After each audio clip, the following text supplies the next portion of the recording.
running a marathon. This time around ain't no comparison. Grinds no sleep, cause I'm handling mine. We gon' be on top, player in due time. Stepping out the party, the girl. As we roll, selector.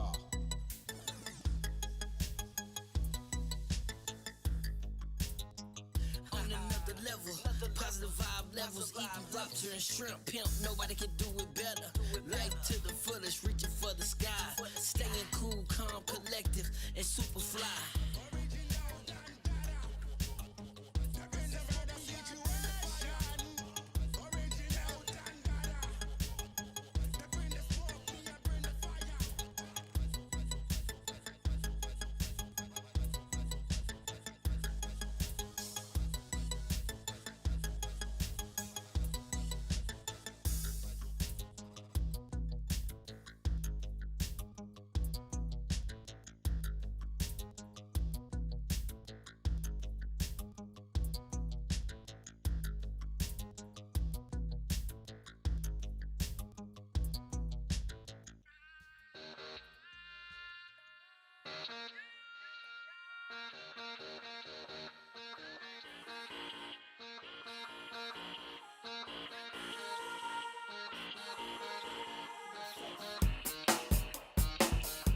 Can you shake?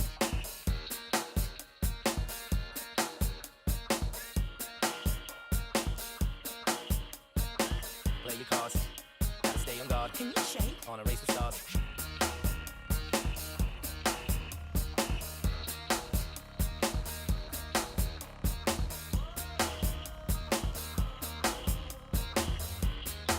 Then I make it advance. It's a game of romance.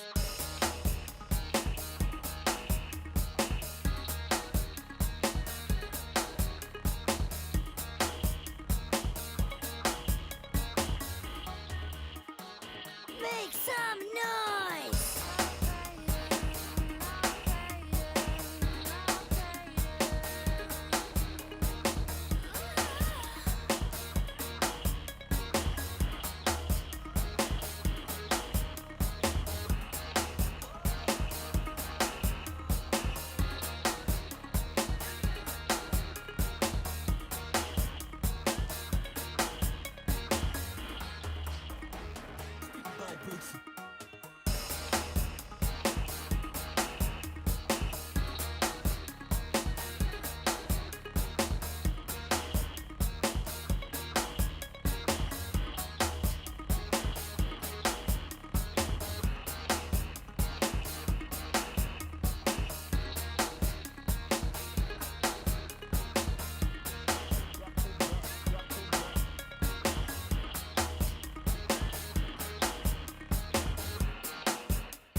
Yo, I go sick on the beat, man's ill. Key to key, G, man, know I got skill. Don't tell a man, chill, man's coming in, babe. Leave your shit up. You don't wanna check K-block or stay, come K-block or stay, get jacked for your way. You don't wanna come K-block or stay, come K-block or stay, get jacked for your way. I go sick on the beat, man's ill. Key to key, G, man, know I got skill. Hold on tight.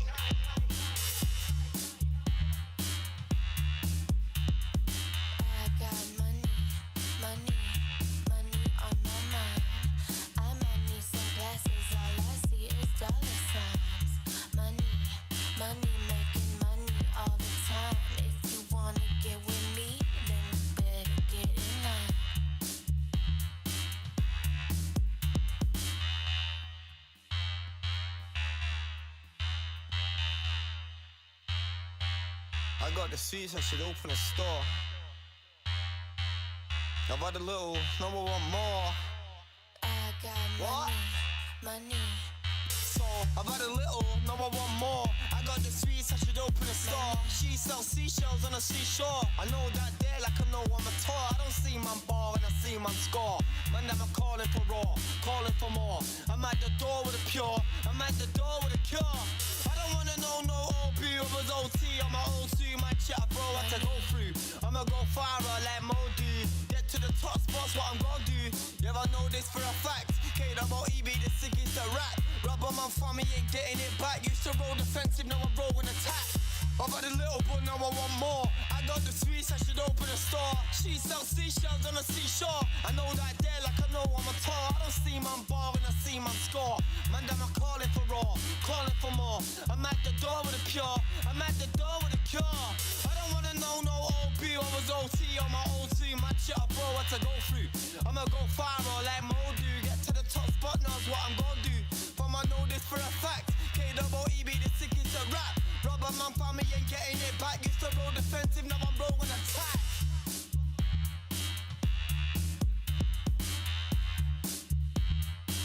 I am your controller, so get with this. Feel the pain and the pleasure when I crack my whip. No more quits, just load up your stamina. I'm not stopping even when you say you've had enough. Yo, I go sick on the beat, man's ill. Key to key, G, man, know I got skill. Don't tell a man, chill, man's coming in, babe. Leave your shit up. You don't wanna check K-blocker, stay, come K-blocker, stay, get jacked for your way. You don't wanna come K-blocker, stay, come K-blocker, stay, get jacked for your way. I go sick on the beat, man's ill. Key to key, G, man, know I got skill. Roll it. Don't wanna smoke, don't hold it. Run up the block, patrol it.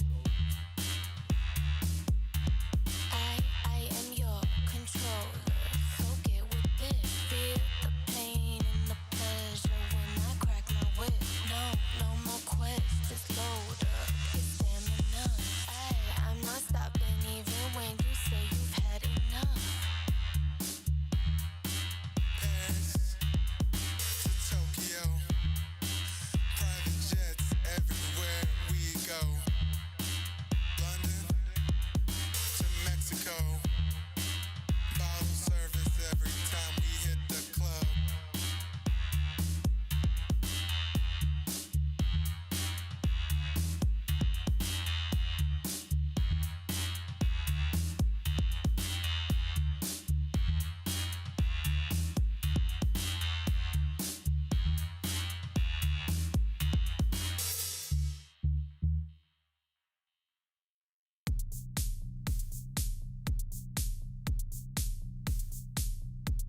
Sugar, sugar goes down sweet.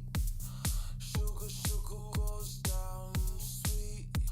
But salt is bitter. You sweet and then you killer.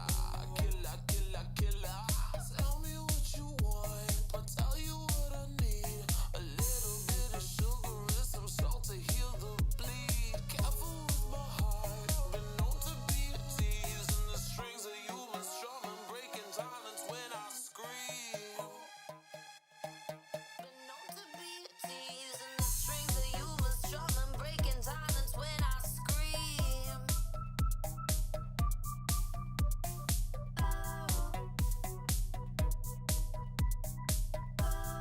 Sunrise, sunlight, dancing off of your eyes, your eyes. Be mine, be mine, be my holy sunshine, all mine. Ooh, you got away with me, you got away with me. Ooh, you got away with me, you got away with me.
night I surely wouldn't forget as I trudged through the depths of the bayou, guided only by the light of the moon, hot on the trail of this thing. Why tryna fight it? If it's me inviting. This thing. Only by the light of the moon. Only by the light of the moon.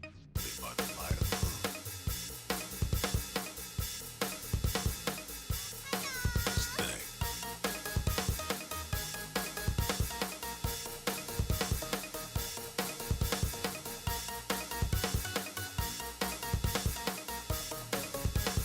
One, two, three, let's go!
Yo, tell me one done coming like key. No, I'm high like Kai, but no, I lay low. Key the key, got the flow, bro, know it. K-Rock poet.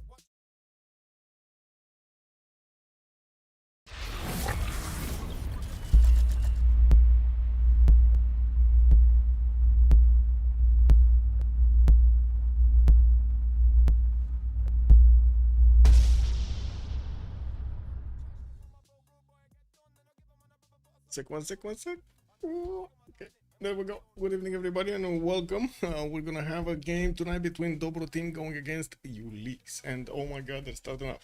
They actually started up quite early. We do have Basil the second being banned first by Dobroteam, and it looks like Ulyss is gonna take out Spain here. They're gonna be playing on the tilted axis, and I did call it broken X because that's kind of how it looks like, right, with the big white in the middle. Takeshi left, hello there, sir, and welcome. I did see also Eco Supreme, good evening, sir, and welcome. Mustrat, hello there, sir, and good evening. What's happening in the 29 grand finals, or the season 29 grand finals? Also Flash Neo, good evening, sir, and welcome. Copy pasta have started. Dun, dun, dun. Anyway. And we do need to see how things are going to shape up here with also Cyrus. Wow, Cyrus. Scythia being taken out by Dobroteam. Okay, well, I do have to say in the first game, Ulyss did manage to win this, and taking a look at who did show up today, we did have LDK, Liege, Nerevar, and Romrom for Ulyss, while on the other side, we're gonna have Dobroteam showing up with Dog, Kichpi, Shaturianin, and Stopet. We don't have a link to the server yet. That is a bit annoying, but I guess we're gonna figure it out soon. Hopefully, we're gonna get it soon. We do have, by the looks of it, also Portugal being taken out by Dobroteam. On the right side, Russia has been the choice to be banned here by Ulyss, and they do have 3 more bans to go. While Dobroteam is gonna get to set the first tone of the game over here on the left side, we do need to see what kind of civilizations they're gonna come up with. Like usually on the tilted axis, we're gonna see quite a bit of naval, so I would imagine we're gonna see like 2 or 3 of those coastal civilizations being picked up. Let's see what kind of damage dealer they're gonna pick, or maybe they're gonna want to do something with you know, how do you call it, simming. Yeah, I think simming. There were a few attempts actually on this map with cultured victories, so yeah, anything is possible. We do have Rough Rider Teddy being taken out by Ulyss, while Dobroteam is gonna need to get another 2 and 2 here. Bum bum.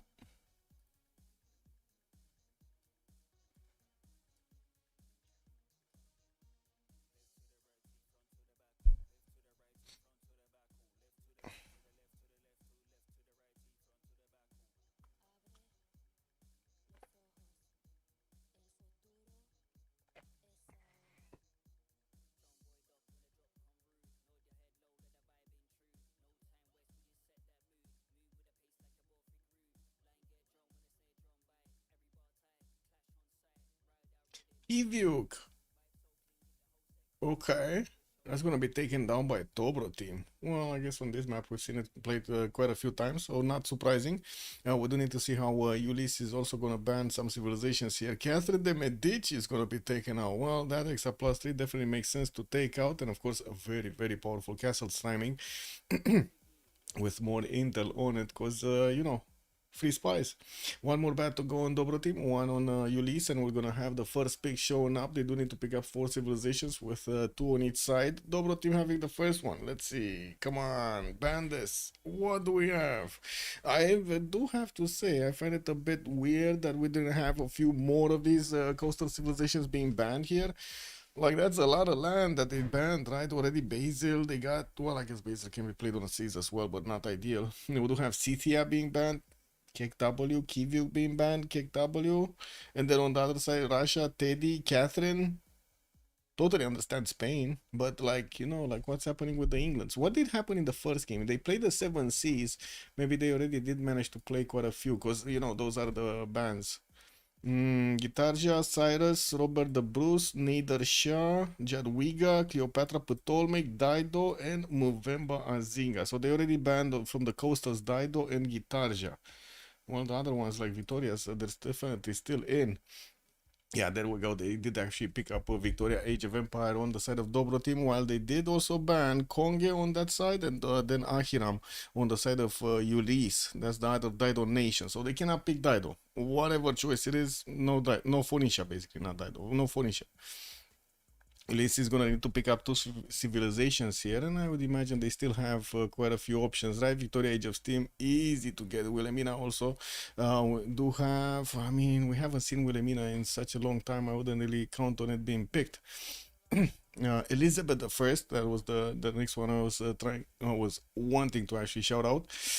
Okay, it got picked up, and we do have another choice. I do have to say, Lige is actually quite a fan of Harald Varangian. Not sure if he's gonna trust him to actually do the, you know, pull off the timings, but we still have also Japan, Hojo Tokimun, and also I'm pretty sure Tokugawa. I didn't see him banned earlier. Neither did it actually get into the first bans here. They do have just 2 civilizations to pick up from all of this, what is it, catalog right here, basically. Bum bum. And there we go. Hojo Tokimun is going to be picked up by Ulyss. And on Dobroteam, what do we have?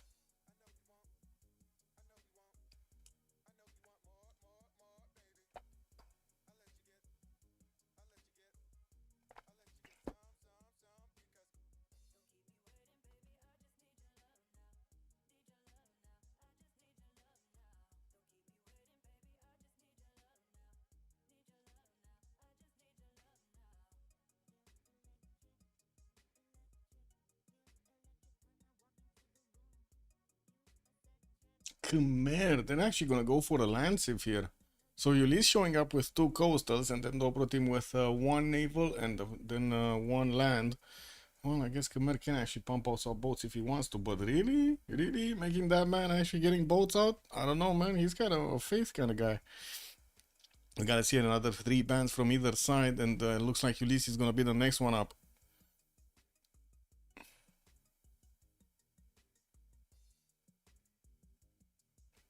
Oh, we did have an update also on the results that I need to put on the website also. Give me a second. This one? No, I think here. Yeah, there we go. Results. So what is it? Winner bracket, we did have Civ Japan managing to win their game. Freitos did win against the Sharks, and we're waiting for the next results here. While on the lower bracket, we had Ulyss winning their first game against Dobroteam. Big Beast with You Cannot Be Serious are tied right now. They're playing their third. And Salades Maionezom and also Golden Age are playing right now with a 1-1. Mandate of Heaven didn't manage to win against Meow for Delegation with a 2-0. So they're waiting over here for the winner between Salad and the Golden Age boys. And of course on the top part we do have actually, yeah, both of them do need to actually get the results going, so we get to see the next phase. Okay, looks like Technic is also going to be banned by Dobroteam. We do have Julius Caesar being taken down. I see Age of Steam has been taken down by Ulyss, and they did also want to take off Eleanor of Aquitaine there, the England persona, and then they're going to take out Coupe. I mean, that's a lot of coastals that they did take out in the end. Yeah. All put all together, that's quite a few navals, man. I'm not worried. I'm pretty sure there still are quite a few that are left. Quite a few civilizations that could output good power on the coast. You know what we haven't seen in a long time? Australia. Have you guys seen Australia? Where is Australia? Man, and also Babylon. There was a period in which everybody wanted to play Babylon. Now, not so much, or at least we didn't get to see them in the games. Maybe they did get actually played, but you know, we didn't actually get to see them. Let me see, game reports. No.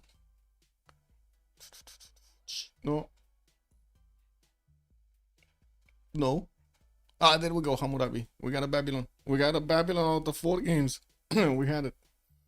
No Australia though. And the last ban was Nubia? They took out Nubia?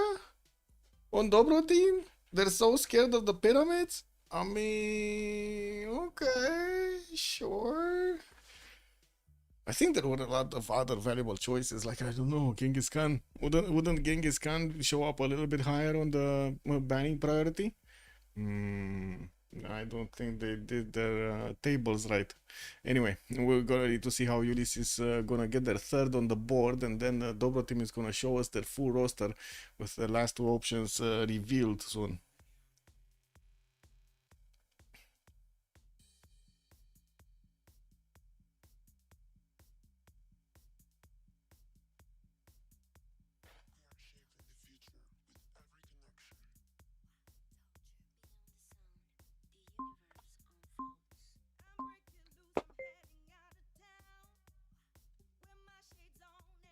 Wait, they didn't pick anything? They ran down the clock and they still didn't say anything. Over engine. Yeah, there we go. There we go. I think that's Legion's favorite. So there we go. We got it popping in. Varangin. I'm actually a bit surprised. Again, they didn't ban Varangin. They got Julius snip, and then they got Bubia snip. And they still allowed Varangin in. That's amazing. Anyway, let's see what Dobroteam is going to come up with their third and fourth.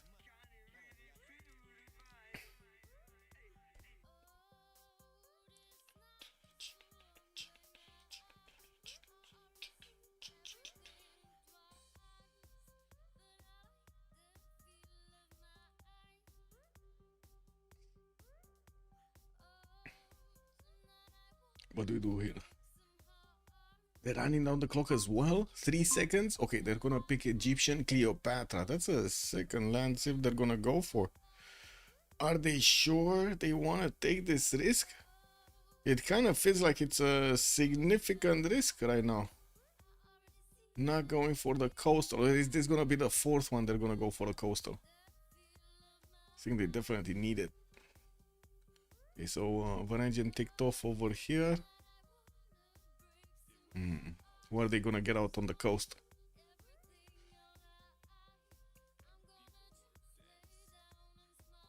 And to be honest, there aren't that many options available. Tokugawa, Pedro. Well, Pedro is kind of late. Very late. Australia, I guess. Wait, they got either shot somewhere? Wait.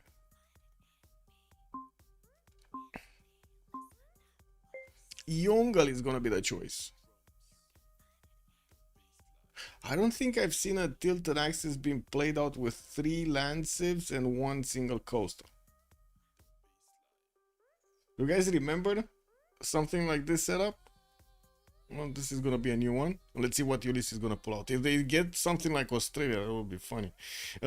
Okay, so we got the C1 builder over here. It's gonna be a Sundok being picked up by Ulyss. That's an interesting pick also. And now we do need to see if we're actually gonna have a lobby or not. Key host. Key host. Where's the host?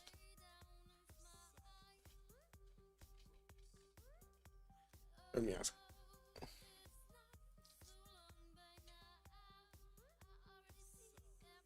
Hello Drake, good evening sir.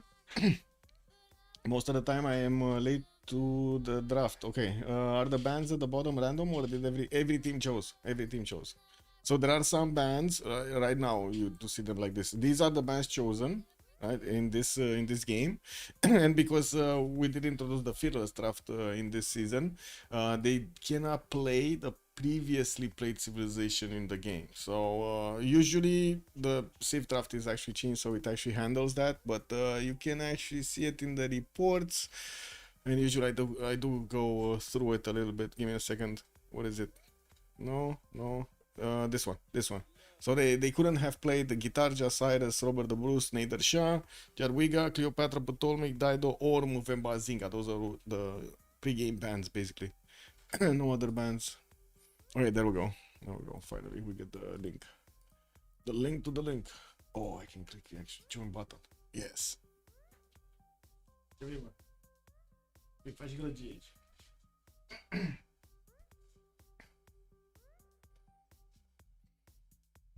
The cat heard me talking and she came knocking. Making noises. Yes. We're making noises.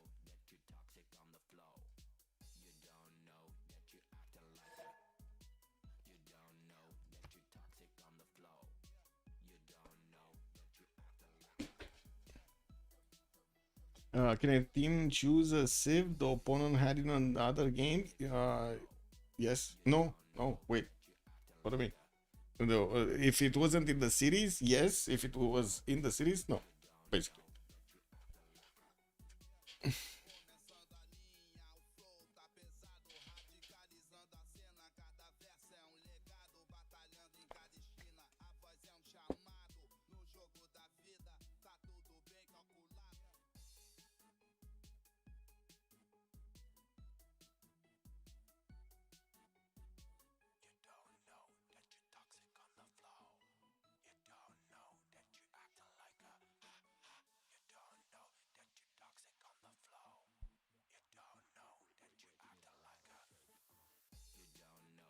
I'm gonna need to wait for them to actually get in the lobby so we can switch to have them slowly joining and fixing their 0MHC issues. We did have also an update yesterday for BBG Expanded 2.0, getting those extra leaders.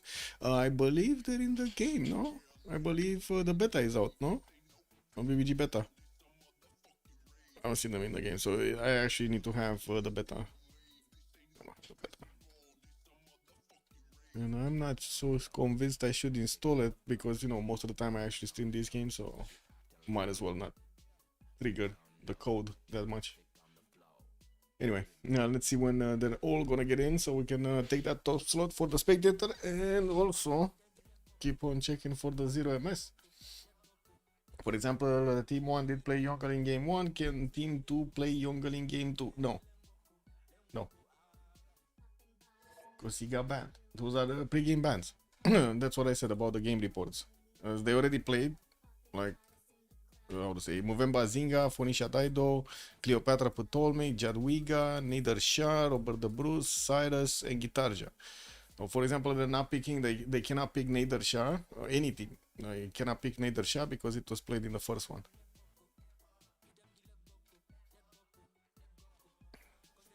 And there are a lot of civilization choices, and a lot of the time the players are experienced enough to make them work. like squeeze out every bit of bonus, even if they don't have like specific bonuses to like coastal or you know, land or something, anti-air or anti-cav or something.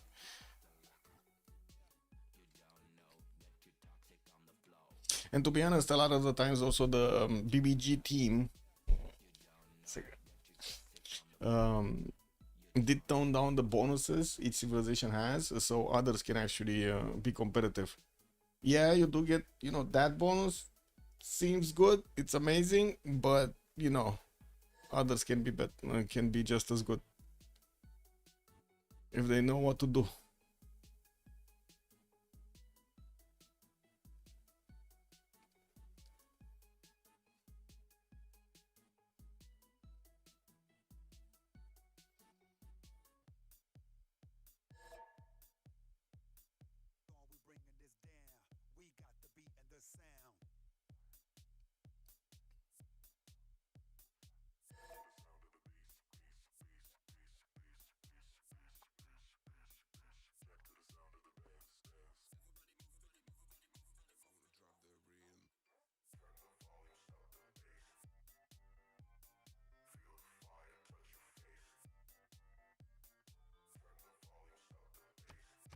Swap. Perfect.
Waiting. Fuse your thoughts, merge your essence, align your physicality, step into the digital realm. I'm dancing through the night, and everything's alright. I'm dancing through the night, everything is alright.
Okay, let's go. I don't think I actually put up any kind of prediction yesterday that I need to close, but I can put up how many remaps are we gonna have, 0, 1, or 2, and we're loading into the first map here on, well, the Broken Eggs map, or Tilted Axis as they like to call it. We do have Chaturianin playing Egyptian Cleopatra, Yongal Kijpi, Stopet is going to be playing Khmer, and England Age of Empire is also going to be played by Doc. Liege is going to go for Varangian, we do have LDK on Hojo Tokiman, Romrom on Sundok, and it does seem like we're going to have Elizabeth also being played out by Nerevar. Welcome back. Okay, so where are we starting? We're going from the left or we're going from the right? Which one? Nerevar or Doc, basically? Eeny, meeny, miny, mo. grab a civ by the toe. We're going right? Okay, so I guess Doc it is. There we go. Now we got Doc here on the coast with his reef fish tile. Only one from what I can see in his immediate vicinity. Can easily settle southward for some cattle settles, unfortunately without the fresh water. Northward he does have one of these one-tile lakes that can easily give him the fresh water, not to mention a pretty good campus spot. That's a +4, but he does need to actually you know, chop out that rainforest or get bronze organ to actually get to work it. We do have him also with a decent amount of land, actually coastal land for him to go for. South, this is his own island. This is like literally his own island on the western side of the map. Like, this is his. There's just a few city-states and that's it. Look at this, amazing. Anyway, let's take a look at the next one. Where is Yongle? Like, if he's here, it means the others are gonna be like really clumped up. We got Yongle, China, southeast of the map. Looks like he's gonna be in between Lizzie. No, who's this? Kyoto. So that's gonna be LDK on the western side. That's gonna be one of his opponents. And on the right, we do have Egyptian. Cleopatra Shaturian is gonna be there. Okay, well, Kichpi does get his settled down for a 2-2 base. He does have 2 fish tiles in the water if he wants to, but of course those are gonna be pillaged by Japan. We also do need to see if he's gonna wanna go and fight coastal. He does have Mount Kailash on the western side that he could settle on the land here to benefit from all of those tiles and get to actually move against Japan quite from an early stage. But it's Japan and it's next to the coast, so I don't know about that, man. We do have also him getting his food projects going. Northward he does have a few of these lakes, and from what I do notice, a river goes towards Khmer. That's going to be one of his allies here. It might actually help him out with Egyptian Cleopatra on the right. No, that's actually his ally also. Okay, so he's in between allies other than the western side. Okay, it's just going to be him against Japan basically with trade routes to others. Okay, that's fine. Stop it here is also going to have the option to go coastal on that 3-1 horse style. He doesn't see the horse because they didn't discover animal husbandry yet. And from what I do notice, he does also have quite a few chops in the capital, fish tiles in the water, and also multiple coastal cities with fresh water, east and west. He did actually move on the horse. We do have him, of course, southeast with Egypt, and I did notice there's another Civ here.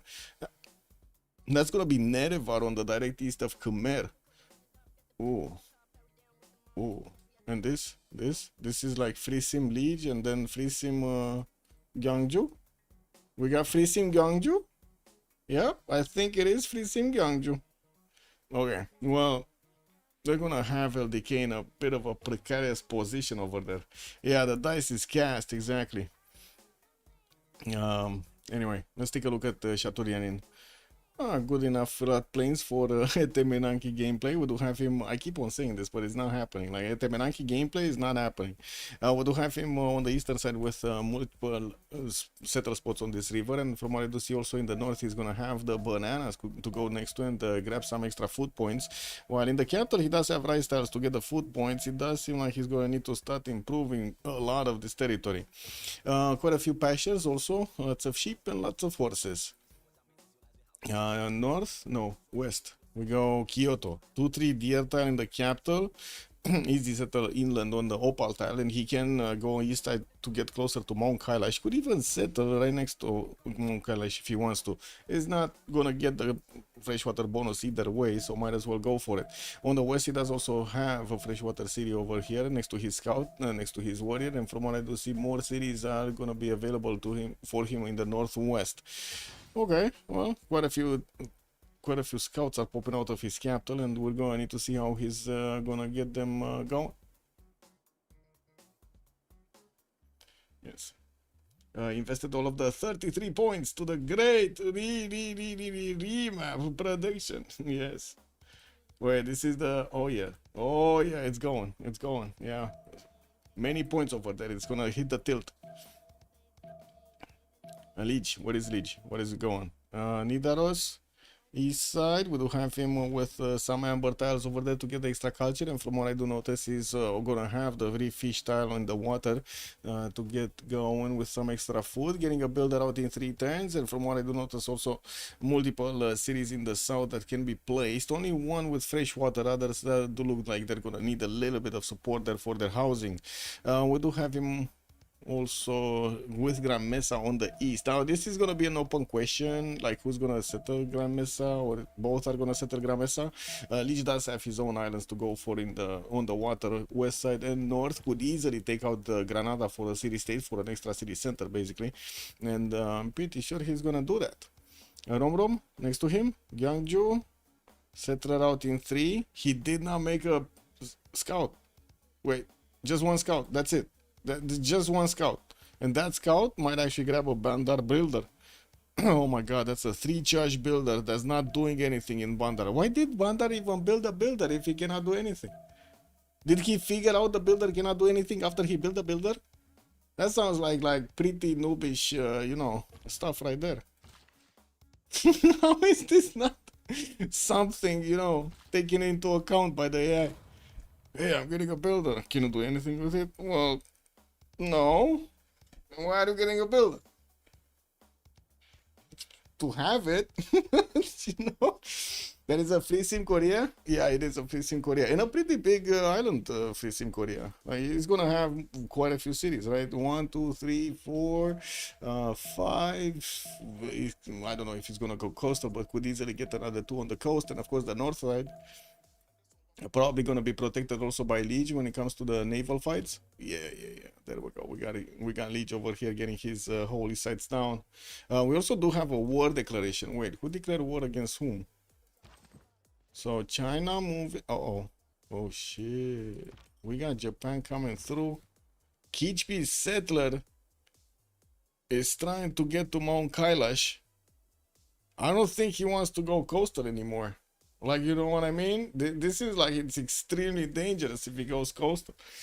Also, that builder is waiting to see who takes mining for him to chop the woods. Yeah. Yeah. Or he's no. The builder is trying to figure out how to chop the woods right now, Musra. That's the thing, man. That's why he got the builder.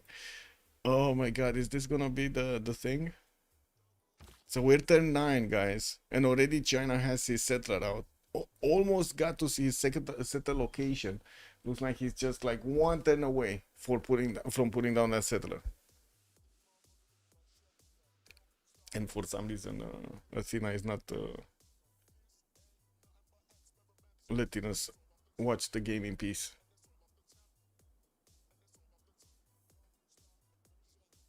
Look what Faithful next to Korea has the mines too. What? What is the Old Faithful you said? Oh, the one in the southeast. Yeah, I see it. Okay, and Nerevar is here. Birmingham, so they're coming out next turn. He does have Salar de Union need to settle next to, and I want to see this. I want to see what's going on. They saw each other. Yeah, he cannot get to him. Japan.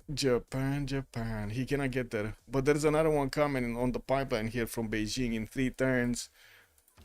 And I would imagine China is going to spam be like a maniac. We do have him already with a warrior keeping the other side of Mount Kailash in his sight. So he's not going to let Japan just walk in and take his wonder like that.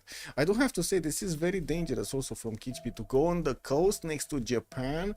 Japan does have extra damage on the when he's next to the coast and in shallow water tiles. You don't want to do that. You know?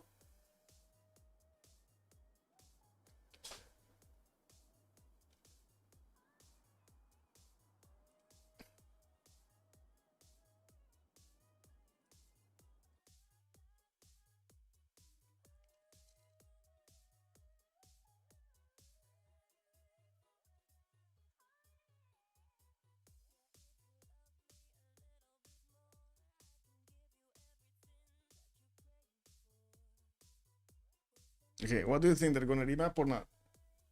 Who's the host? Dobroteam is the host. Actually, Doc from Dobroteam.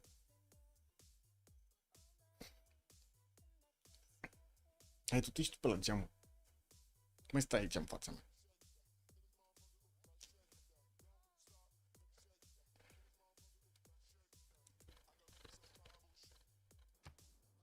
Okay, we're gonna have a remap. Looks like.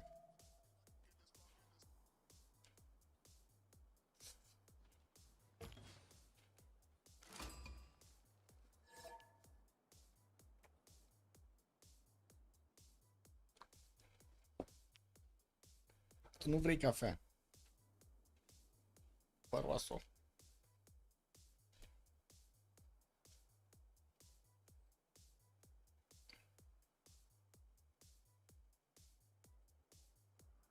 Who remap? Both teams. Both teams remap. Oh, shit.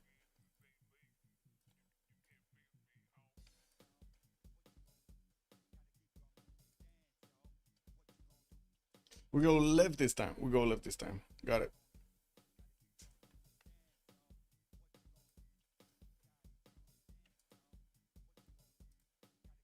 Oh, hello there, Tayahai.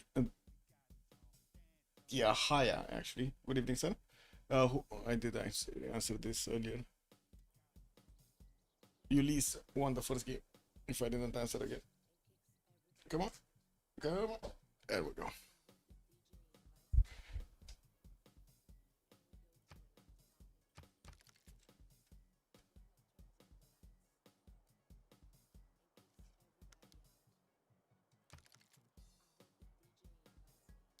The cat is marking you? Yes. Yes. Basically. Exactly. Exactly. Yeah. Basically.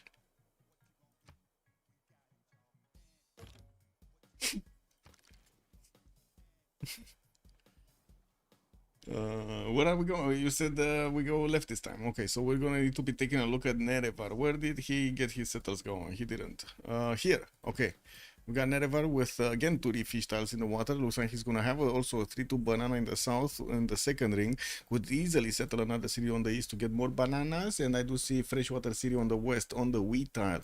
We do have him also with some well, one inland lake, a 3 tile, and I do see he's gonna have a river network here for him to keep on getting settles on the inland. When I would imagine it's gonna be much better on the coast, so because you know Royal Navy dockyards and everything. He does also have Egypt in the south, and that's gonna be one of his opponents. Kind of will keep Egypt from settling coastal and benefit from that land on his east, and it doesn't seem like there's going to be a lot of land northwest for him to go for. We do have Nidaros also in the south here, and it looks like Liege and also Nerevar are going to get the opportunity to double team Egypt. Yeah, I think Cleopatra is not really gonna be happy about this.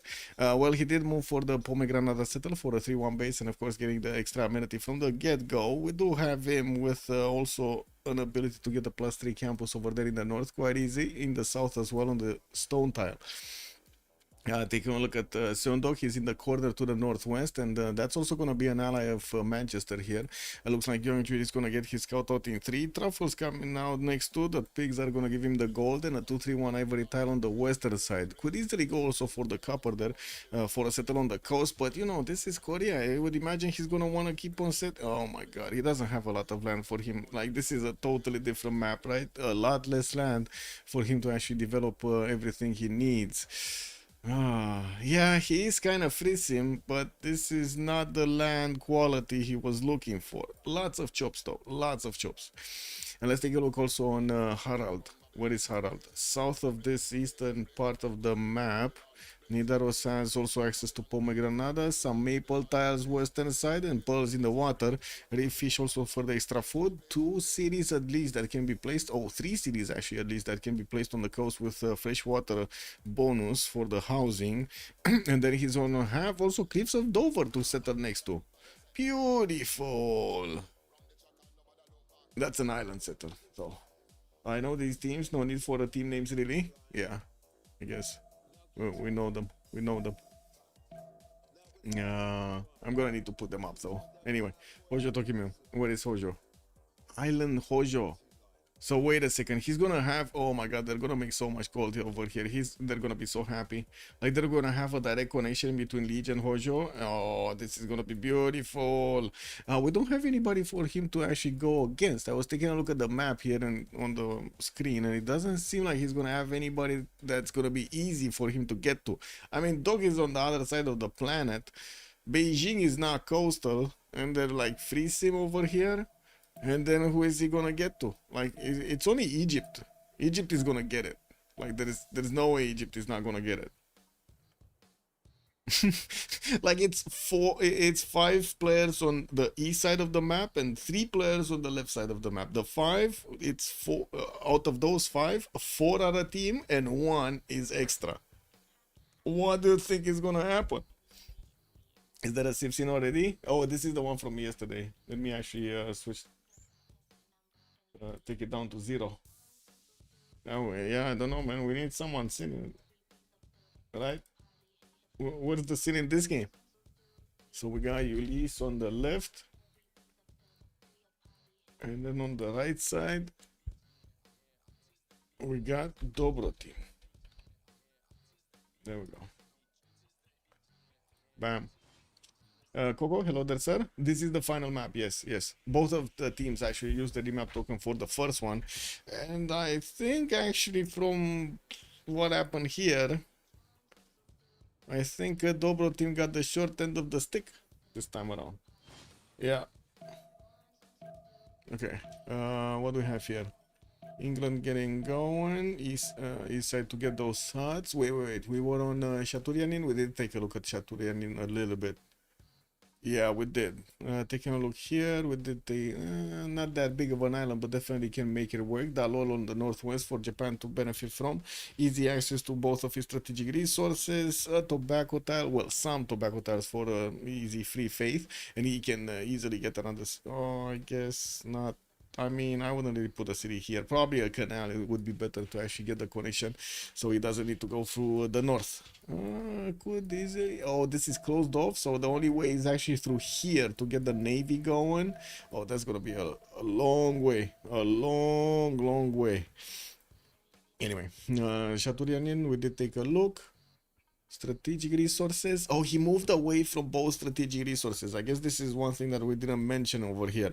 Unfortunately, Egypt did move in the first turn towards that pomegranate tile, which does give him bonuses. You know, granted, he does get an amenity, a faith point over there, some extra food, but he moved away from both of his horse and his iron. And if he's by any chance stopped from settling next to them, he doesn't have any. Oh shit, he even deceived? Is this a rage quit? Oh my god. I mean, this, you know, this kind of feels like a rage quit. Cleopatra is going to kick some asses, or is it gonna be Cleopatra getting spanked? Which one is it? Is she gonna do the spanking, or is she gonna receive the spanking? We don't know.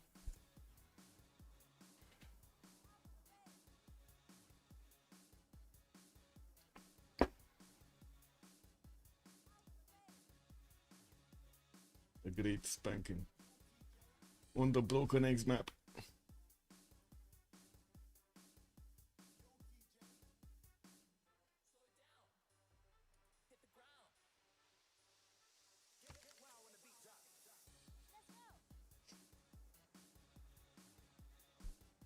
This isn't the best Egypt for that position. Yeah, I can imagine. I can definitely imagine. I'm not sure why they picked Egypt, but this is probably one of the, I guess, I mean, England would have been better in this position. What was it? Khmer would have been better in this position, quite defensible. And Younger would have been better in this position. Like, this is the worst case scenario for them, Egypt being here. We did see some Egypt gameplay, you know, like, it's not a civilization without teeth. It can actually trade some punches over there. We're going to need to see how he's going to manage to do it, though. And if he's going to manage to do it. Varangian over here in the south can always send some berserkers. We do have England in the north, a bit too far away. It's not that close to actually apply power. But the land looks terrible. Like, look at this. What is he going to settle over there? Is he going to settle the desert hill? This one over here. So this one is exposed to the coast. England can take it out. Over here somewhere, he's going to be exposed again to the coast, to the Zerkers of Norway. And on the western side, I guess he does have this sheep settle that he can get to. That's going to be close to Kumasi. I don't think he's going to take Kumasi. I just don't think. I mean, I guess he could, but I don't think he's going to do it. But that's like 1, 2, 3 cities, 4, 5. What are the last one? No, I don't know what that means. Oh, I see, I see. I think I know what it means, Echo. That's a good question. I don't know. I guess we're gonna need to see it. Weird days we live in these days. It is what it is.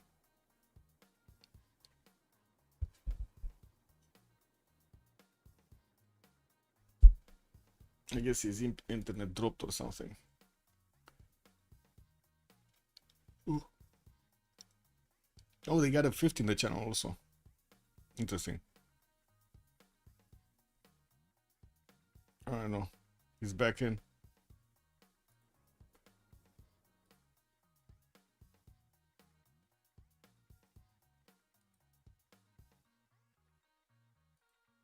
Bum, bum, bum, bum, bum, bum, bum, bum, bum, bum.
Okay, so he's back and we get to see the next one. What is Khmer and what is he doing? Angor Tom getting a set out in 4. Looks like he's gonna have some Kokotas lacking the extra point of production.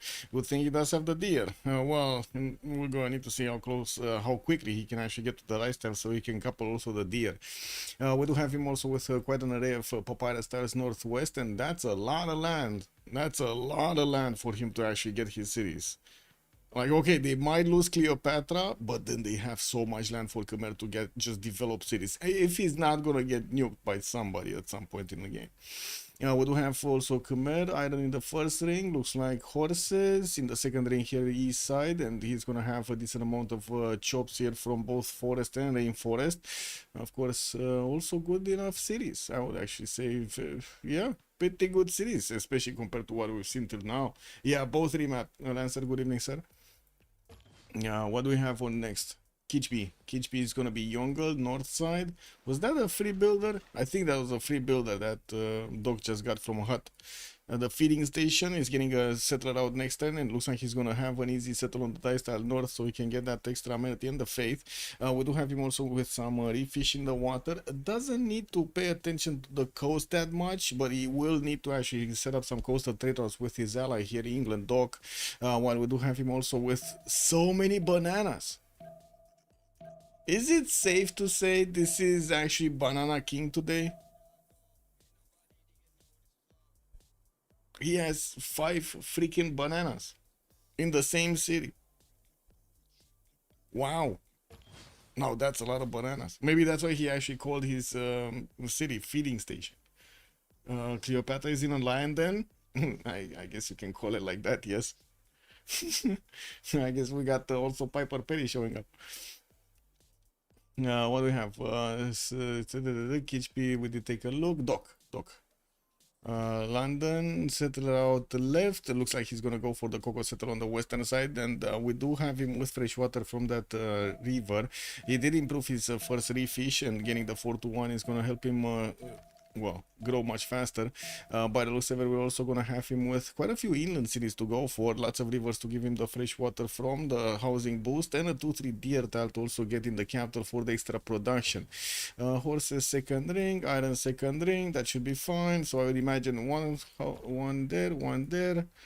And then he does have, well, he can keep on going on the western coast and settle cities over here. Some of them do have lakes next to, so they look good, right? One here, one here, one here. So yeah, there are quite a few cities for him. No islands though. Like, I wouldn't really call this an island. This seems like it's terrible territory over there to sit in the tundra. And that's about it actually. We took a look at everybody. Let's see who's gonna, well, first of all, get the visibility on Egypt. Oh, looks like he did manage to grab a builder here from Kumasi, a 3 charger from Chaturianin, and there is a war declaration being sent. Who declared war on whom and why? How did they even meet? Oh, I see. England is coming from the north and did slap one of the Chaturian scouts. Man, they didn't even get to, you know, take a turn over there, smell each other out or something. It was a direct slap in the face over there, pushing the scout back into the forest. And now, well, that scout is scrambling. You see the warrior is just wiggling around it like, we do need to see if he's actually going to lash out again next turn. And if the scout is actually staying here, because, you know, would you stay here to just take hits, take another slap? We do have a slinger also popped out from Rakedet, and Kichpi is asking if they can pin less hard. Well, it is what it is.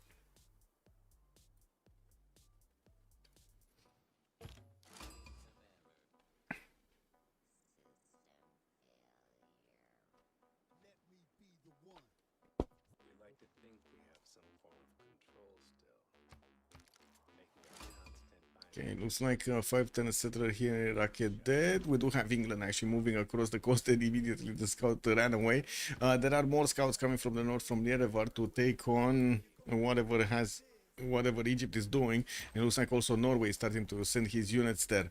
We do have Norway choosing to actually go inland for the Pomegranada settle to get some free faith, and I do see, of course, he did place down his holy site here in the western side of his capital.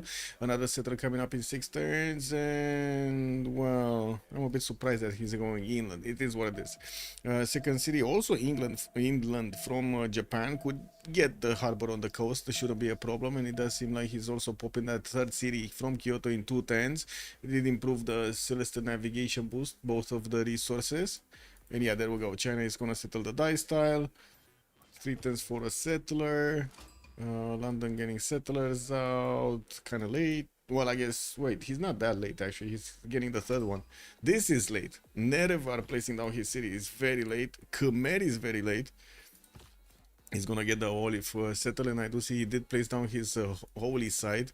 That's a +3 and a +1 full holy site. He did also get River Goddess as a pantheon and adding more of those adjacency points over there. Okay, what is going on? Egypt is trying to get the builder back with the warrior. Couldn't let him go like that. Then we do have the English units coming closer and closer. We're gonna need to see if he's gonna manage to actually get that city safe somewhere. It was like, look at this, scouts will start to pour through the mountains from the north, and then we got these units coming from the south, the Norwegian warriors and the scouts. Yeah, there we go. They're just passing each other. They didn't even get to see. No, they should have seen each other here. Yeah, they do see each other. Okay, they don't see the Norwegian warrior though. Like, this scout is a bit too far away. It's third ring. Look at this slinger, man.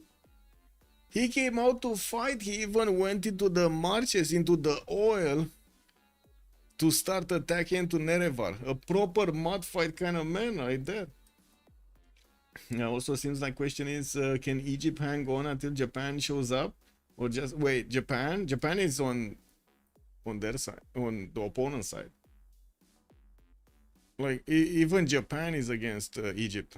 Everybody on the right side of the map is against Egypt. Everybody, like 4 of them. all of them. His allies are on the opposite side. He cannot even trade to his ally. He cannot do anything. I guess we're going to need to see if he's going to also try to get coastal here, even though, of course, with England in North, it's going to be a heavy challenge to actually try to go coastal. We do have Lady of the River Marshes being picked up as a Pantheon for more extra production when he's going to get the tiles improved. And it does seem like Nerevar is not going to get the warrior out. The mud fight kind of man actually won this.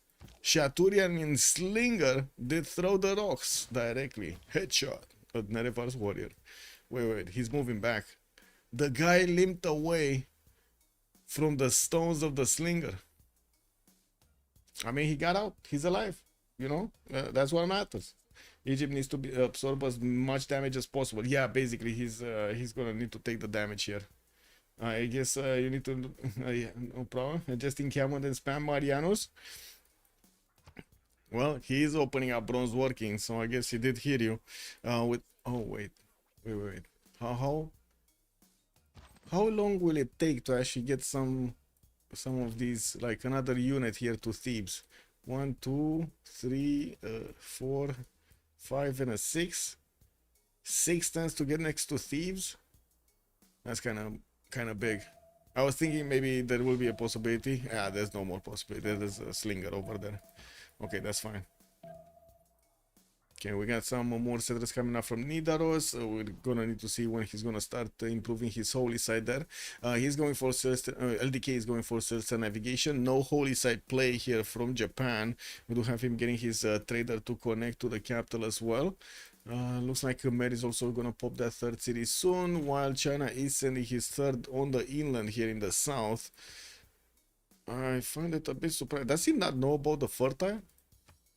Yeah, that's why he's going there. He doesn't know about the fertile. I see. He wants to go next to the dyes. This would have been a much better settler, right? On the oil tile and get the fert, I guess. Anyway, I would have him also going fourth city out from the feeding station, while he's going to get a builder from the north. I would imagine he's going to need to get a monument in the city also after the builder.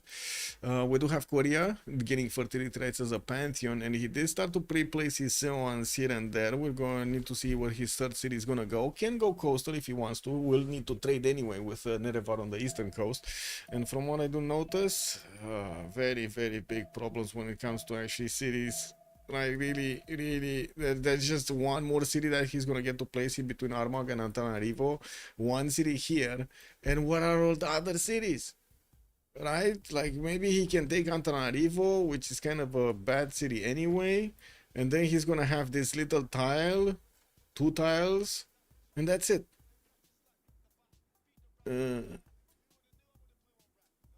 Five cities, guys. 6 with Antananarivo. This is not a good location for Korea. Does anybody think Rom is in a good position on Korea? Wait, do not check your Discord, Cleopatra. I thought you're sending me fit pics. Give me a second.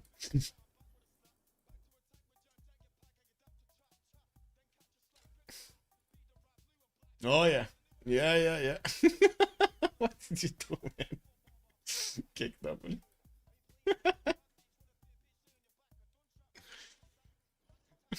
Korea can take fertility and settle anywhere, non-fresh. Well, he did take fertility, but I mean, do you see good land for him to go for? I mean, sure, no problem with fertility rights, but where land? Like there's like not enough tiles, little tiles. Oh.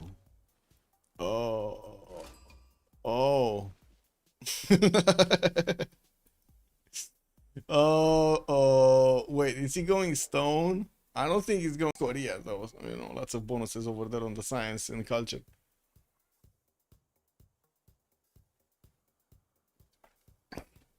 Okay, where is this guy gonna go? Is he actually gonna go here?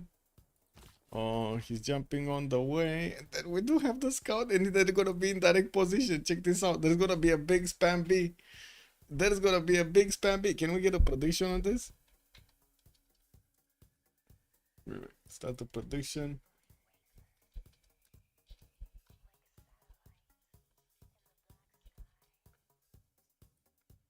Quick, guys, quick. Is Egypt gonna lose its mans?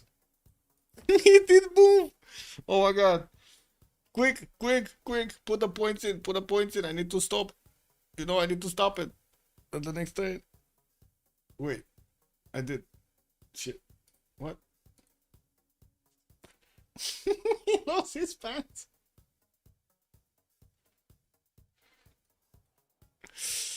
Oh man.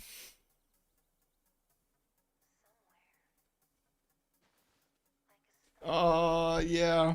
Yeah guys. Yeah. I guess Nerevar swoops in, takes the settle of Shaturianin, and Shaturianin is left without any pants over here. We do have a few units from Norway also getting in from the south, while I do see a new scout from Nerevar is getting through. Third city from Nerevar has been placed down. There's nothing stopping this English settler from even getting a city over there. Can you imagine if he's like moving 10 turns and like, oh, not even 10, 1, 2, 3, 4, 5 and 6 to settle. That's all he needs to do. Settle over there and then get a connection city and boom, that's it. You know, like get a city over here and that's it. Oh man, double encampment setup here from Egypt. We do have him getting another settler out from Arcade in 2 turns. That I do have to say, if you do settle here, there still is a possibility for a settle here. You could settle, I guess, on the on this side of the river on the desert hill and block that forest with a unit in the south, so you basically block the Egyptian settles. You cannot believe that was unescorted. Yeah, and there was also a builder next to it. Amazing. Anyway, we do need to see also if Norway is gonna be interested to do something over here, but I'm pretty sure he can do something with berserkers from the water. Sacred Path is a Pantheon, gonna get those extra adjacency points on his Soul sides. That is a +5 here in Nidaros. We got another one in Bergen that's gonna show up as another +5. Yes, in Schismo, another +5. That's gonna be quite a bit of faith generated here by Norway, and that's even without like the shrines and temples. God of the Sea picked up by Doc. We do have him starting to get, of course, his celestial navigation, and he did manage to get the 3 resources improved here next to London and Birmingham, while his northeast opponent, ally, will have the opportunity to take down a cat. Unfortunately, a cat is pumping out the boat, so it actually increased its initial defense there. That is a bit unfortunate. Oh, Nerevan actually does need to be careful with his own settle here. He doesn't have an escort for it, and there is an Egyptian scout that is trying to sniff him out. He just passed that banana. He knows there's something here fishy. Very, very, very fishy. Okay, looks like the scouts of Norway are dead. We did have the slingers of Egypt over here managing to take them down. And of course, following up with another settle for Egypt to actually try to get something going. And now the question is, where is he gonna go? Is he gonna go another time there? What do you think?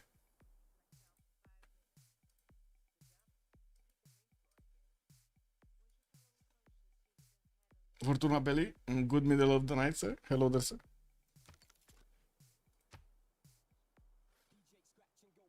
Yeah, we got this, we got this, we got that. Okay, that's fine.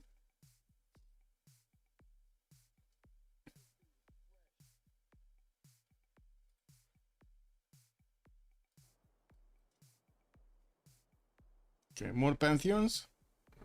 Japan did go for his 4th and started to get some builders out. Khmer did pick up earlier River Goddess. Looks like Yungal did go for City Patron Goddess. He's gonna get the bonus for first district he's building, and he did get his 4th city out also from the feeding station here. And I would imagine this guy kind of needs to go east. We do have him finishing up his monuments for the extra culture, so he can actually get some civics going. While I do see Korea did manage to place Gangneung in a non-freshwater position on a cattle tile. He's building up his Sewans here, and I would imagine he's gonna also have the first scientist. I'm pretty sure he's gonna get the first scientist. I mean, this guy is already 2 great scientist points a turn. Zhang Heng is the next one. Not really big important, but we'll see. We'll see how this goes. Monuments coming out from Gyeongju and Jeonju. And looks like England did actually buy a scout, so he can escort that. That's fine. That's fine. And he's bringing back a settler from Egypt. That was a very, very good catch by the English scout. It looks like the warrior will need to retreat here from Liege.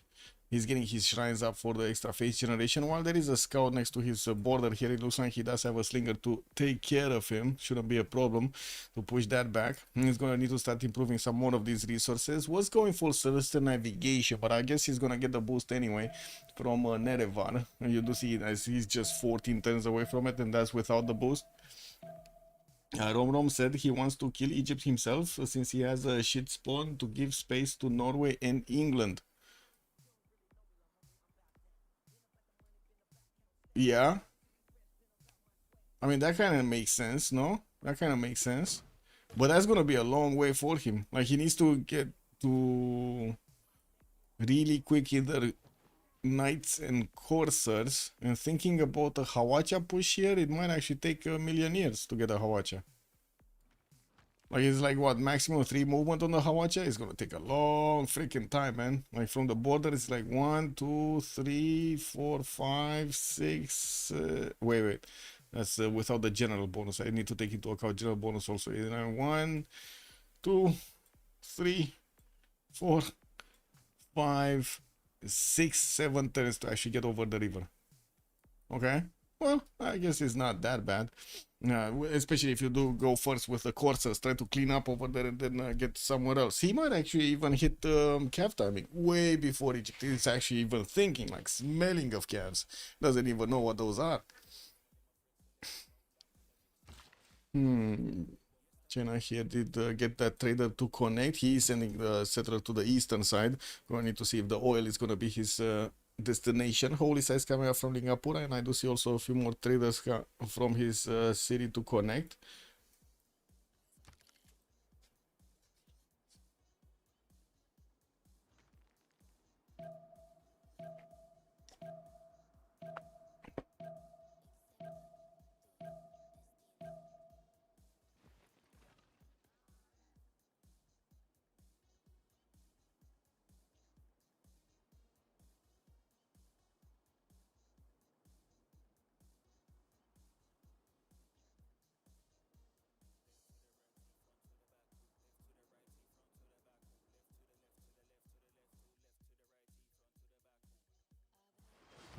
Well, LDK is probably in simming mode. We do need to see if he's actually gonna take down Buenos Aires. He's making some boats right now. Buenos does have his own galley and does have, of course, extra strength on those cities.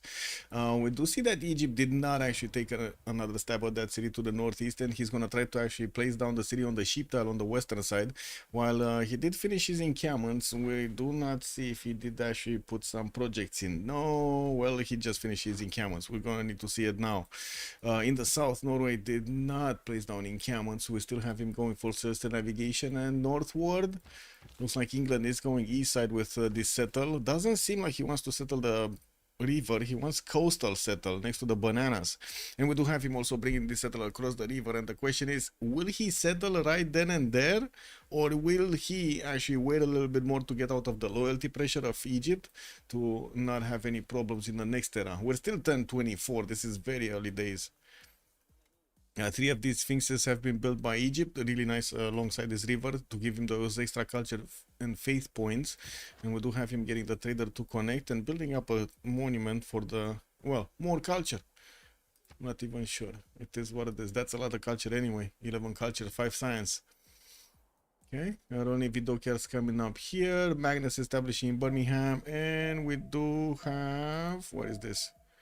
Khmer Moksha in 4 turns, while he's gonna get another settler in 4 also. It does seem like, of course, he's gonna have free sim here, no pressure from anybody, unless, and this would be funny, can you imagine if we do have like Japan getting some samurais in the water from the Bay of Kompong's home, and then get over here and do some damage to Khmer? That would be awesome. I don't think it's gonna happen.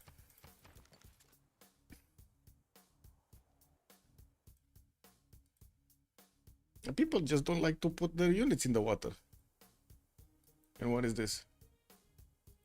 What do we have here? Look at Nerevar. He's going for another one. So he got the settler back.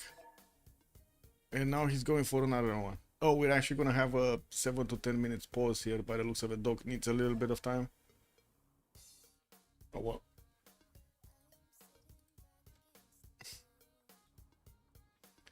Egypt lost a settler? Yes, Xifi. Good evening, sir, and welcome.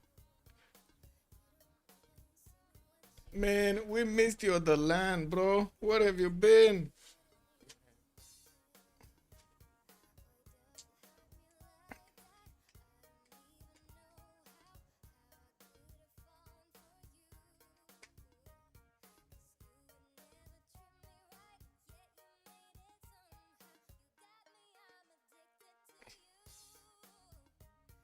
Okay, we'll be back 5 minutes.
Ba-da-da-dum-dum.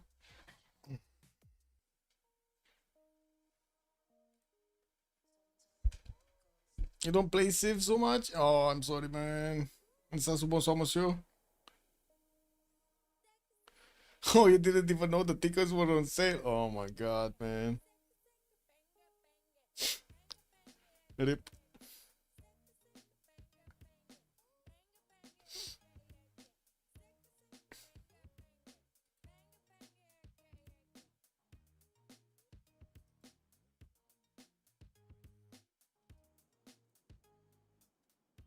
Indian establishing rocket dead.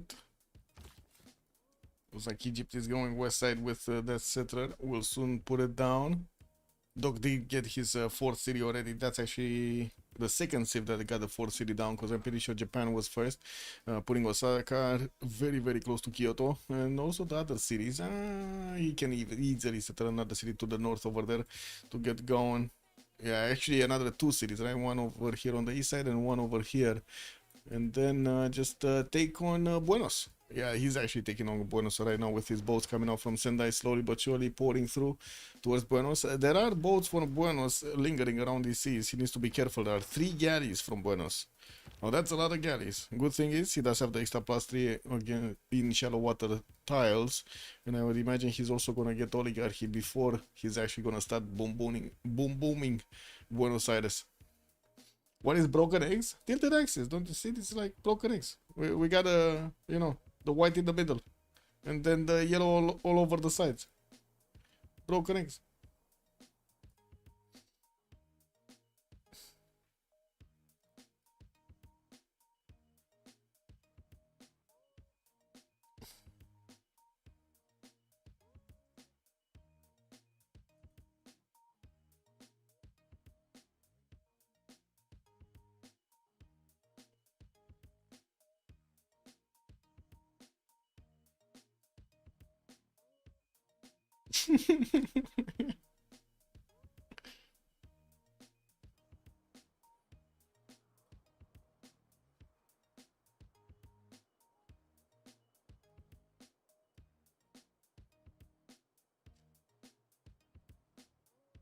Belisarius, good evening, sir. You don't like Khmer and the Yongle free sim?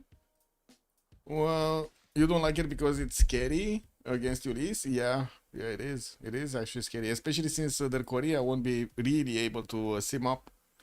Yeah, it is scary.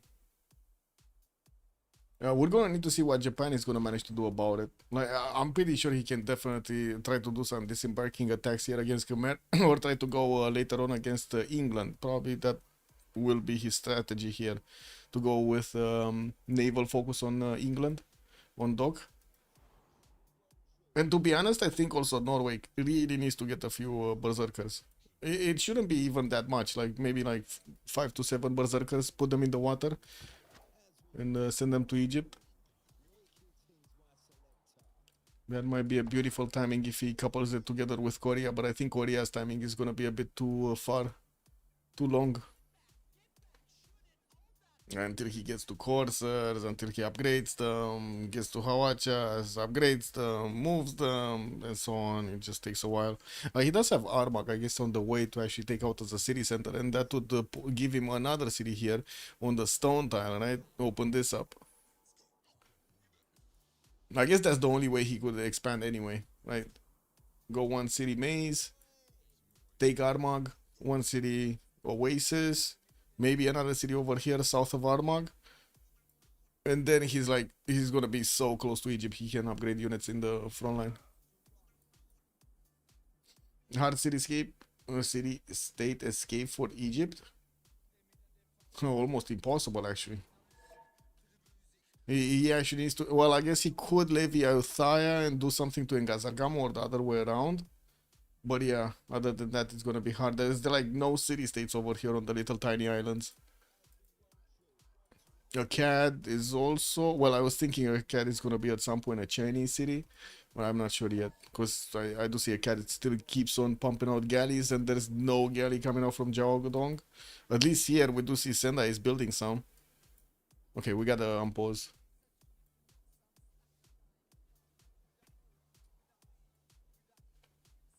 Not safe if Korea is on the seas.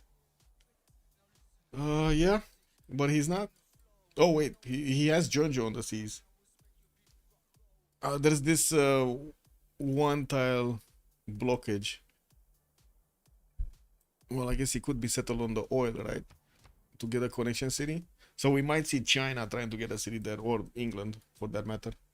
We'll see if it is that important to get to Rome. It's only one city exposed. It is gonna be a lot of chops in this city anyway. I mean, he's definitely gonna get the value out of the city a lot more at the beginning than later on. Let's see. Monuments coming around here from Norway. We still have him needing to actually get the great profit points. Looks like Japan. Monument to the gods. Japan. Wait, he actually wants to build wonders and shit? Not God of War and Plunder or something? Interesting strategy. Yongle, City Patriot Goddess, Khmer River Goddess. This was God of the Sea. So we're still missing. What is it here? No. England did get God of War. So that's where God of War and Plunder went. We did have Nerevar also moving with the settler north, but I'm pretty sure this is because of the loyalty pressure. You see the minus 20 over here? That is maximum loyalty pressure. And the loyalty is being generated by the citizens of the city. And of course the proximity of the citizens is like what, 6 tiles or 7 tiles? Anyway. Gonna need to see how close he's gonna want to get this. He did get closer to a wine tile. That's gonna be faster build, and of course he could actually get the city on the flat tile over here, so he can get a pretty good harbor with it. We do see that this one, I mean, I guess it's gonna be an open question if he's gonna settle the bananas for the 2-2 base. He's gonna lose the extra food if he does so, but he's gonna have access to a secondary banana over here. Dun, dun, dun. Well, you do want the banana.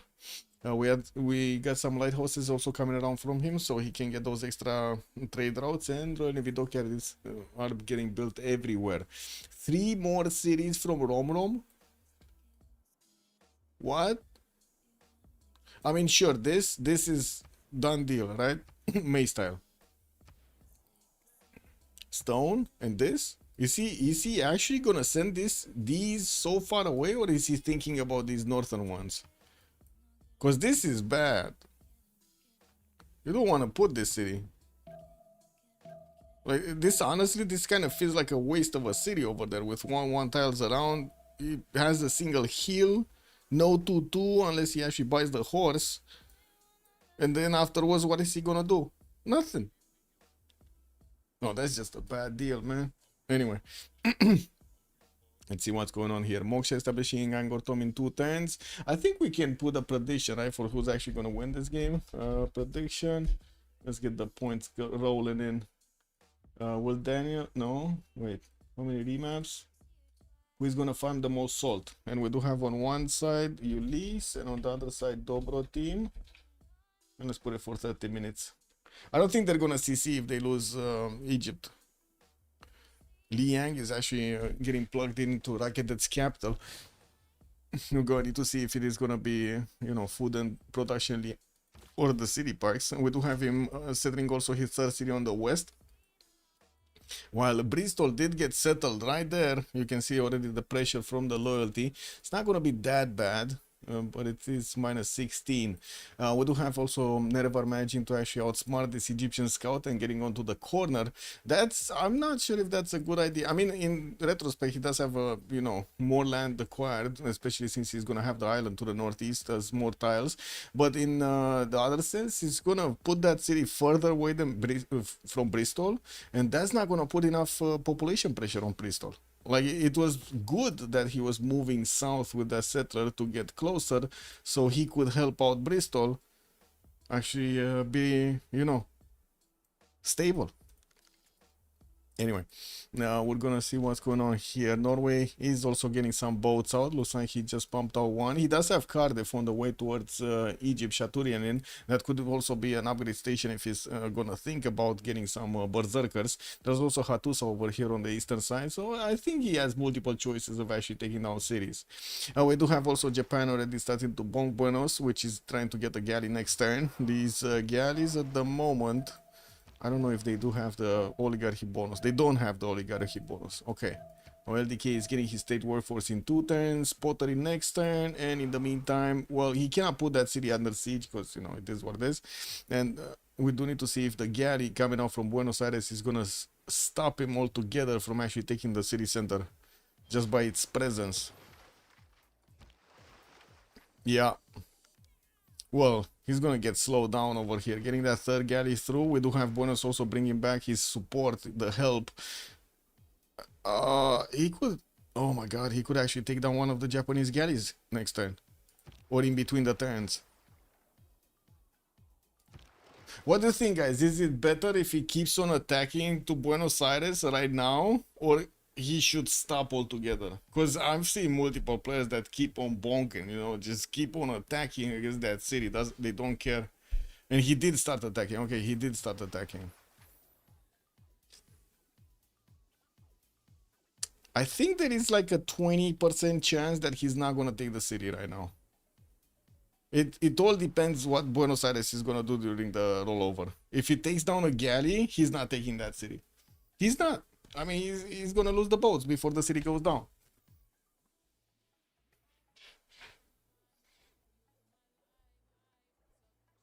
Next up, what do we have? More monuments coming in. We're 1028. We're just a few turns away from actually switching the era. We do have also Norway still pumping out boats. Looks like there is an Egyptian archer being sent towards the choke point here. Norway did bring back his warrior, trying to actually heal him. And in the meantime, Egypt is trying to get his government plaza down. That's going to be a nice campus when he's going to build it. If they lose Egypt, they auto lose Diplo. Well, yeah, but Diplo is kind of late, and auto lose Diplo, yes, but at what point, right?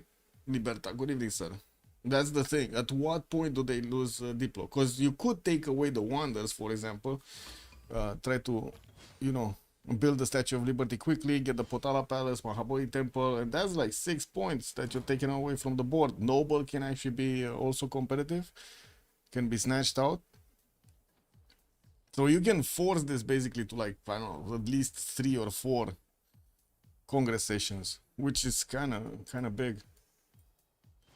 Okay, so yeah, there we go. Korea is going for the northwest settle and the northeast settle. And started to get some galleys out. I think he's eyeballing Antananarivo. Interesting. Yeah, there is another settler coming out from Gangneung in 4 turns, and I would imagine it's going to be this one on the May style, while he might actually get to chop it next turn with the builder. Okay, so yeah, he did lose a boat, and now you do see that the Japanese galley is very, very low HP. Is he going to have enough? He might actually have enough. He might... Oh, no. Wait, this is in attack range. So this galley can take out this galley can attack into this galley, and this galley can attack into that galley, and poof! No more galleys next turn. Is it happening? Is the 20% happening? Oh my god, it's happening. Now that's a waste of prod. I gotta say, probably LDK is kicking himself right now. Kicking and screaming at the same time. Can you imagine he invested like 6 turns into getting boats out, put the card in, and he still did not get the city. That's just waste of wood and, well, manpower.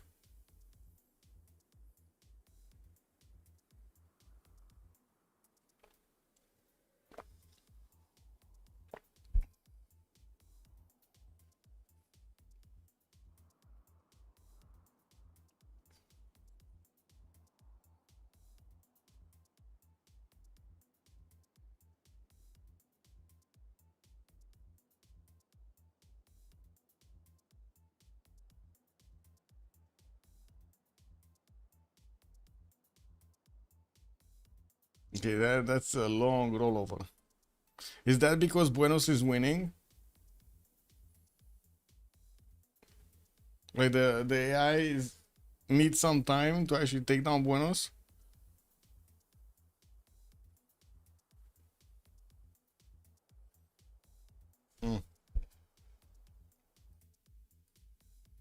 Or Buenos maybe got tired of winning.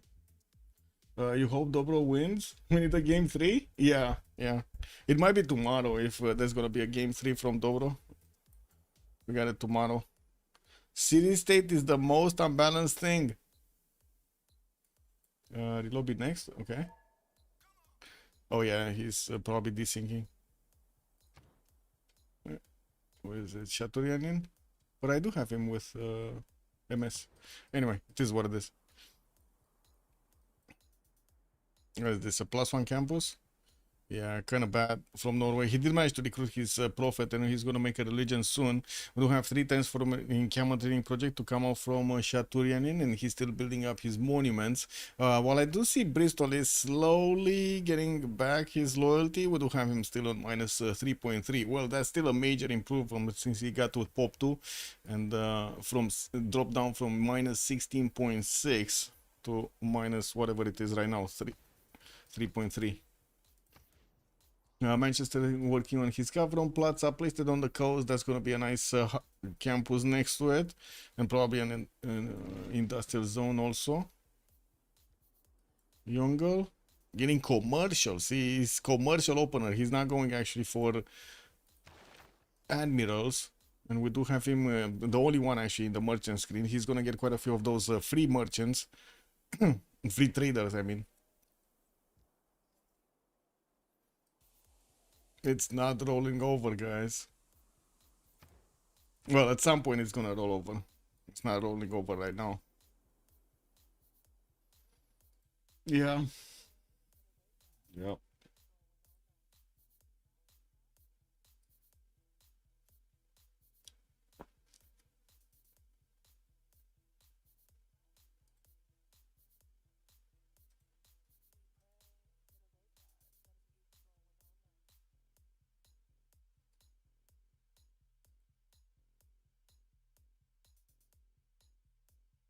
Oh, finally it rolled over.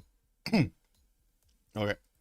So, looks like Japan. Oh my god. It's like a 50-50, guys. Like, literally, it's a 50-50. He can attack into the city center and could do the damage, like the extra damage that you get.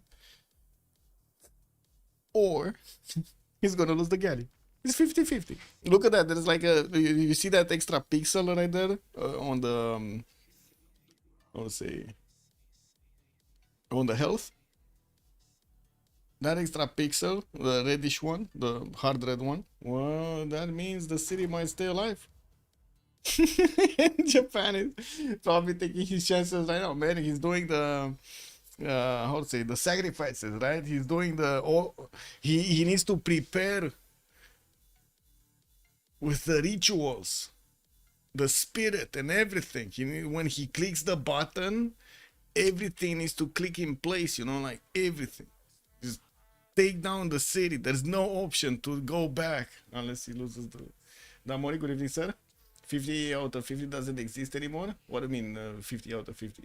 50-50 doesn't exist anymore. As in you don't have any more high rolls or low rolls? That's what you mean? Bacon, good evening, sir. Is Kumasi nerfed? Oh, interesting. When did they take those down? The high rolls and the low rolls? Huh. So, wait. He's not gonna click the button, guys. And now the city is too strong. And it has 5 galleys and he's building more. Do I have the impression that LDK actually just created himself an opponent here in Buenos Aires? Like, can you imagine if the city actually wants to rush caravels and shit?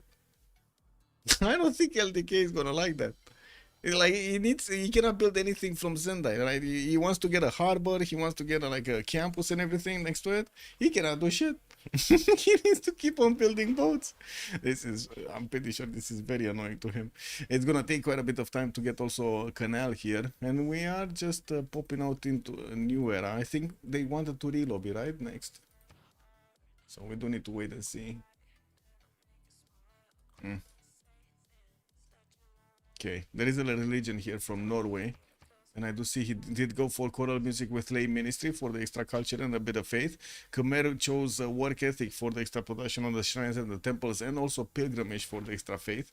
Also, Eco Supreme is saying that Buenos Aires has the best ships. Yeah. And wait, I was like, they tried to kick GP. Okay, so you know, the save rolls over, so we can actually get this faster. Might as well.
We were about to switch the era also to talk about their golden age options, but yeah.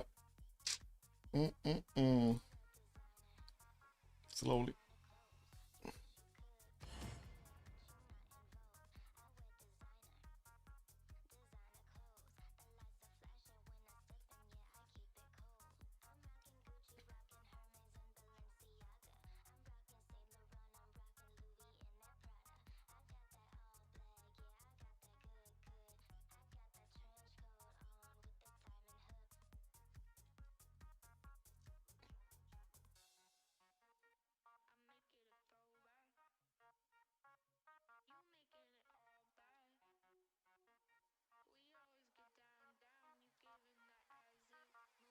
Yeah.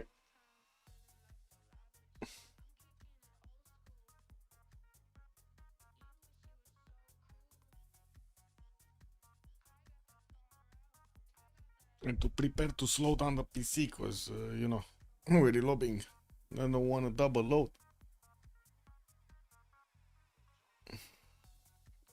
That's actually a thing in this game. It's amazing.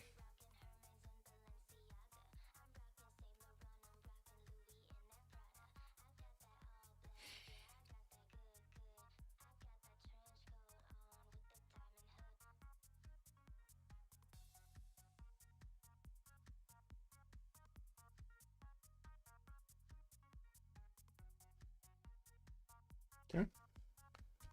Clicking the button soon.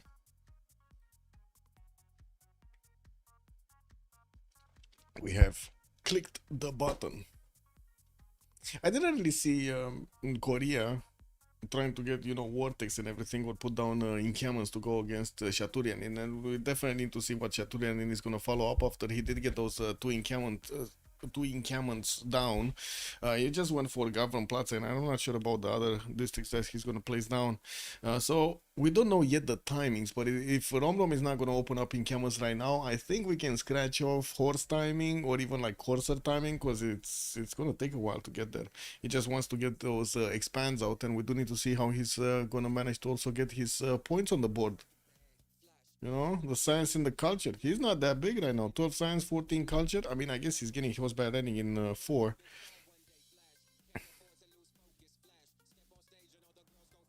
What is he here, right? Yeah, Temple of Artemis coming down. Dago did get placed. He does get also to connect his capital, getting more galleys, and it looks like they are going indeed for Antananarivo. Well, Antananarivo does have quite a few land units. No galley though, and it's only 18 strength. Not to mention also these warriors are a bit far off to actually get into the city center to beef it up a little bit. There is also an open builder here. A 3 charger that Korea might actually try to take out. But anyway, it's in between 2 archers. That kind of looks like a death sentence. No, not Legion. Nerevar took one. England took one. Nerevar. He came in with this scout. They say the exact same scout that you see right here, and the settler was here. He was trying to place it down. Like that was the turn he wanted to settle, but then the scout happened, popped out from the forest and whoop, snatched it.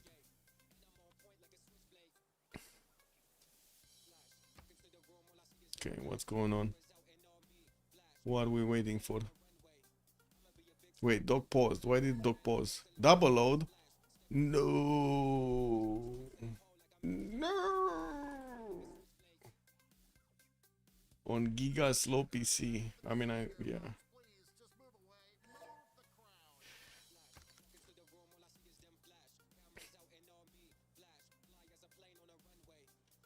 And this is incredible that Buenos Aires actually is remaining alive. Once a lagger, always a lagger. It's Kitchby! It's Kitchby! He went down! He disconnected. Oh well.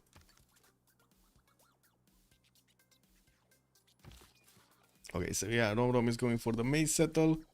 Looks like he's also gonna have more builders to keep improving stuff. And Magnus is establishing Jonju. Lots of jobs over here for him. He just got a few of those, and from what I do see, of course, he started building the mines next to the Seance. Quite valuable to actually get those extra science points from those mines around.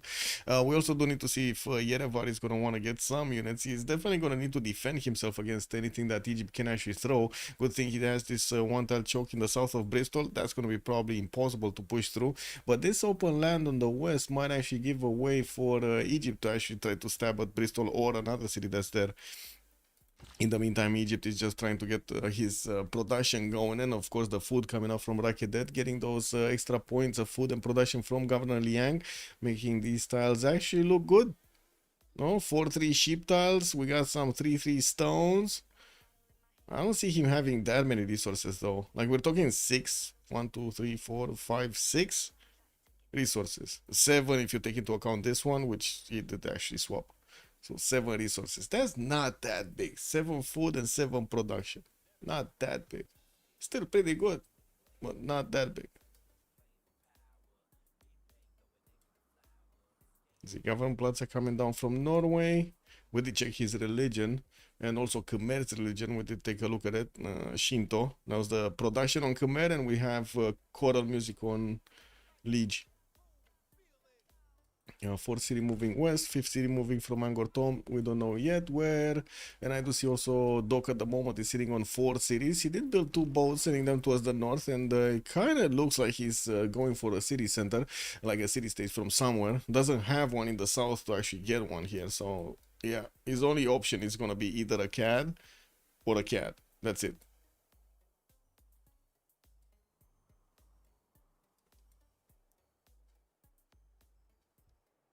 Is he joining back, or do we need to relobby for him, or what's the status?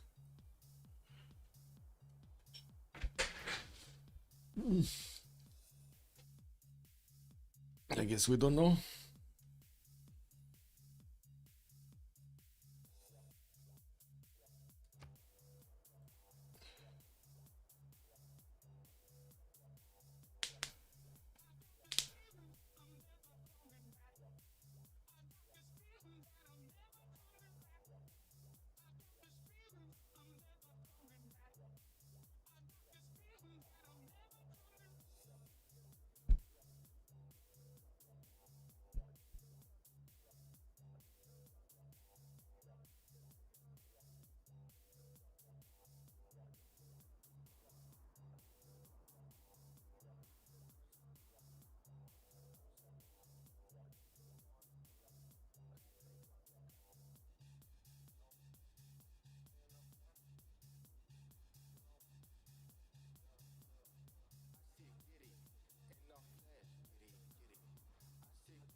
I'm gonna go wash my face.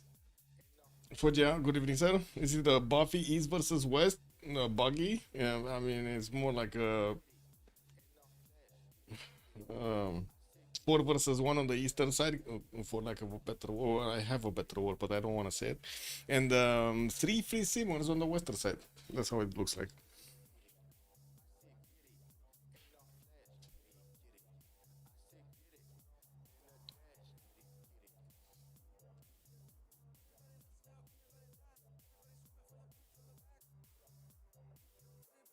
Yeah, I don't know what's going on with KHP. Didn't they have somebody? I think they had somebody, right, in the channel. Like they could get a 5th one. Assassin Kings is in the channel, so maybe they do have a sub ready to go if anything goes bad. Well, KHP was Yongle. Pretty in position. No problem, Yongle, actually. No pressure, Yongle.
Okay, we got a team plus and another team plus, and we should be good to go finally. Okay, the post. I really am hoping they're not gonna desync during the rollover. Anyway, we're gonna cross that bridge when we get there. Roy Vito here's coming out from England, and we do have him getting those lighthouses down for the extra trade routes. The Temple of Artemis is gonna be slowly built by Rom, but I didn't see anybody actually challenging it. We did have Rom, sorry, stop it, actually, with a potential deal that he could improve to get to build the Temple of Artemis next to it, but it looks like he does prefer to actually get more cities out before he's gonna do it. Pyramids is coming out also for England. He kind of looks like he's gonna want to chop it with Governor Magnus. That is only 6 turns, and I would imagine 2 chops should definitely get it going. Governor Platz also coming out from London, beautifully placed. So wait, did he just?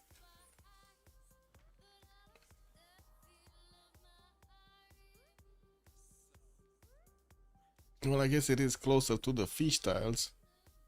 Like, he denied himself a +4, possible +5 campus here by settling there and not on the uranium tile. But at the same time, he kind of, you know, got a discount in the gold. Like, he would have needed to pay another, probably like 40 gold to get these tiles. 30, 40 gold. Bonsoir, Monsieur Rafifi. Bienvenue.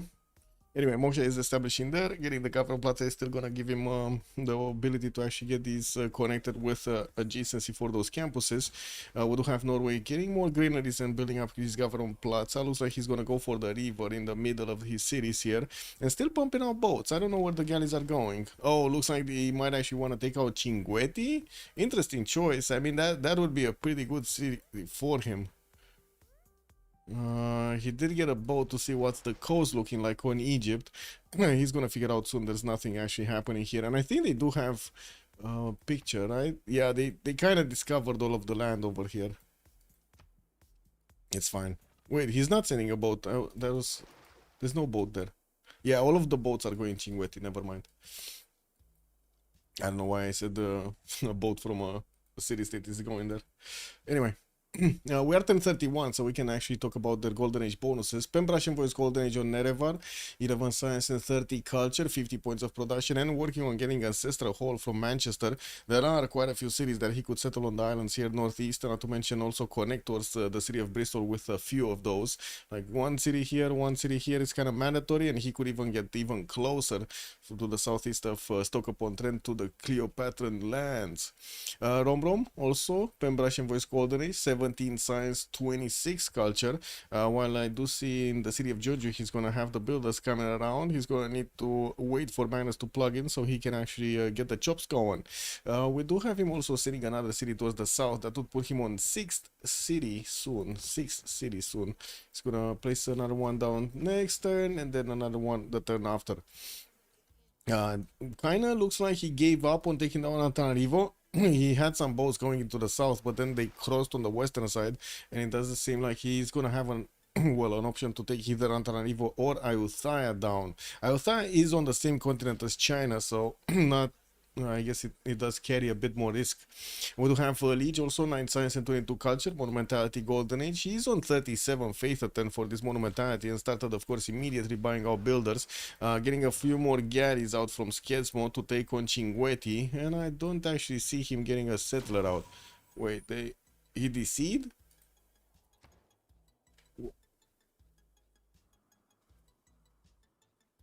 Did he desync? I didn't see a desync. Did he just manually disconnect? Oh my god, man. He pulled the plug.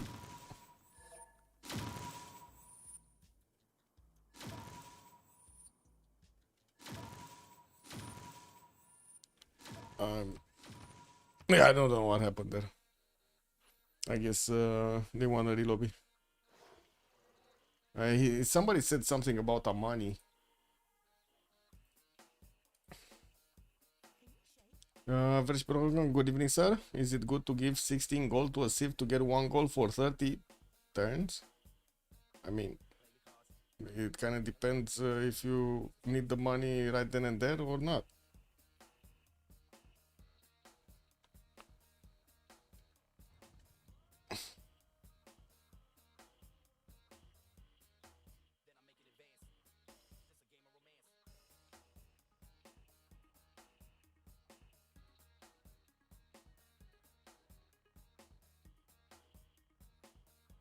Yeah, what are the different religions? On Norway, we had choral music with the lay ministry, and on Khmer, what was it? The first one was obviously the production one. I'm not sure if I remember the second one though, and I'm pretty sure it wasn't Defender of the Faith.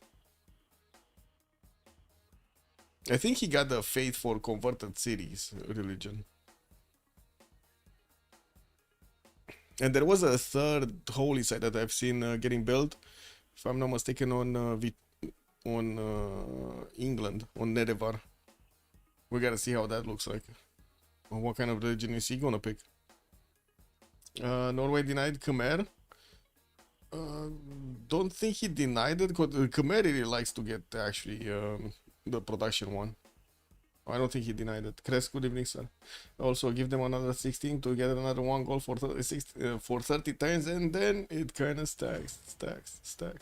What do we want to do with this gold? Yeah. What's the gold for? What's the gold for?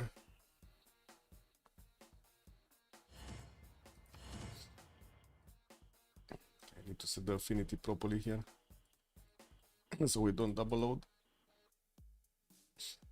Money. It's so funny.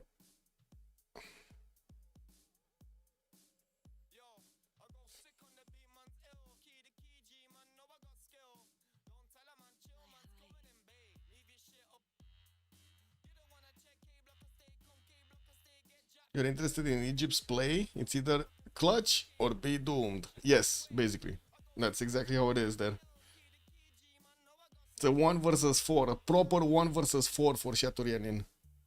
And neither one of his opponents is getting a general. Like, not one of his opponents is getting. And we're gonna need to see if Chateaubriand is actually gonna get out of that hole. He does have, I guess, defensive posture, but it's not gonna be that many cities that he's gonna have on his side.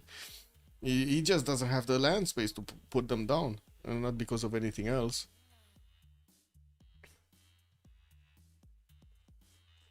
What is it? Yeah, look at this. So he has another city spot here, and then another city spot here. And that's about it. That's like 5 cities. I guess you can count the coast in the south, but let's be real, he's not gonna place a city on the coast. It's too exposed to Norway. I would say it's okay if you are the one paying the 60. Yeah. I mean, you do get 14 back, but it's in 30 turns, right? That's the thing. It's like giving out, how to say, it's like giving out a credit, basically. But in the game, at least you know the credit is actually going to be paid back. Not like in real life when it could just disappear.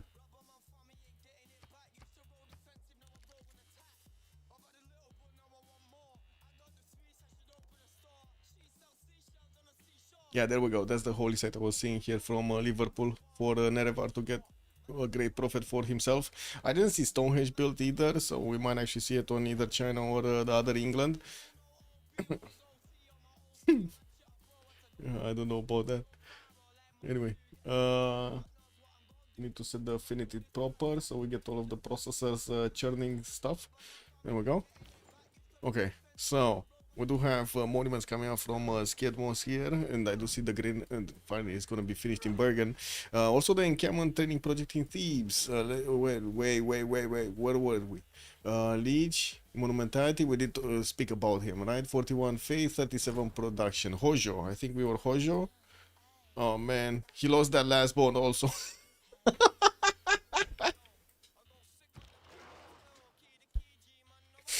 Man. Guys. Is this a Civ6? I mean, if this is not a Civ6, what is a Civ6? I think Buenos Aires right now is over LDK in skill. No? Man, 5 galleys. Yes, I know. Buenos Aires is crazy, man. LDK lost 3 galleys attacking into that freaking city. 3 galleys. And, well, he stopped building them. You can see in Sendai, he's actually starting to get some harbors out. He kind of gave up on the idea. A little state that could, yes. Exactly. But is this a Civ6? That's the question I have. Let's put up a prediction. Not a prediction, a poll. I want to know. Does LDK get Civ6 spanking? Yay or nay? Let's see what chat has to say. I'm gonna even let it for like 3 minutes over here to get this going. Does he get a spanking award or not?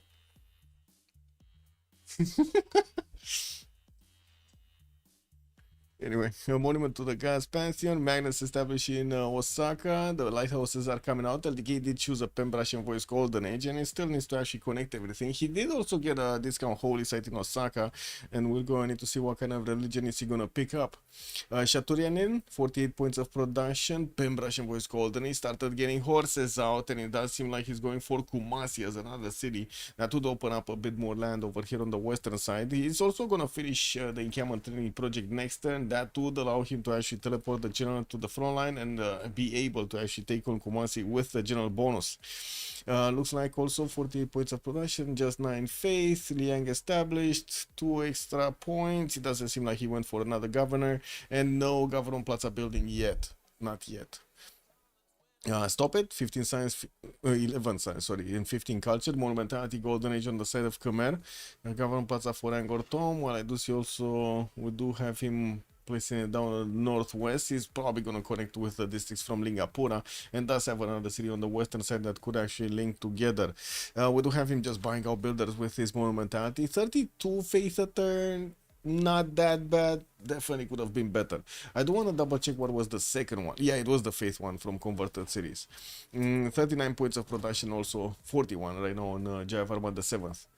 Kichpi on Yongle, Pembrashian voice Golden Age, and we do have him getting a settler out in 3 turns from his capital. Did place down his government plaza, still did not improve a single banana.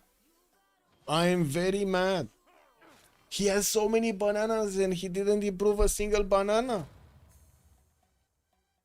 He's not the banana king anymore. Not in my heart. Kichpi is not banana king anymore. Dobro could try a science victory. Let's see if they're gonna get there. Also, am I paid back even if war occurs? Why?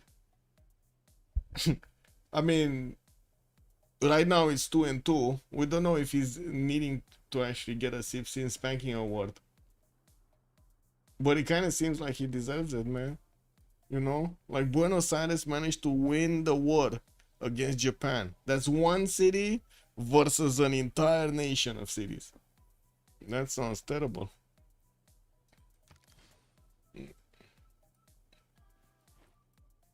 Oh well. Let's see. We did talk about Kichpi. Doc, 13 science, 32 culture.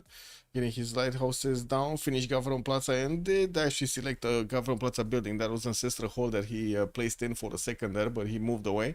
Got also hanging gardens, and I think that's actually from the city of Birmingham. And now after he did manage to get the chops in pyramids and the hanging gardens. Oh my god. The freaking poll ended with a 2-2 kick. Anyway, more or less coming in. Discount holy site here in the city of Leeds with a beautiful campus that he can either place from London or Leeds there. We do need to see when he's going to get more settlers. At the moment, looks like he's sitting on 4. Getting a city from Plymouth, we're probably going to see him settle the northern coast, while China is probably going to take the inland in the southeast. As you can see, it's not really interested in getting a lot of coastals here. And we do have also the boats of England getting close to Akkad, and we might actually see him try to take that city. I think he's going to take that city, and that would put him on 6 cities. Okay. Norway started to get a few archers out. We do have the units of Egypt actually starting to get chopped in Memphis, getting all of those hoofs in order. The horses do have a general with them, Trung Trak, and they do have the ability to go against Kumasi. Right, meow. I mean, that is a 3-charge builder. He should swoop in and take it down. Shaturianin, you gotta click the builder. Wait, does he even see the builder? Yeah, he sees the builder. Okay, there we go. He declared war on Kumasi. Now we do see the general also moved into range, and we do have the new horses getting in. He should be easily taking over that city center. Campus coming up from Memphis. That is going to be just a +2. Will turn into a plus, I would say, wait, that's, what is this? Oh, that's a wonder of some kind. No idea what wonder it is. He probably tried to actually build the road. Horses also coming around from Korea. We do have him getting the Temple of Artemis next turn. While I do see he keeps on building up the Seons. Still did not rise up significantly in the science count. We just have him on 19 science and 33 culture. Ancestral Hall here from England. We do have Inerevar still building up his trade route so he can connect to the capital. And I don't see him actually placing down more cities here. He's getting a horse out from Bristol, which he might actually get to chop here with the builder he built. We might need to see him plug that choke in the south. He just has a scout that is not enough to actually block down Egypt altogether. Wallace Throne also coming up in 2 turns from Rakedet, while a horse just popped out from Thebes. I'm pretty sure he keeps on moving west side with it. Kumasi has been taken down, and we do have the general moving in between these cities. Egypt immediately did manage to also get that builder to work here on the Citrus style to give him the extra amenity, while he's gonna have a few of these resources to go for. Looks like he's gonna want to follow this up. Uh-oh.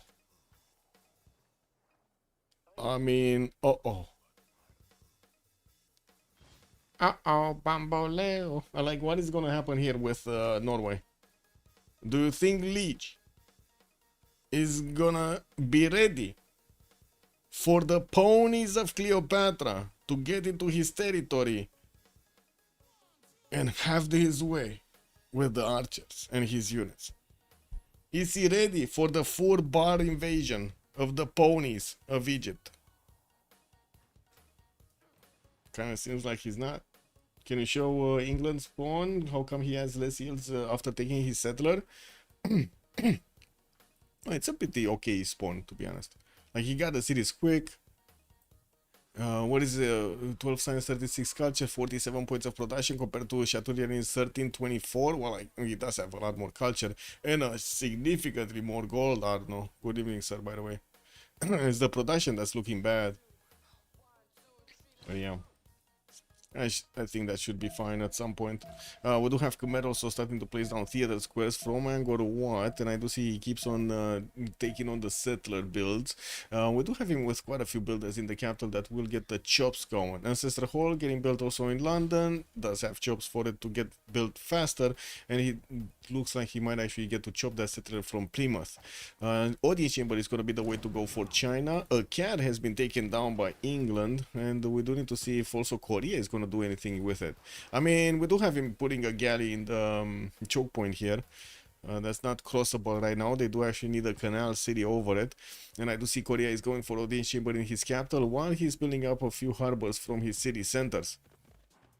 Lee saw the Kumasi fall, so I think he will be careful. Well, he's trying to get a few horses out, and it looks like we do have Marianus starting to get built here from Egypt. He's not holding down. Like, Egypt right now, he kind of felt like in a cage for a few turns, lost a settler right there, but now he's coming out swinging. Oh yeah, I mean, he's coming out for a fight night. Is this the fight club? He's gonna take on Leech in the fight club. That's how it looks like. Because Korea is definitely too late. Like, he has a single horse popping out, moving out from his city. Might want to take Armagh with it anyway. Doesn't have an encampment down, doesn't have a general. It's late. It's very, very late for him to get going. Okay, it looks like England will get that shrine going for more points on the Great Prophet, while it looks like Japan is also slowly getting there. We do have Japan with the same problem. Buenos Aires problem. 6 galleys, Buenos Aires. Okay, another wave of galleys going through. Buenos Aires is repairing its defense. It's almost up to 200 out of 200. I do see also Japan is putting a few more settlers on the way here, sending that to the northwest. Osaka is going to build one from the northeast and getting audience chamber in 2 turns in the capital city. Will take quite a bit of time to actually get a canal through the southwest of his capital out. Bros working coming up from Liege next turn, while we do have Egypt moving closer. Wait. Norway was building a horse in Bergen, and I moved away thinking this is fine. Somehow, that horse turned into a warrior. What happened to the horse? Did he run out of animals? Like, actually no horses, physical horses to work with? Ah, shit, he did it again, man. Bro. And we unpaused as well for him? Why did we unpause? Well, now definitely the AI took over something.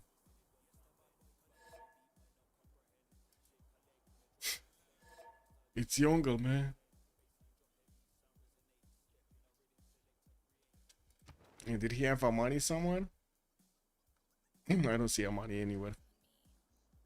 Okay, looks like Liang was in. I think he kind of finished his turn, to be honest. A warrior is a berserker pre-build. Yes, the warrior is a berserker pre-build. Yes, yes, yes. But how do you turn a freaking, you know, pony into a warrior? Will he even have it close? Because he's on games and rec. He's not even gonna have berserkers that quickly. And these archers are not gonna hold the horses. I mean, they can pepper the horses with their arrows, but they're not gonna hold them. They're way too quick. Anyway, it looks like Stonehenge coming up from Thieves. That's gonna be a nice addition to his empire if he does manage to get something like Defender of the Faith on him.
Okay, we got a team plus. Just need to for Doc to pause.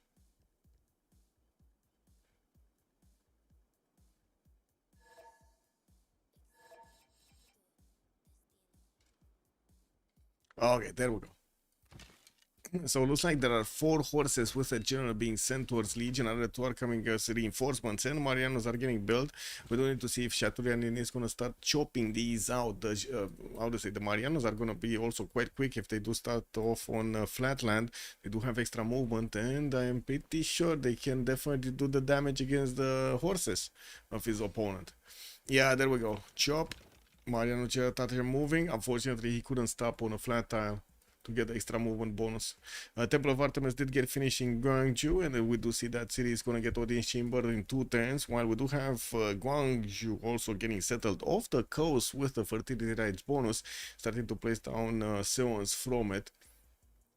And get those going. Liang is, oh sorry, Pingala is establishing Gangnung as well as getting some water mills going, and I do see Khmer is going to try to get his Colosseum up. We do have him placing down. Wait, oh yeah, he does have a tile over here. I was thinking, wait, he doesn't have a flat tile, but he does. He does. He is just like, you know, he needs to actually chop that forest, the woods. A Leech only makes 3 gold per turn. Maybe he don't want to spend too much. Oh, I'm sure of it, but he does need to spend something on his defense, right? He sees the first horse. It's coming in, getting a promo right in his face. We got a second one moving through. Yeah, I think he realizes the danger. He does have builders that he could easily get some extra production towards these horses to build them faster. And I do see he does have actually... Whoa, whoa!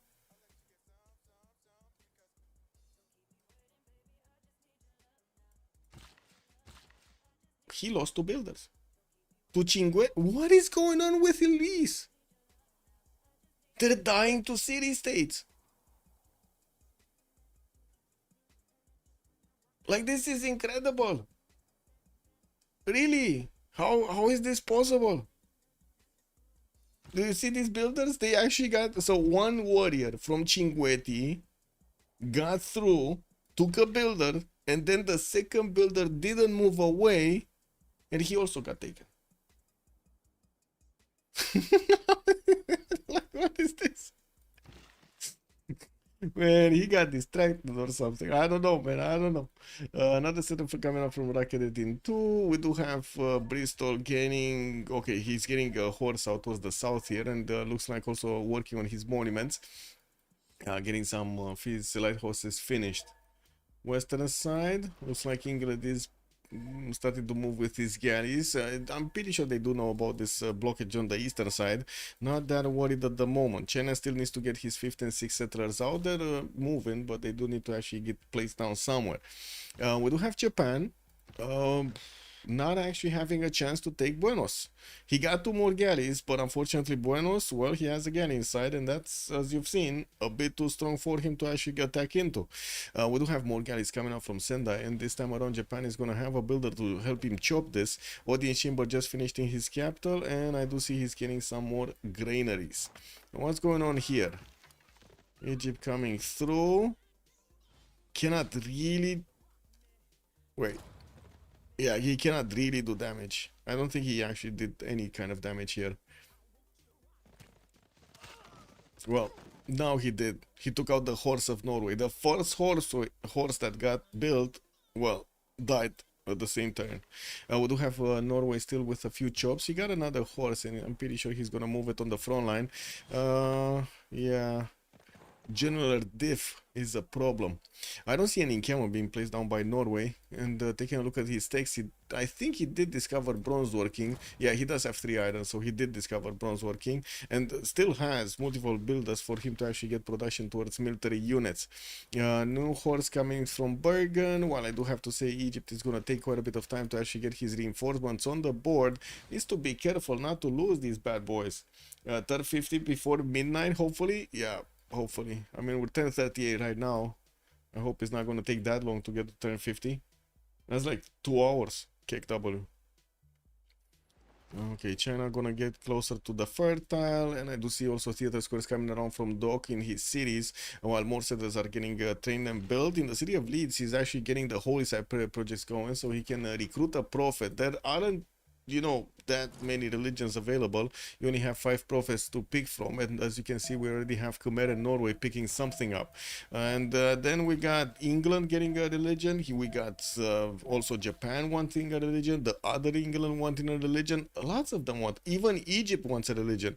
Well, he's just 4 turns away from getting to finish that Stonehenge in Thebes to get the Great Prophet from. And from what I can see in the Great People, let's see. England is close. He's like 9 turns off, or 8 turns off actually. Japan is not getting a project. He's not moving close, and then England is not moving close. They kind of need projects. Well, Japan is going to get the shrine built, and I guess he's going to switch to 2 points a turn instead of 1. And I did also see England here finishing up his shrine, and I think he just finished it. So next time we're going to see it a little bit faster. Yeah, he's going to switch from 1 to 2 Great Prophet points a turn.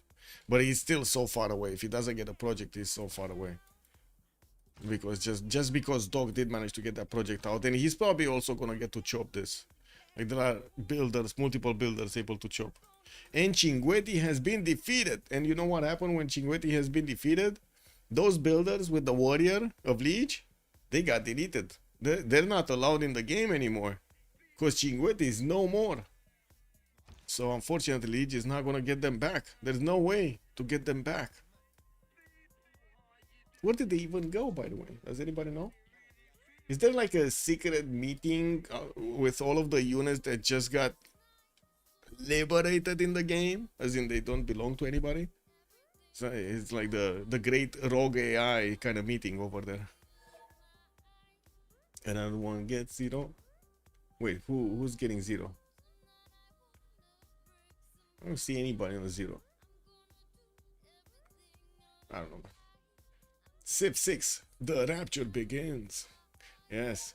Rip Chinguetti's units. I mean, I kind of rip Liege's units, because those were Liege's units. Anyway, we do have him at least getting another city center. You know, 4 cities is still good.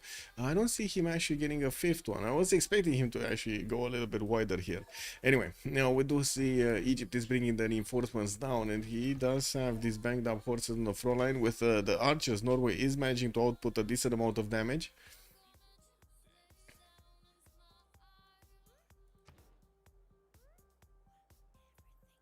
I don't know what he's talking about.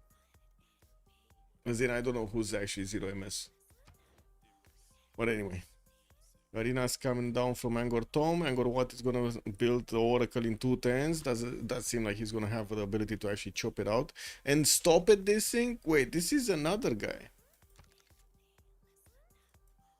Oh man. Yeah. Meanwhile, Khmer in China are living their best lives over here on the west. Yeah, just living the dream, man. They're living the dream.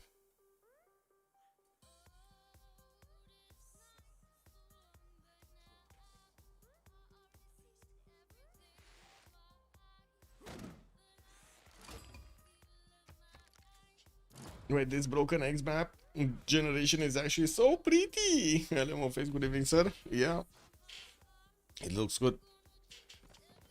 The X this time around broke in half, in 3, broke in 3. Sometimes they break in 5, sometimes they break in 3. Oh wait, oh, 2 horses actually from Egypt did get taken down. We do need to see if he's gonna manage to actually. I think he will. I think he might have the opportunity to trade those units, right? Take out the archer. Oh no, this horse doesn't have any more movement. I guess he could have taken down the archer, but he's not gonna get it. Anyway, not enough reinforcements from Egypt to actually do something here. And it looks like his Marine Chariot archer, even if he gets on the front line, is gonna take another turn to actually start shooting. And there are significant reinforcements from Norway on the way.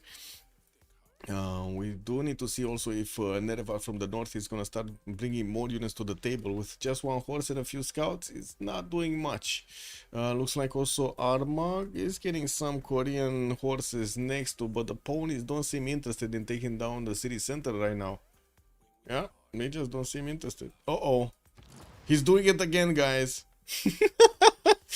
Oh man, he's doing it again. No, no. What are the chances, guys? What are the chances LDK is actually going to be successfully winning the war against Buenos Aires with no significant improvement in his tech? Well, I guess he does have the oligarchy, right? That would be the major difference. Oh no, he doesn't even have oligarchy, guys.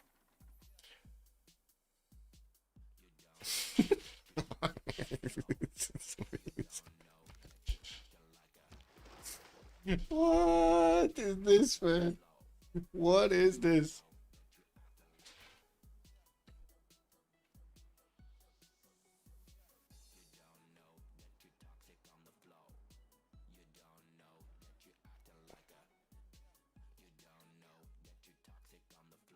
Ridiculous. Why would he try again with only 3 galleys? I know, but look at the galley position, right? This kind of screams, I want to do it again. I want to do it again, right? This is what's going on in his in LDK's mind. That's what his empire is telling us right now. He wants to do it again. Go against Buenos, smack him silly over there, you know, get back for the 100 years old from behind. Anyway, more galleys are coming out, and I do see Pingales establishing in Sendai.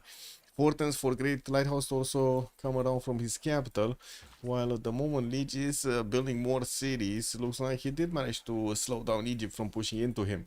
New encampments coming out from Egypt, and we do have that settler moving north. Also, a few Marianos are getting trained over there for a little bit of extra defense. Hey, look at that! We did have Stonehenge finish here in English territory. And where is his great prophet? Wait, he didn't get a great prophet? What the fuck? Did he delete it?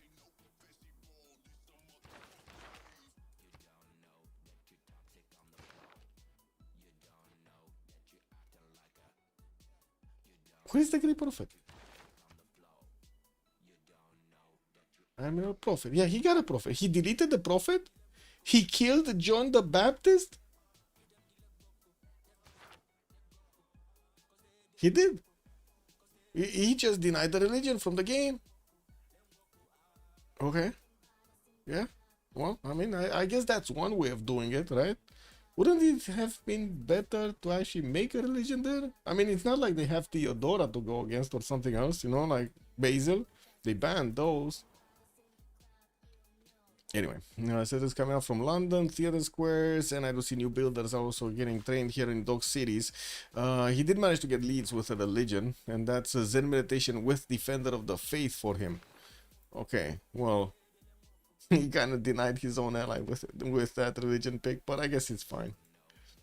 It is what it is. Poor Chateaubriand, nothing is working like he wants it. Nothing. Oh well. At least he did manage to get the city of Kumasi, and we'll have at least a fifth city here being placed down to the northwest of Rakedet.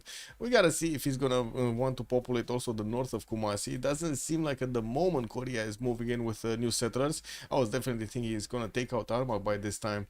Looks like he might be more interested in taking out Antananarivo on the coast. I guess he did build a theater square for him to benefit from, but like really, isn't it more interesting to actually prepare for the Corsair/CAF timing that's coming? I mean, he's on 27 science and 43 culture, but that's like early days. I'm pretty sure he does need to actually build up his library count, and maybe even get Hypatia over here recruited so he gets more science on those libraries.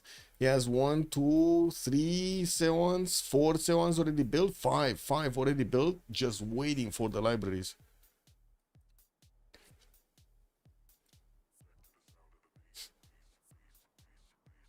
Oh man, this guy is actually doing it again.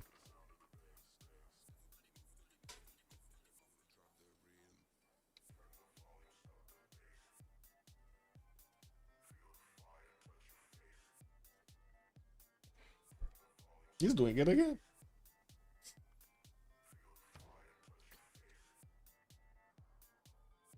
I don't know who's desyncing, but somebody's desyncing.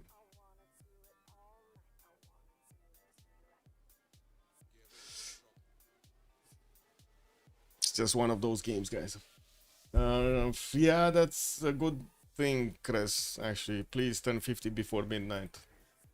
Yes, please, please, please.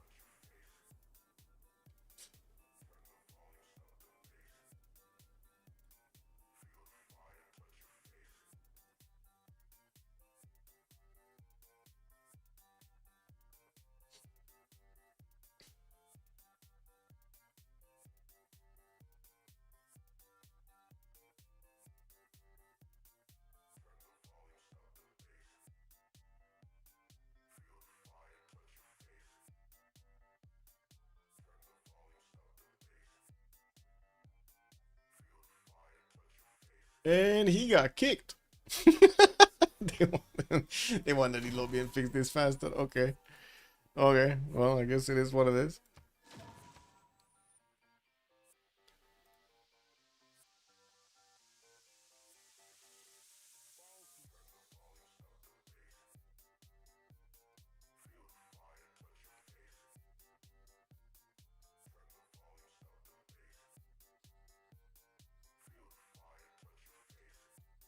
Wait, what's going on?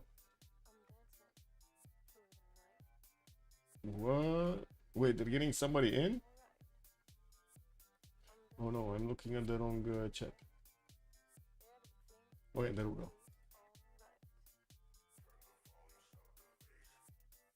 No, there will not go. Where's the new link? We don't know what the new link is.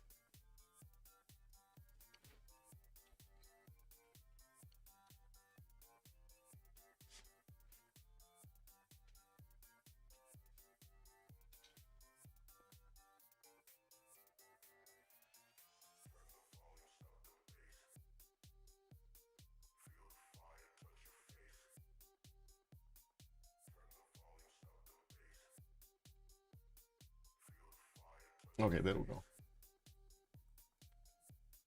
I don't know. Maybe he restarted the game. I think one of Dobro is playing on an air fryer. Ooh. Hot. It sounds like a hot endeavor.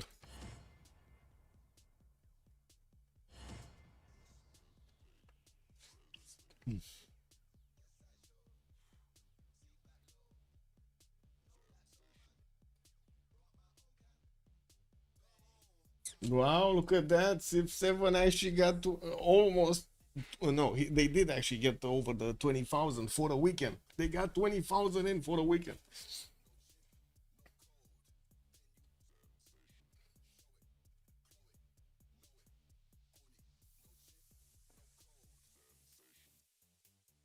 But no new sales by the looks of it. Oh well.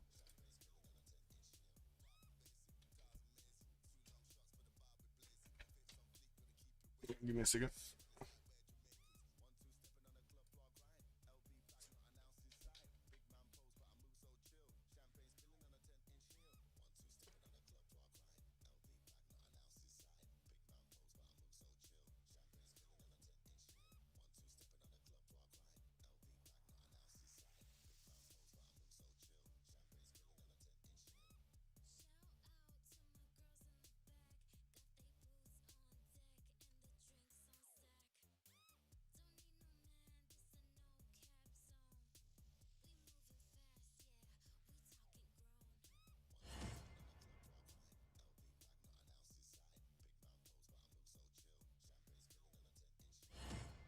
Lidan, good evening, sir.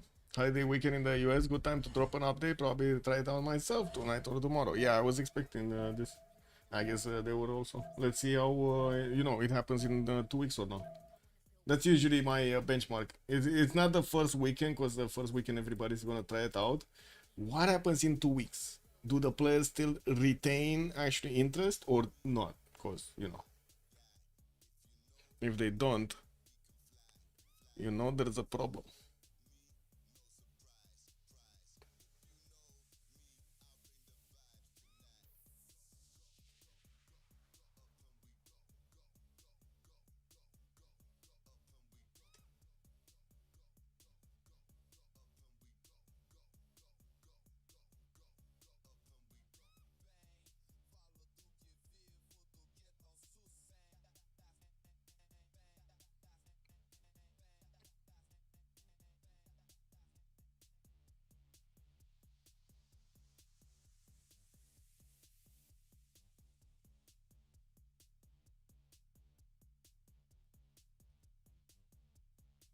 Wow, this time around actually we started off faster. Or it kind of looks like it's gonna start off faster. Yep, it does. Okay. Well, Egypt did manage to take down one of the archers over there, but he's still gonna lose the horse. We do have him also bringing new horses to the table. Looks like he's gonna manage to actually do a bit more damage, especially with his Mariano and the horse next to it. What do we have here in the north? Yeah, the Great Prophet has been taken down. John the Baptist, no more John the Baptist. Builders coming out. Korea doing things, and we do need to see if Japan is actually going to push into Buenos Aires. We do have him getting some more builders out, and I'm pretty sure it's feudalism timing for him, or getting very close to. Liege is also getting it in 2 turns, and as you can see on the other side, Khmer is getting it in 2. We do have finally Japan also finishing the harbor in Sendai and getting those lighthouses built so he can connect more traders to the capital. He is using Moksha internals for the moment and will have the option to switch from an early stage of the game to Norway on the coast. That should be a lot more gold coming out for him and for Norway if he does start to send them. Oh, wait a second.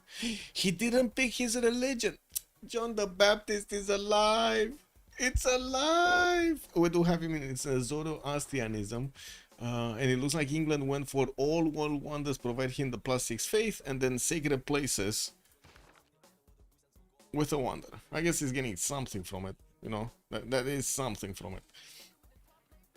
We do have also Doc managing to place down a campus. He did actually chop something, got a shrine in between, and we do have another settler coming out from London.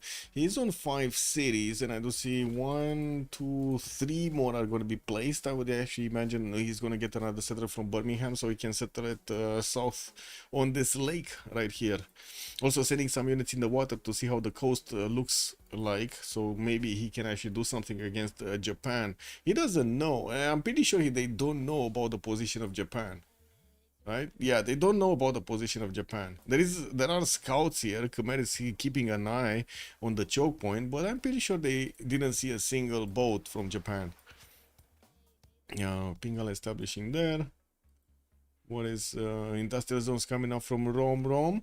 We do have him again, still with just 28 signs. Has quite a few more of these jobs to go next to the 7, so he can get those extra mines through. And it kind of feels like he's fighting Antananarivo, and Antananarivo is also winning.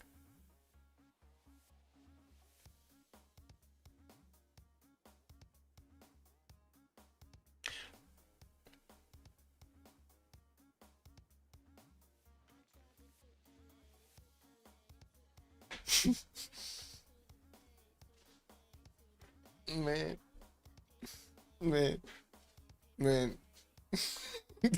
What is going on in this game, man? Whoa. So Shaturianin actually got to levy the city of Engazargamu, and then Liege got to levy Ayutthaya. And wait, do I see this? Oh, this is not a settler. So they're gonna start fighting over here. Man, Liege really needs to get Ayutthaya. As in, I would say Rom really needs to take down that city center. Just smack it down. Don't leave any option for Egypt to get out of there. Yeah, we do have also Liege managing to get a few more warriors. Looks like he's going for the settler expansion here once the city is out. And Egypt is bringing more firepower to the table, keeping up the pressure against Norway. So, you know, he doesn't forget that he needs to build an army. We do have England also sending one horse. Wait, that horse can actually hop over. He can hop over. He's not taking down the slinger in one shot, but that's with the river defense. And there is a scout also here. A very pesky scout. Wait, this one is not gonna have movement. Okay, what are the chances of Nerevar crossing the river? Rename the stream to Ulyss versus CS, the Dobro Barbarian. Man, no, this, yeah. I guess it is, yeah. I guess it is what it is.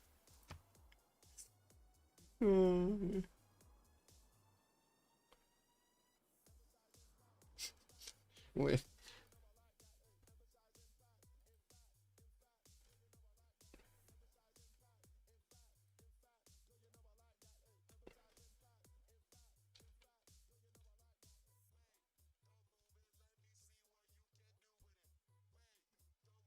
There we go. I put barbarians winning on the stream. It's fine. Because, I mean, they're winning, you know? Look at Avantanarivo. It's winning against Rom. I guess Cinguetti died, but not before it actually did so much damage to Liege. Japan definitely couldn't take Buenos Aires, and it's uncertain if he's ever gonna take Buenos Aires. He's figuring getting walls up, man. If he's not doing it right now, that's it. He's not going down. And he's not doing it right now. It will get the walls. Like, there's no way it's not gonna get the walls. He's got the walls. And he started smacking around the Japanese guys. Pow, pow, pow, everywhere. Yeah, beautiful, man. Beautiful. Yeah, what can I say, man? LDK is not in a good spot. Yeah, it looks like Norway did successfully push back the Egyptian units.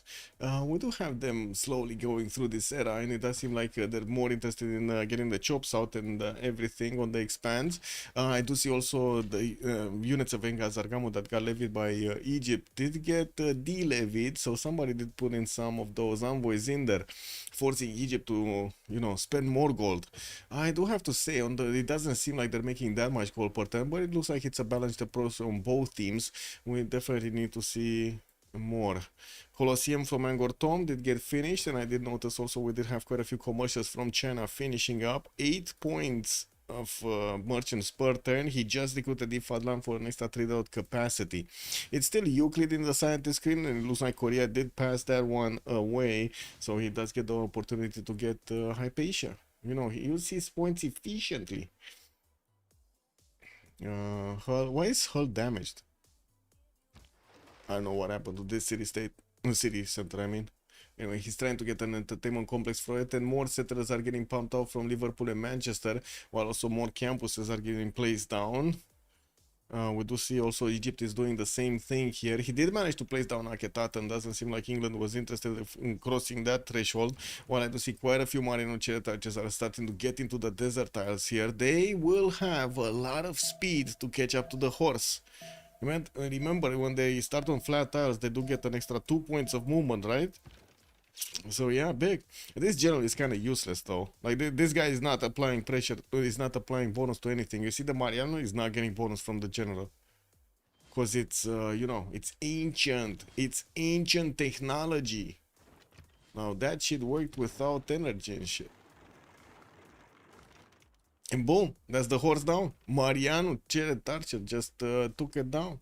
And I gotta say, it would have been probably a much better idea to send the horses towards either England or Korea instead of going against Norway.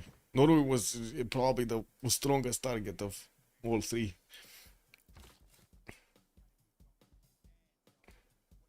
All right, let's see. We do have another 2 horses coming around, and I would expect a few more coming through.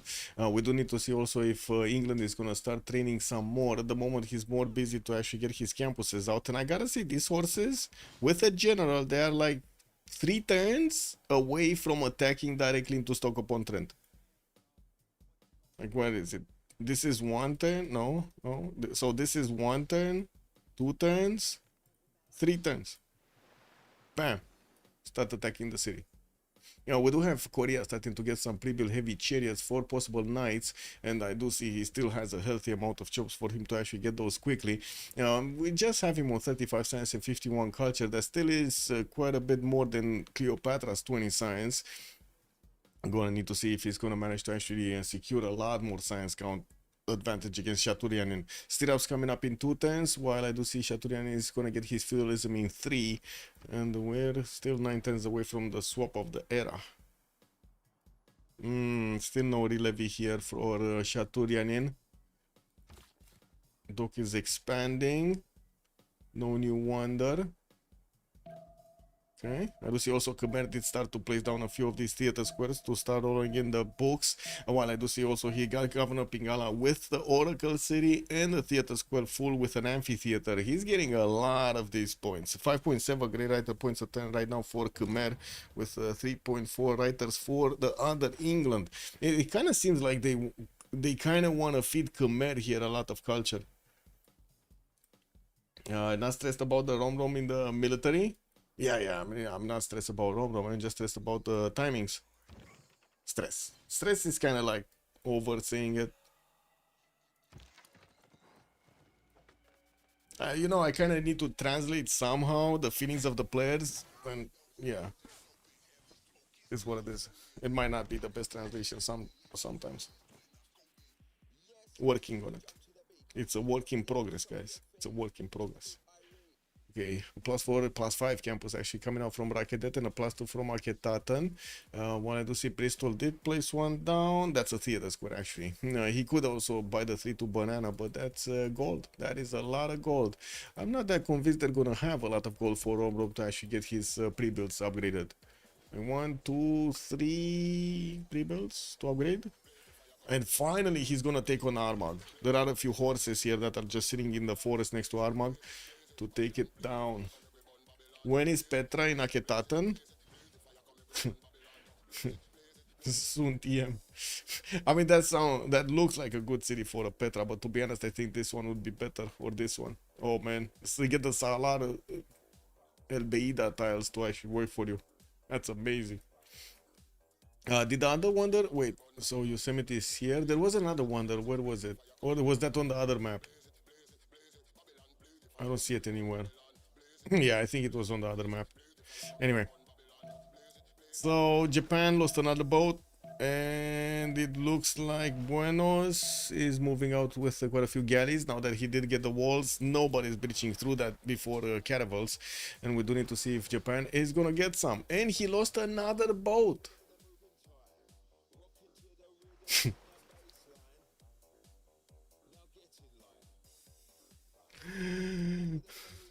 Man, that is just nasty. LDK is not happy. Is he streaming? He's not happy about this. He definitely is not happy about this. Oh well.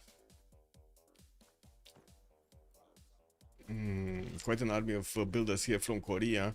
And I do see Yongle did get another 2 settlers. He's gonna be on 2468 cities soon. Still no relevy from Engasargamu. It seems like China is gonna want to take on the military that Norway starts to clump up next to Euthaya. There are a few horses that are going there, and we do have Norway upgrading these into berserkers so they can hold the horses if necessary.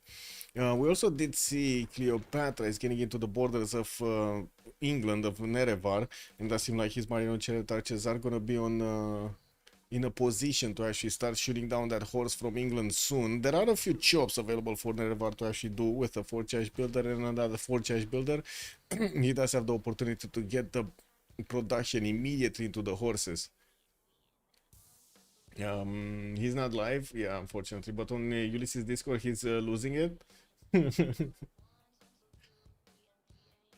Wait, what? He's communicating in Ulyss's Discord somehow? What? In text? Or what? Wait, I don't think I am on Ulyss's server. I think I'm on Legis server.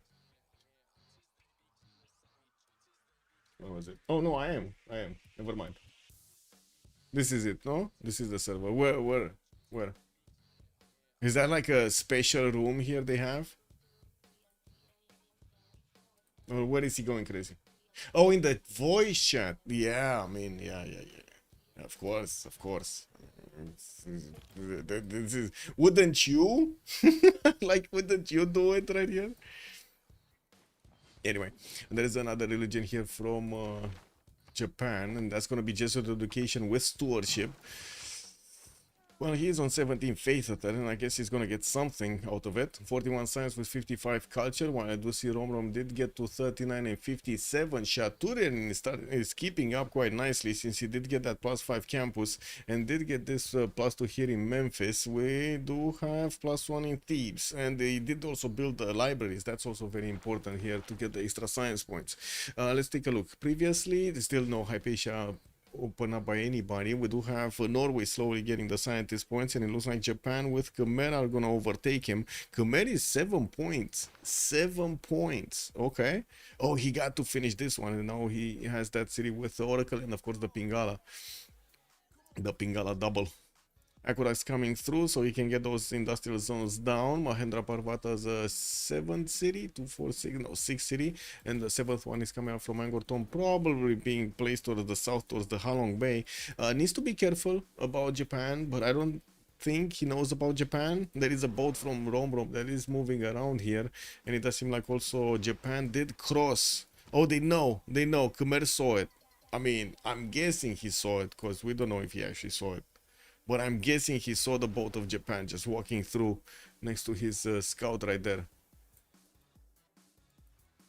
And this is like that first scene from Star Trek. You remember with the guys in the forest that were looking after a scroll made out of bones. And there's a starship just coming out of the water next to them, next to the cliff.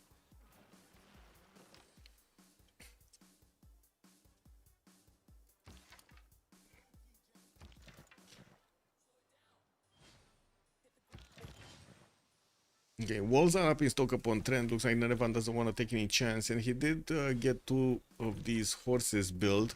There are 3 Marianoches here that might actually get to throw their shots. Oh, they don't have the extra movement. Only one of them would actually get the shots off this time. Anyway, where's this city going? Non-fresh? Is he gonna go non-fresh? Interesting. Yeah, we do have also Romrob with quite a military gathering next to Gwangju, and I'm pretty sure he did discover knights, because I do see he does have the upgrade button. He did also manage to recruit a general that's going to be Sun Tzu for him. Got an encampment here from Jeonju, and he did upgrade the knights. There we go. So we're going to have him go against Armagh, and then he's probably going to keep on going towards Egypt. And the question is, how quickly can he get to the next tech? 42 science, 60 culture, 112 points of production, definitely a little bit better than Shaturianin, but not that big of a science difference in between them per turn. I think it's time we say farewell to Egypt. Bye bye Egypt, bye bye. Yeah, but I think that also at this point, I think they're getting ready for the loss of Egypt, right? On the side of Dobroteam. They cannot let this go. If they let this go, they're out. They're out. So this is the last game. They need to do something, no? If they don't win. Because Ulyss did win the first one.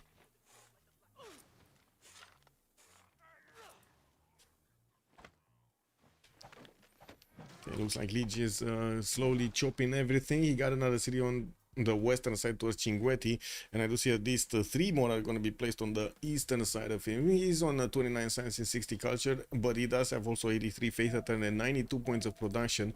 Definitely can keep up with Egypt in the north, but will need quite a few more campuses. One for the theater squares opener, and we do have him gathering not only the great writer points but also the culture points from that.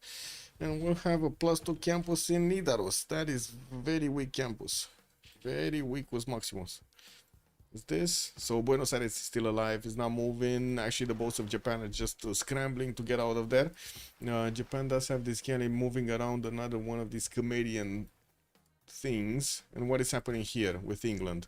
2 settlers are out moving south. 3 moving south, and a 4th one coming up from London. Whoa. So 4, 6, 8, 10, 11, 12. He's going to be on 12 cities. Oh man, this guy has dreams. Like, Doc really wants to carry this game to a win. Like, you see this guy, he's coming back. They're trying to come back. Trying to somehow counterbalance the fact that Chaturianin is, well, he's in a very precarious situation, I would say. Isn't that how the English say it? A precarious situation? In Romania, it would be like o situație șubrezită. It's kind of funny to say it, to be honest. O situație șubrezită.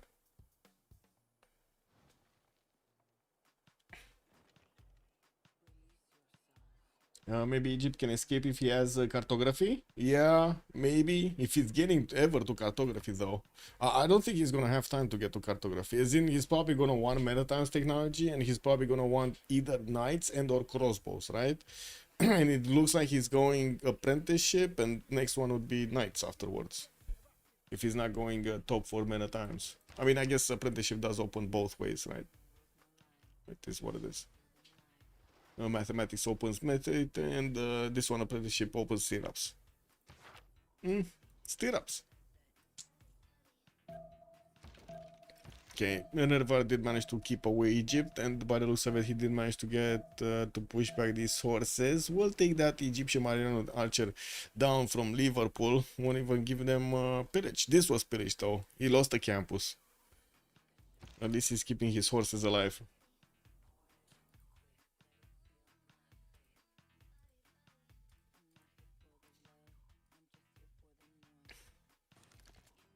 And he lost a builder.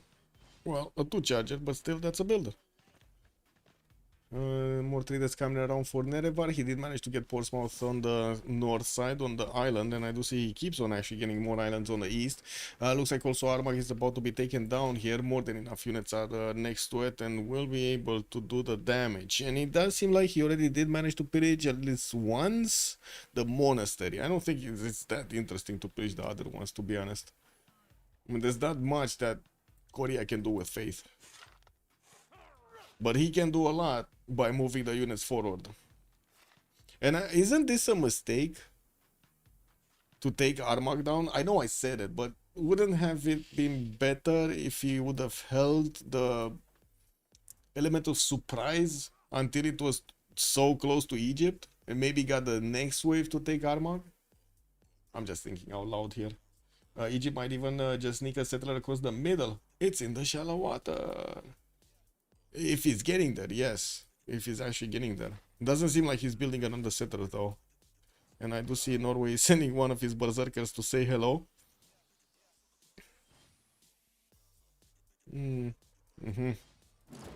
Cinguetti is recovering. He's actually getting a granary out for more housing. We do have Japan also starting to place down his industrial zones and getting the aqueduct placements in between. We do need to see how much he's going to manage to develop this empire. Rome did jump up to 68 science and 94 culture, definitely leaving Cleopatra in the dust over here behind them. We do need to see if he's going to keep on reinforcing everything. He did say so right at the beginning. Chad did tell us that that was exactly the wish that Rome said he will do. Take down Cleopatra.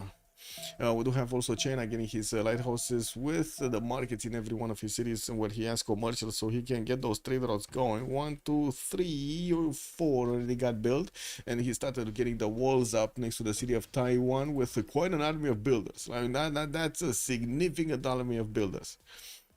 Norway did manage to push back China from taking down Ayutthaya, and there's still no re-levy here on Gazargamo to do anything. Armagh did get taken out. Rom's knights are going forward, and we do need to see if he's going to start upgrading the next ones. There are still 2 of these Marianos available for Cleopatra to actually use next to Stoke-upon-Trent, and I do see he sent his horse to take down the entertainment complex. He just doesn't want England to have fun. That is a party pooper. Varangian will have the Zergs too? Wait, I mean, it was a beautiful strategy that I was thinking at the beginning, right? Get the Zerkers in the water. Look, this should have been the slam dunk on the City of Thieves. If only Liege sent a few of these units in the water. Not even many, just like, you know, between 5 and 7, basically. Let's go, we got 1050. Yay, Chris! Yay! It looks like Cat is just catting around. What is this? Armagh has been defeated. Yeah,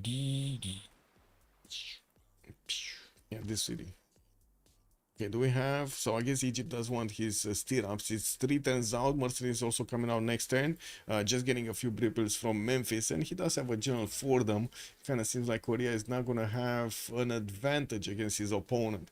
Now, military engineer for Rome coming up next turn. I guess the advantage he will have is the extra science output that he does benefit from. So he can get to cuirassiers much quicker. Or try to get to calves. Either way, I guess it works. And no Hawacha, by the way. No Hawacha yet from Korea. And if you're thinking about stirrups, ballistics, that's gonna take a while. It seems more stable. Yeah. Don't jinx it, man. Don't jinx it. You never know what happens in these games.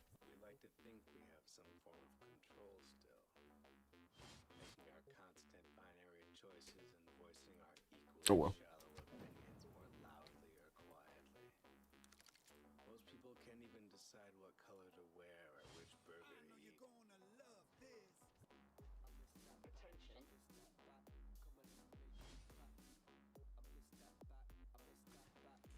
Okay, campus into from Nidaros. We do have more holy sites coming out for Nori for that faith per turn. He did get over 100, and I do see he started losing a little bit of gold. Looks like also his Zerger did get pushed back by the Mariano Touches of Egypt. That's what he gets for not actually sending him through the water.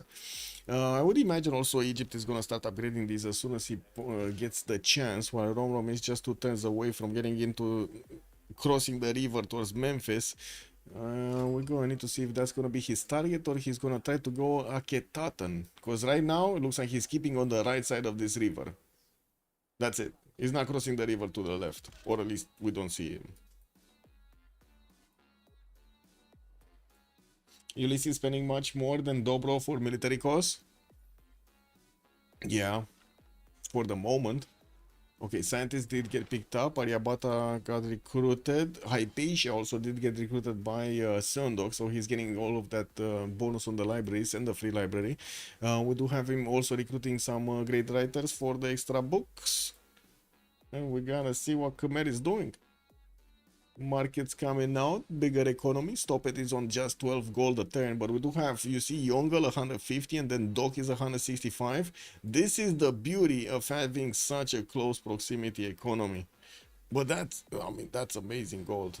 We do have them actually sending the trade routes on the land here in between them by the looks of it. They're not even trading coastal? What the fuck? He got Reina in Jiaodong? Okay, well, I guess it is what it is, guys. They're still making gold. Liege could bankroot bankrupt or bankrupt, or I don't know what you wanna imply there, Andiro, or what you want to say. Is Leech going bankrupt? Because he is going bankrupt, yeah.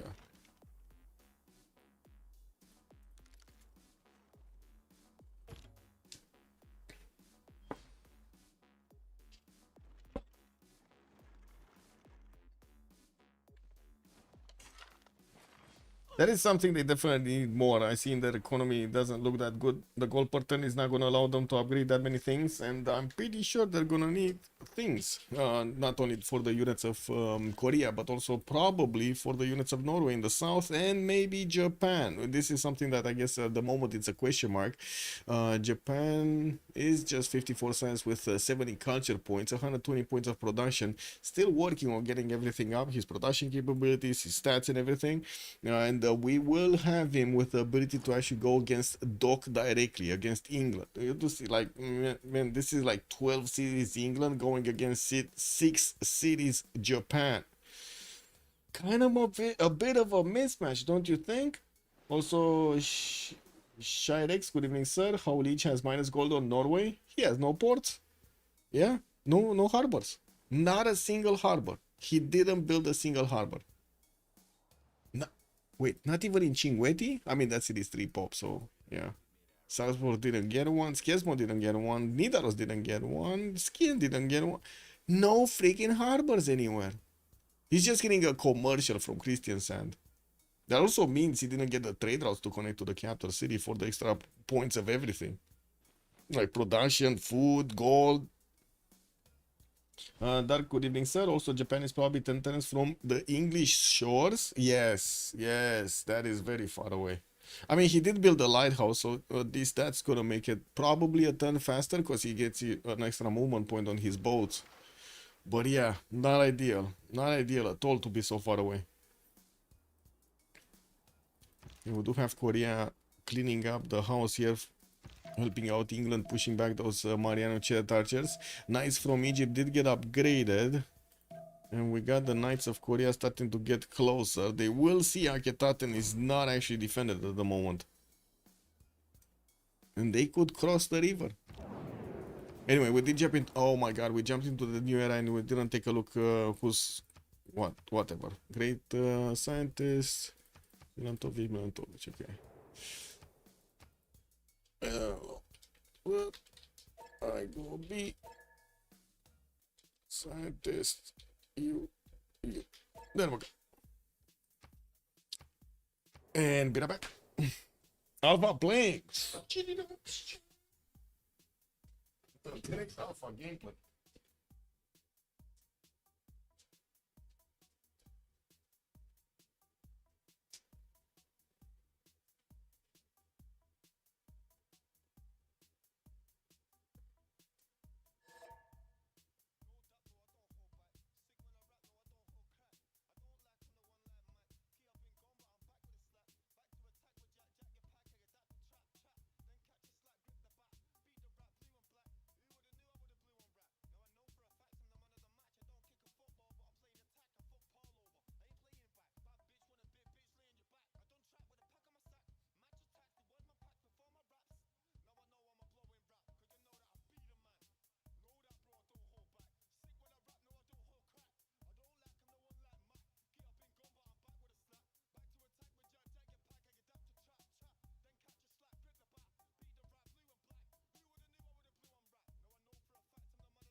Okay, let's see the first attack. Is he attacking or not?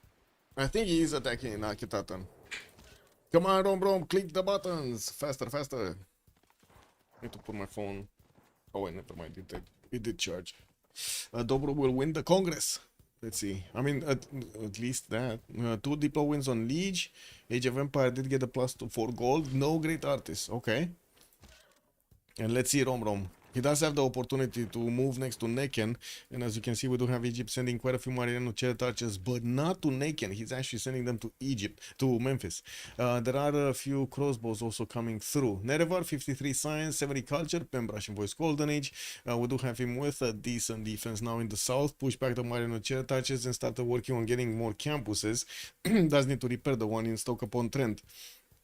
Looks like he also started expanding on the coastal islands here on the northeast, which is fine, I guess. Yeah, it's fine. More cities in the south are also available for him, and did get the connection between Hull and Bristol to get the full loyalty there. Perfect. Rom, 117 science and 97 culture, 135 also points of production, Pembrush and Voice Golden Age, and he is on the attack phase over here against Egypt. We do need to see if he's going to manage to actually pull off the damage against his opponent. No walls in Akhenaten, victory is established in 3 turns, and he could at least cross the river with a knight and then attack with the other one. This one also has a promo, and he could, how to say, he could soak up some damage and then get the promo to recover. Liege also to the south, 45 science, 99 culture, also getting a few knight pre-builds, heavy chariots, and trying to get his pagodas. That was his third religion belief by the looks of it. He's going to want the influence points per turn and the faith.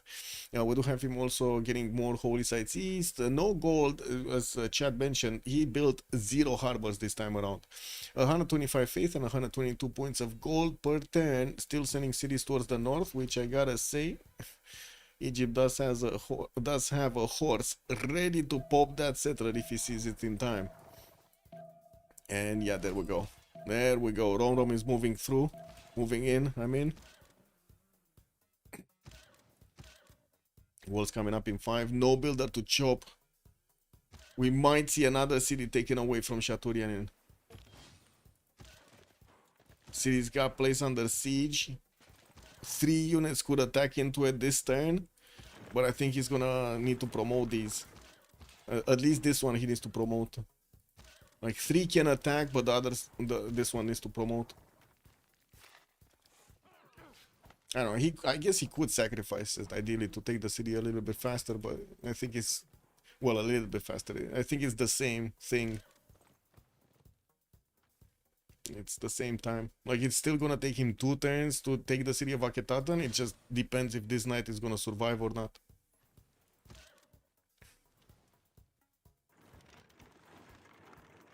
Yeah, there we go. Soak up the damage. Promoted Rom. Now he has no chance. As in, he has no option. He needs to promote it to get back his health. I guess it's fine. Okay, next up, LDK, 82 science and 90 culture. We do have him in a Pembrush and Voice Golden Age, getting libraries out and also getting to spread his religion everywhere. Got Reina in the city of Yokohama, not on the city on the eastern side. Was expecting him to actually connect his economy to Norway. But anyway, got Colossus in Nagoya, so he can actually get an extra trader out capacity. And I do see he did bring back the boats that were attacking to Buenos Aires, got them in his in the city of Sendai. Not going for new ones though. In the text, he's opening up stirrups and going for Diplo service. Okay, I think Cleopatra is not happy, guys. Chaturianin printing in 9, Diplo in 2, 40 science and 43 culture. Not in a good position. Got a normal age, unfortunately. No more Pembrush and Voice or Free Inquiry or Monumentality if you wanted to. He's also losing 21 gold a turn. The good thing is his team is making so much gold, they don't even feel the 21 gold.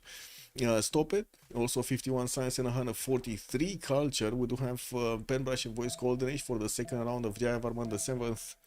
In this game. Padana is coming up in 5 from the capital. He's also building the Mahabodhi temple in Praia VR, and it seems like he wants to first lock in the points for the Diplo, and second also get a lot of culture, lots and lots of culture preparation there. Yeah, Akhenaten is doomed. Yeah, that city is gone. Rom did manage to take a city away from Egypt, and I think it's gonna be a viable question if he's gonna keep on moving forward or he's just gonna delete that city and forget about it.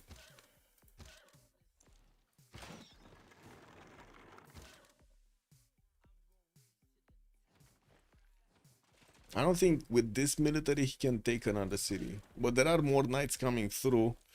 And Egypt, I do have to say, he didn't really place his general in a good position here. He's not getting the points where he needs to. We do have also Norway sending some units from the south, and it looks like he's catching Egypt's units out of position here to the south of Kumasi. Will take at least one down. He did manage to place also Olesund here to the northeast of his territory, getting too close, very, very close to the choke points.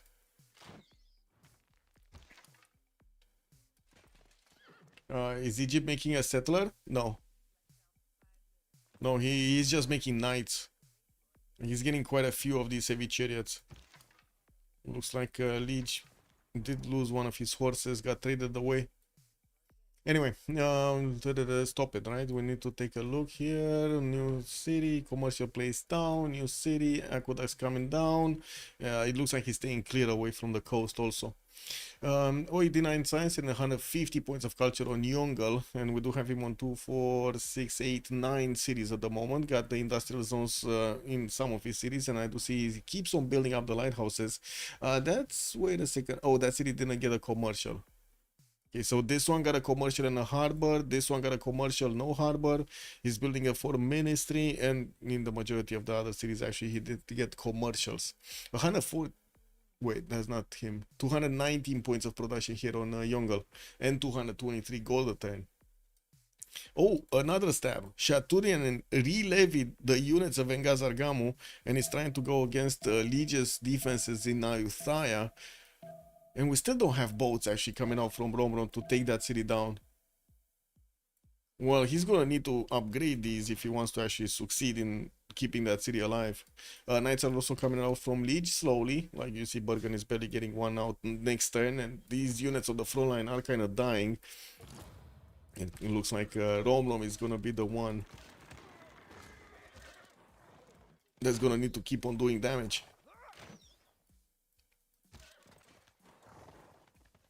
Nah, he's getting pushed back. Shaturian did take out one of the horses and one of the knights, and Romlom did need to move back the other banged up one. He does have quite a few archers next to Armag, and I do see he did get the crossbow tech. We do have Romlom getting printing next turn for an extra diplo visibility over his opponent, which I do have to say right now, actually, Egypt does have the ability on him. We also do see Shaturian is 7 points away from getting printing. Wait, what? What? Did he get a spy? Oh, he got a spy in Gangneung. That's why. He probably got intelligence. Yeah, he did get intelligence. That's something that Korea will need to do also. He did. It's just a matter of sending the spy. Thieves, listening post. Wait, what? Where's the... Okay, no more +3. Okay, never mind. No more +3. It was just there for a second. No more.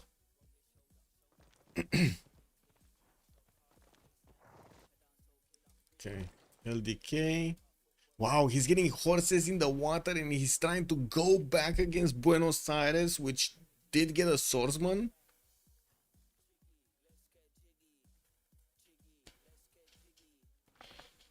That is incredible. It's amazing. Huh? Like, this city, Buenos Aires, is as irrelevant to the game as any other civ right now.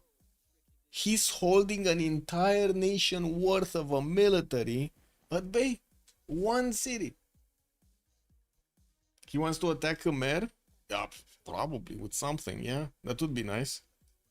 He definitely could do a lot of damage. Like, if he disembarks coursers here, Khmer is just gonna be... Surprise, surprise! Also, Buenos Aires is finally out of boats. Yeah. I mean, out of boats, but he did get a swordsman, so it's still... Like, these galleys are still not gonna do damage. Look at them. They like, literally die if they try to attack into the city center. Oh. What's here? Yeah, that seems like Korea is not interested in pushing anymore. He definitely will need Hawaches if he wants to keep pushing more.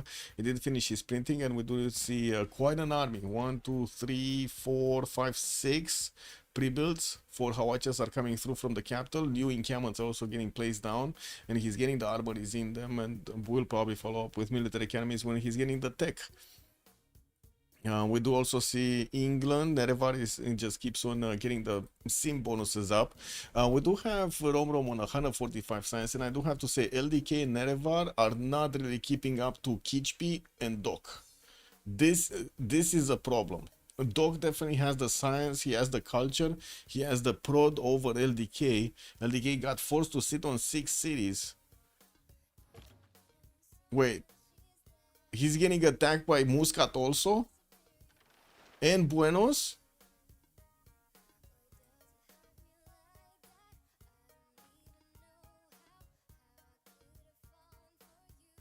Is it safe to say that Ulyss got...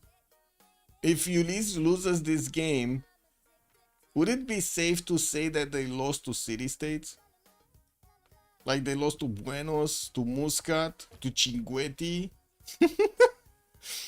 Man.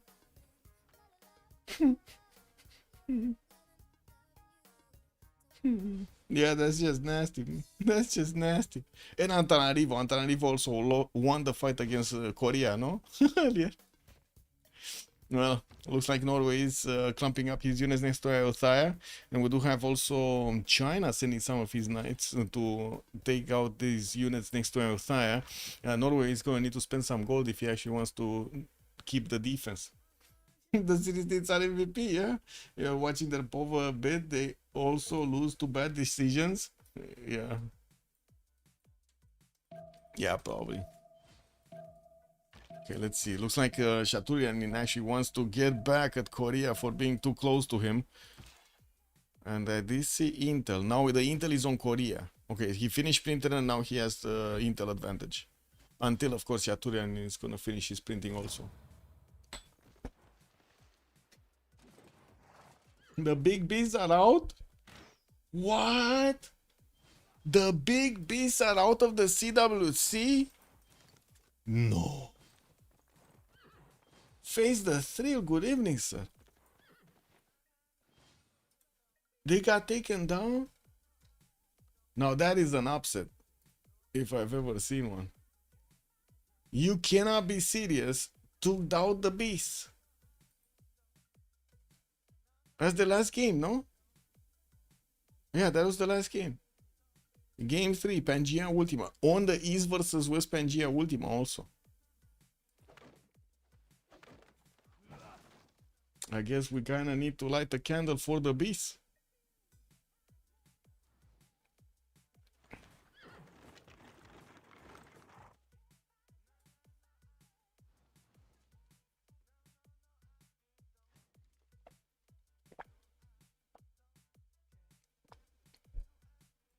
But did they actually finish?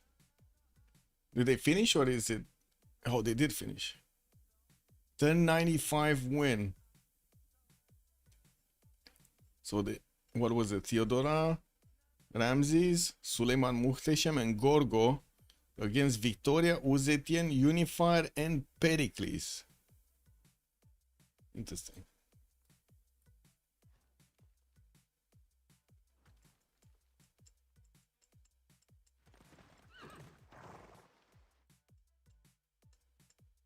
Oh, foreign ministry coming up for Nidaros.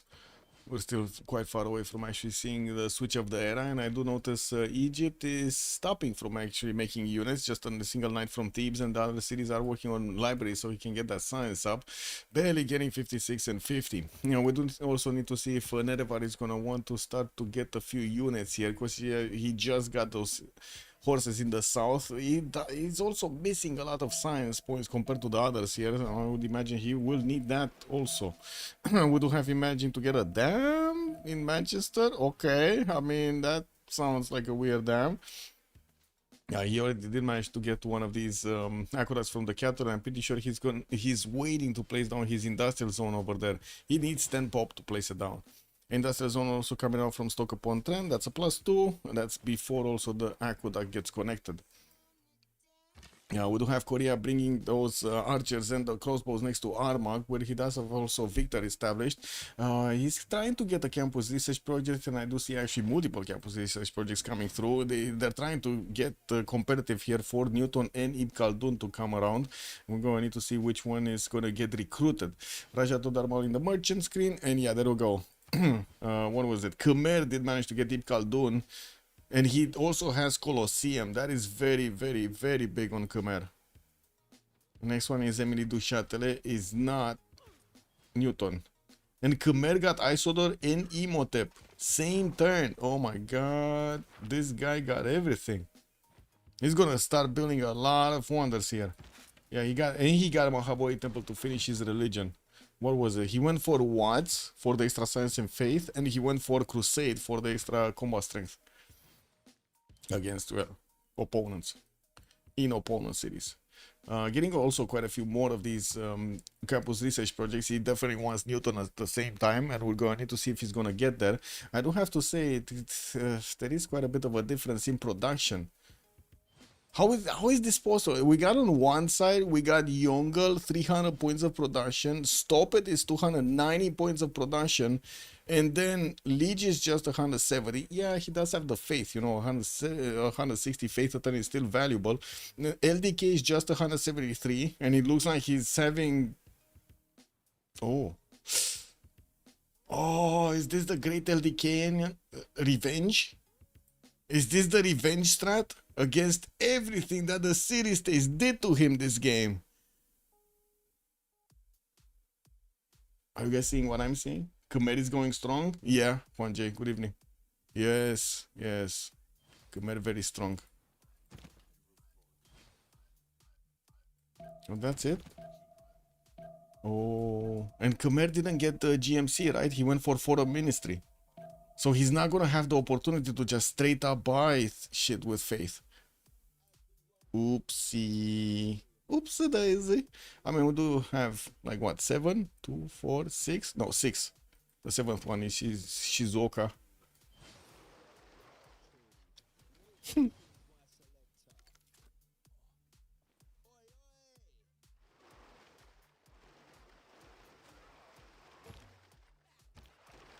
He's still fine.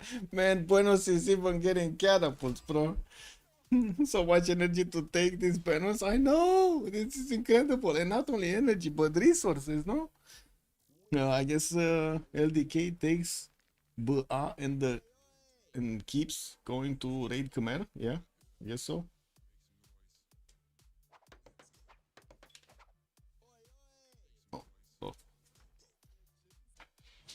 Buenos Aires is still alive. Yes. 50 tons later. Ooh, major army from Egypt taking on the Korean one, and it looks like he does have 2 generals with this. He's probably gonna lose one though. Looks like there's enough movement here from Romanov to actually take out a knight with the general, and the other one is actually protected by just a horse.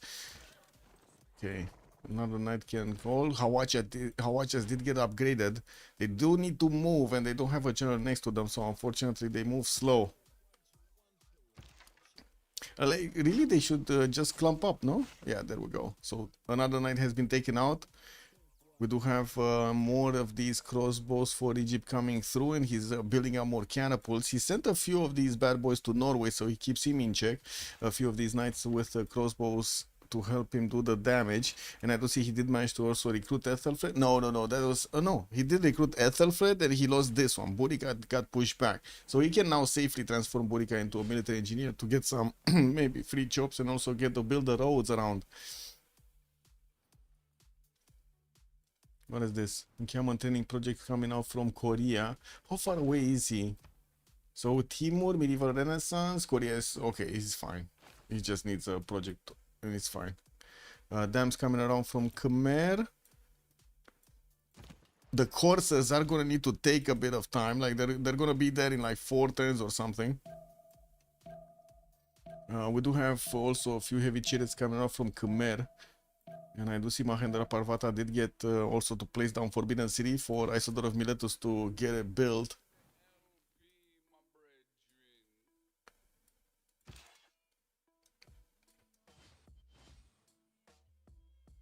Okay, is this gonna be Chaturian shift entering away? No, he actually is trying to keep this. Well, did he just lose the? Oh my God! Did you see what happened? Chaturian wanted to move the general with the horse somewhere else. He moved the horse, forgot the general. Korea moved the knight on the general, pushed back the general to his city center, and then boom, took out all of the units around. Dobroteam just outsims the entire Ulyss. Yeah, it seems like they're outsimming them, and outsimming them hard, especially with Khmer and Yongle. We're going to need to see also. Yeah, Victoria is also keeping up very nicely. LDK is barely keeping up with the science and the culture, and not to mention production, city count, and everything he needs. Liege is also having problems here getting the science going, but finally he's fixing his economy. He's getting the harbors down, building up GMC here in Nidaros, fixing the economy slowly. He's on 33 gold a 10, but I mean that's much better than minus 22 gold a 10, no? And then we got Rom on just 200, putting a lot of effort into attacking into Egypt, which somehow is still in the game. Yeah, man, Chaturian is not giving up on this. It's not giving up on this. So I guess the question will be, which victory condition do they want to go for?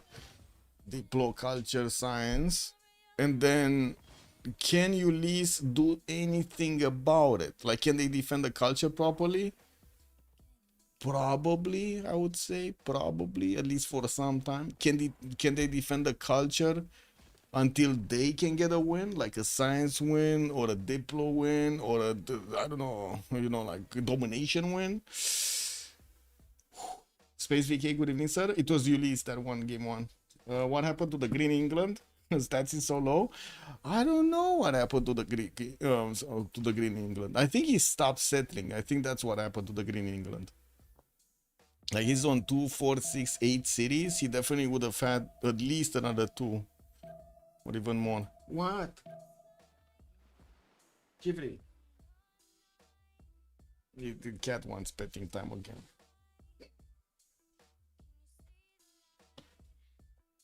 She cannot even be bothered to jump into my lap. I actually need to pick her up. So I got a very lazy cat.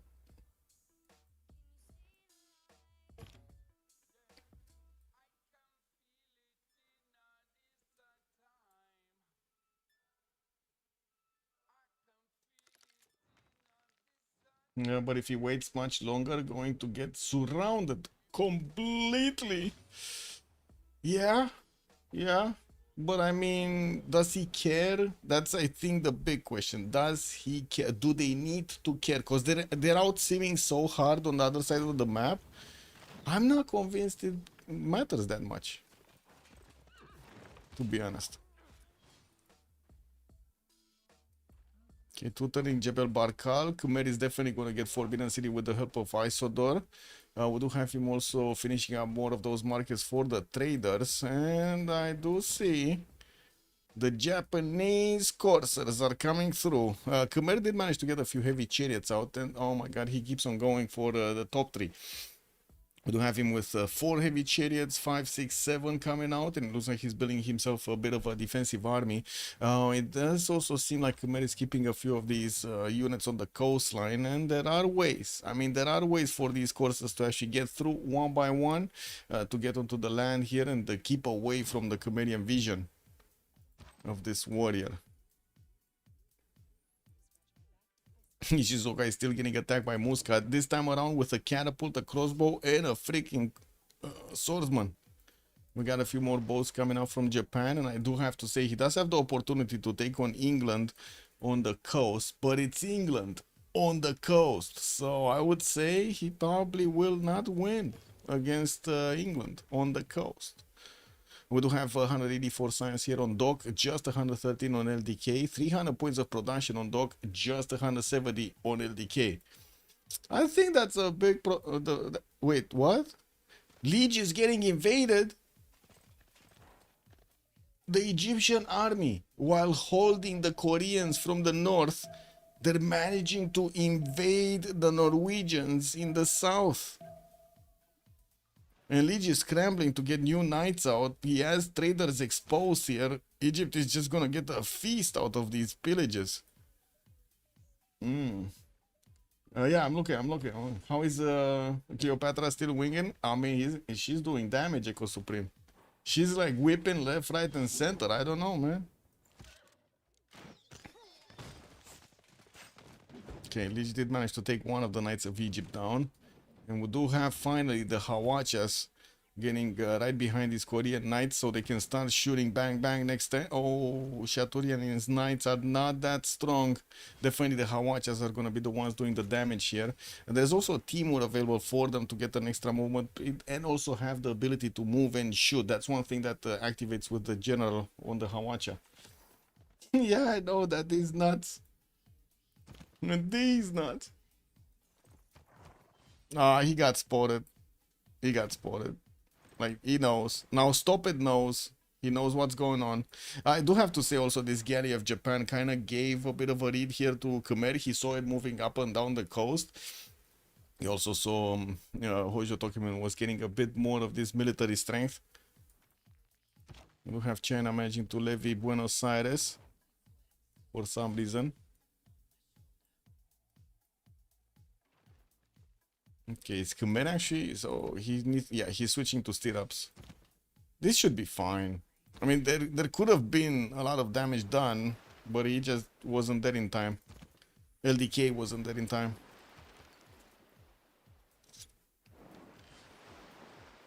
Now that's what happens when you get in an IRL war with a city-state and the city-state wins. That's what happens. Probably receiving a lot of gold from his teammates. Yeah.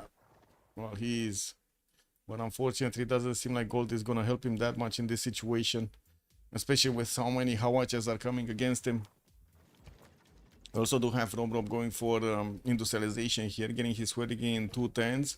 LDK is getting cartography next turn, and he has quite a few bows to upgrade. I do see 4 in Yokohama, another 6 in Sendai.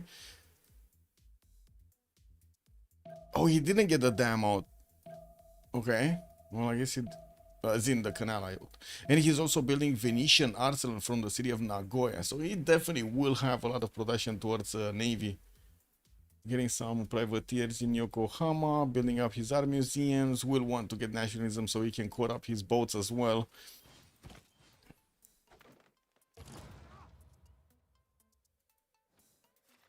Okay, looks like Egypt is retreating back to his own borders.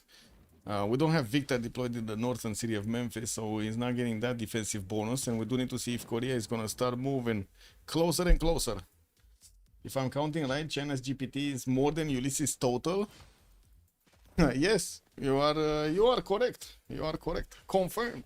We got 380 points of gold for Yongle, while on the other side, 170 on Nerevar, Rom just 70, and then Liege is going to be 54, and then LDK just 87. That's 100 more gold on Yongle. No, actually that's not really 100 more gold, that's like 30. Anyway, theater squares coming in also for Korea, 2 turns industrial zones, and we do have him placing down a few more aqueducts. Universities coming through. And quite a few libraries also for Nerevar. He's lagging behind the science. He's just on 120 science at the moment. Definitely lagging behind also in the production. We got double production numbers on the side, on the majority of the team. 3 out of 4 members here for Dobro. But I think also land makes a very big difference here. Khmer has so much land to benefit from. England, Yongle has so much land. On the other side, we don't have that much land on Korea, on the other England, on Nerevar. I guess there is enough land here for Norway. It's just not amazing land. Oh, did settle Songdal on the Wonder. 2, 4, 6, 8, 10 cities. I mean, he's on 10 cities. Still struggling with science and culture. Oh, he's in a normal age? He didn't get a golden? That's what's happening here. He didn't get a golden, so he doesn't have monumentality. He cannot benefit from the faith. He's just 160 production. He doesn't have, well, I guess he could buy Zerkers out with the faith if he wants to, or great people. And then he doesn't have Pembrush and Voice because, you know, no golden age. Couldn't go free inquiry, no golden age. Like, what is this? He missed it at 1 point. Oh, okay. Yeah, that is frustrating. That must be frustrating. I can imagine like 1 tier actually, you know, was dropped over there. Oh, you did? I'm sorry, I didn't. I missed it. Okay, it is what it is. Also, it's your boy Fifth. Good evening, sir. Jessica, hello there, ma'am, and welcome. Which UK is which? Doc is the red one with England, the Age of Empire, and we got Nerevar with Elizabeth I on the green one. Also, Bex from the Senior, didn't Dobroteam have a remap? They used both of the remap tokens at the beginning, like on the first remap. The production difference, yes, it is insane. Yes. Do they ever use the snowflake map in a tournament? No, I don't think so. Yeah, I don't think so. Okay, so the Korean army is moving closer to the Egyptian defenses. We do have some trebuchets also coming around from his cities to move forward, and we're probably gonna need to see him getting them upgraded in bombards because he does have metal casting finishing up next turn. Doc is gonna get into civilization in 3. I would imagine also Yongle is gonna follow up quickly afterwards, just getting shipyards in the meantime. While Foreign Ministry is finishing up in his territory, he's also managing to take down Ayutthaya. But Enga Zargamu got de-levied, so even if he takes down Ayutthaya, he doesn't have the option to give it to Egypt. And that was the whole freaking point. Oh, well. Yeah, that's kind of nasty. Oh, who's fighting Gazargamu here? 15 envoys, 14 envoys each. Shaturian and LDK. LDK is fighting with his life, putting all of his envoys in there. I do have to say he did also get beaten by Khmer back. He's not gonna even get maybe a pillage. I guess he does have the opportunity to do a pillage here. 1 pillage. We do have him also getting quite a few caravels, and finally he's taking out Buenos Aires with the help of a privateer and all of the big boy caravels. Not that much of a fleet from England, but England is so far away. By the time he gets to these cities, England should have a fleet, state-of-the-art built fleet. And slowly and slowly, the Egyptian army that was pushing into Norwegian territory is being taken down. We got a secondary one actually going against Olesund, and it looks like against the Zerkers, his knights are way better. Whoa, that's quite a bit of damage against Liege. Not a lot taken in return either. This is good. This is good pushing into Liege that hard. Okay, Hawatches are making their appearance felt here, and they will get the opportunity to start shooting down the Egyptian units, and that will mean a lot of damage being done, way more than a single crossbow can do. Romrom is also getting his industrialization in 3 and discovering nationalism in 2. Got a few of these writers to help him with the culture. Still 206 science and 127 points of culture there. They're not rising in production. Like for 5 turns now, at least 5 turns now, the opponents had double the amount of production with significantly more science and culture. Buenos Aires has been defeated. Finally, Japan takes that one down, and he's going with the caravels to try to attack into English defenses. We do have England just getting his Royal Navy dockyards everywhere, and we do need to see when yeah, there we go. In the capital city, he just has like 3 boats. He definitely has the opportunity to get more. 4 boats, 5. So many cities on the coast. But wait, did he get cartography? Getting out movement, getting out movement, getting out movement. Come on, show me a get it with movement. This one maybe? So he did get cartography. He needs to hard build, and this is quite a problem. Even if he does have so much more production, extra 423 against LDK's 177, he's gonna need to hard build. He's gonna need to get the press gang card in. Does he have it though? That's the big question. No, there's no press gang card in for the faster production towards towards the boats. That's unfortunate. Gonna need to get that going. Okay, Egypt spying on Norway. Norway getting closer. Doesn't seem like he's gonna take the city, but he's again keeping the pressure up on Norway. He's doing his job basically. Shaturin is keeping away as much as possible Ulyss from Siming. He's taking away attention from Korea, taking away attention from England, and taking away attention from Norway from the south.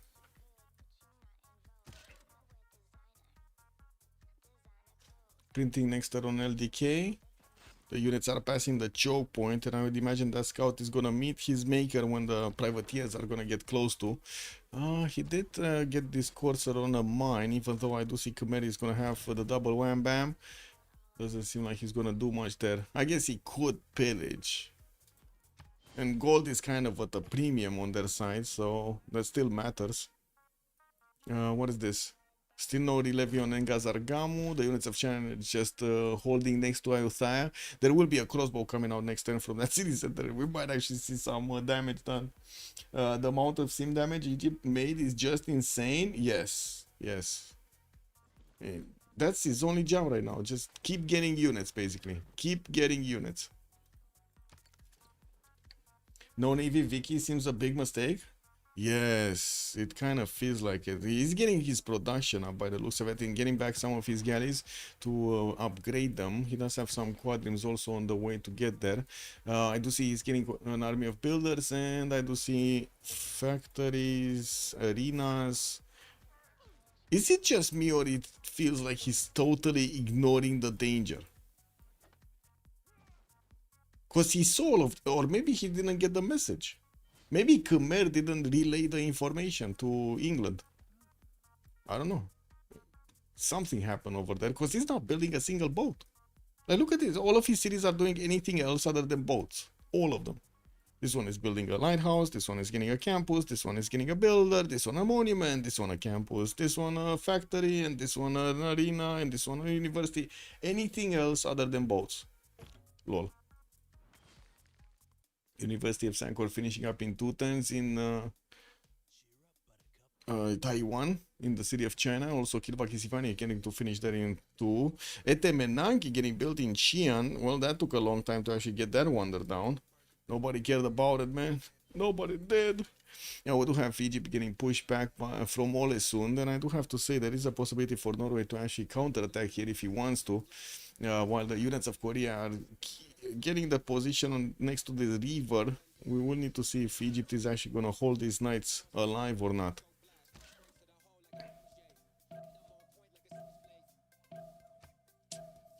Leech had a shot to send 4 Zerkers. Man, I mean, Leech should have sent those Zerkers like 20 turns ago. 25 turns ago. Like the second he would have had them, the second that was the second that he should have been on that. And honestly, I was thinking he's gonna, well, somebody's gonna take Cardiff. It looks like he's gonna be Nerevar, taking it away from the English Empire. Okay, boats. Now moving at the moment. The Japanese courses cannot really do much damage against Khmer. We do have also Japan managing to get a level 1 spy in Mahendra Parvata. Probably will want to work this to a level 2. Khmer finished with Imhotep Jebel Balkal. He did finish also Forbidden City in the city of Mahendra Parvata with Isodor. And it looks like he sent it to another city. What is he building here? What is this? Bolshoi Theater. So yeah, it kind of looks like he wants to build up his culture count here. He already has Apadana, Colosseum. He's going to get Bolshoi. He does have Oracle. There's quite a few wonders that are specialized for culture here. Where is he? He's on 110 tourism right now, 160 science, 350 points of culture. Now that's big. Another 3 turns and Japan's fleet is gonna get on the borders of England here. England did upgrade quite a few of his own caravels. I do see 3 of them, 4 of them are coming through, but he's not building new ones. And I do have to say, Japan has quite a few of these caravels that do have the level 1 promo. And +3 intel on his opponent, and Oligarchic Legacy, and also +3 from the shallow water tiles. That is, I think, a bit of a problem. Right? They're two-shotting their opponent's caravels. You know what I want to see? Admirals. Who got the admirals? Nobody. Oh shit, they're picking them now. Then I should pick. And England didn't get one? England didn't get one?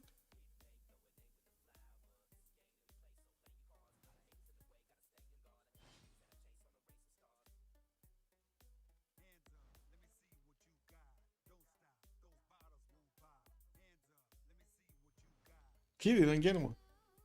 So Santa Cruz got picked up by Sundok, Francis Drake by Elizabeth I, Isun Sin by Elizabeth I, and then Ferdinand Magellan for the +3 on all naval units on Japan. England is in deep shit. I think it's like we went further, Juan J. It's like on the next threshold, you know, on the next stage. We went from bad to deep shit. You know? Uh-oh. Yeah, that's not cool. Gonna need to see Dog getting a lot more boats here. He's gonna need double the amount of boats that he has right now. At least double the amount. Okay, Korean Hawacha still staying close to the river. They did manage to start shooting some of the knights, but he's not really anxious of crossing the river. He's gonna take damage in return.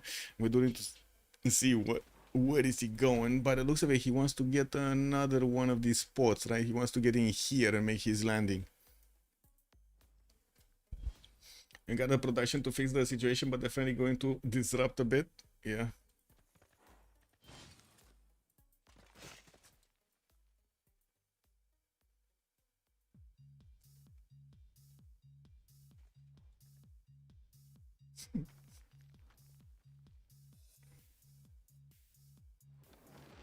Oh man, almost one-shotting frigates. Yeah, he activated Magellan, so he's getting immediately the bonus right here on his boats.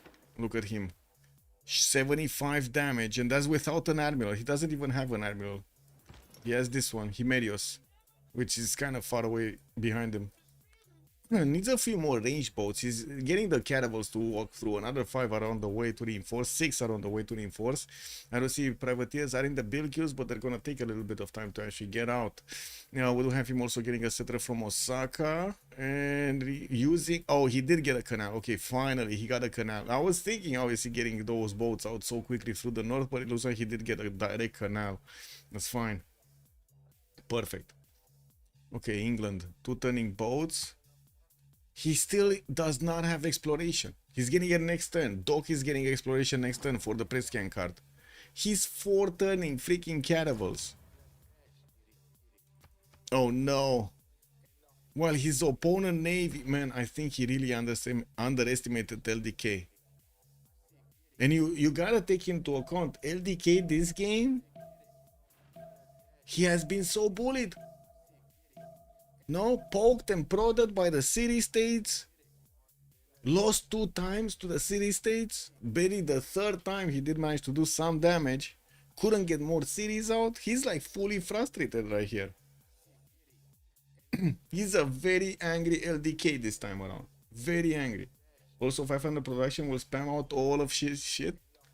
Well, you say that, but I think we've been this road before, right? Ulyss fully lost the game. They took too long to take Egypt. Yeah. I mean, it's all about Doc here. If Doc manages to defend, it's gonna be very, very hard to get to Khmer. And impossible to get to Yongle, basically. But it's all about Doc actually defending. Does seem like he wants to slow down his opponent. Why is he still building campuses and not boats? Why no boats? Does he not? I mean, he sees them now. Yeah, he definitely sees them now. Lost a quadrim. Lost a caravel. 2 caravels. Like, this is dead, this is dead. They just... Yeah. At least the frigate is gonna get out because it's gonna get into a city center. And he cannot attack back against the Japanese boats. There's no way. The lack of an admiral, the lack of sheer amount of boats is making them lose this game. And this was all, I gotta say, how is this possible? This was all with vision, guys. This was like, there were 2 scouts here, one on that aluminium tile and one over there that had full vision of all of these boats moving towards dock. All of them. So they didn't, it's either stop it, didn't send the information to dock, so dock kind of got caught out in the limb here, in the open, or he just didn't know about it. And they also have pretty big far China, yes. Bottom right city name, yes, Burgle, yes, the city states, yes, most embarrassing. Yeah. I mean, he lost a city.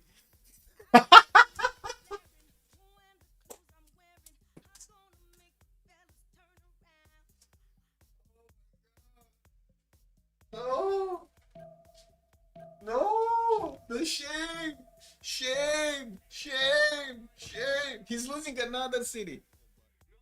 Man. The fuck? What is happening in this game? Like, really? How is Hojo dying to city states while he's taking out the biggest simmer of his opponents at the same time? How is this possible? Man. It's amazing. Okay, is England gonna get more boats out or not? Okay, finally he's starting to get the production to churn here, getting to 110 those boats. Did stay in a monarchy, but he did put in the Prussian card so he can actually have some more production towards boats. We do have China also sending those trebuchets to take out Yokohama. The good thing, there are some privateers, and he was pre-building. He's gonna take out that city. Well, at least the units. More reinforcements going through.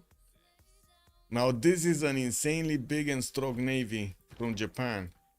Is there a way for him to get another? Oh, he did get Qingxi. Okay, he has an admiral, guys. Industrial and modern, but I guess... Oh, shit.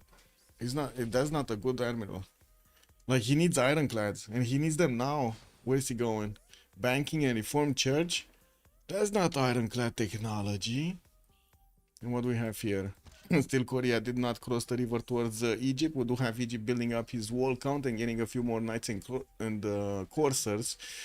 He's just 6 turns away from getting military science to actually have his own calves. And I do see also Korea did get some Hawacha coring up here, got nationalism, and will have the opportunity to do more damage with these units. They did also take down Cardiff. Nerevar is going to benefit from it, and it does seem like also Nerevar jumped up a little bit in science, but still not even close to the points of science of his opponents. Doc is in a free inquiry golden age. I do have to say he's just going to have one more turn out of this, and then he's going to go back under. He's going to go under 200 probably.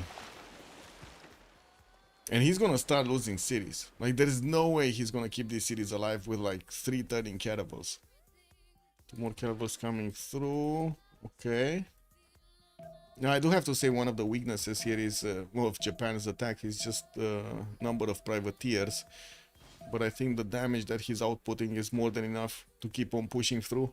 And you know, these like one tile islands, yeah, they slow down things, but it's just a matter of time until they get the, you know, they get around them.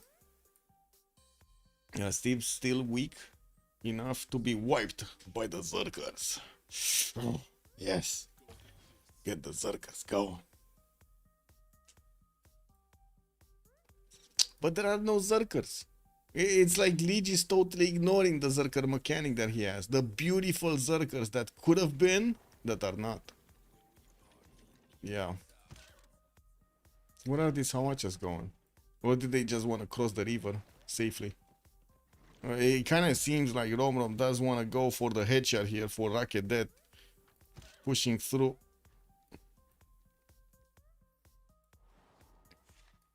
Okay, guys. If England falls, are we gonna see Dobroteam say GG or not? Big question. Also, Iceland, Doka, good evening, sir. Red England has an escape city. He doesn't need boats. Oh, wait, Red England has an escape city? What? You say nope? They're not gonna CC? Okay. So they're kind of like 2 members down, no? But they do have the bigger arms on Yongle and on Javarman. Yongle is exposed with 2 cities. Oh my god, they still didn't take Ayutthaya down.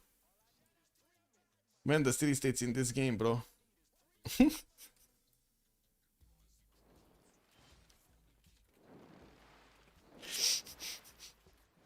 What's going on, man? I still don't think Red England is gonna fall, though. Yeah. We'll see. I guess we'll see. Wow, he did manage to take down one of the boats of Japan. What is the admiral, though? Oh, here. This is fine. He's getting the cores.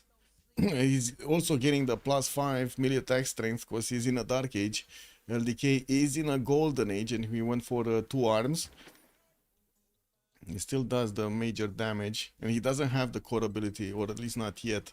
Nationalism is coming out next turn, so he will have the core ability. Nottingham looks like he's gonna get smashed next turn. No walls are coming around and the caravel that's popping out is still 2 turns out from getting there, while Doc is making so many boats right now. Like he really turned on the printing press on these caravels. I do have to say also Japan did manage to get Venetian arsenal from quite an early stage of the game, and he is turning boats from multiple cities and kept on sending them. This is very important. He kept on sending them. Let's see, gold.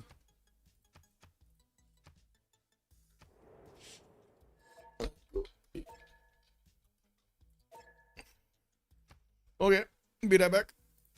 We'll see what happens here in the next turn. England will defend! Yes! Mark my words! Yes. Man, maybe he will, I don't know.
Wait, did it affect this? No.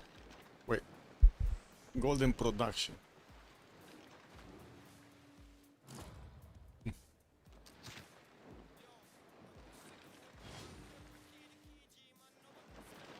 reduced by 25. Okay.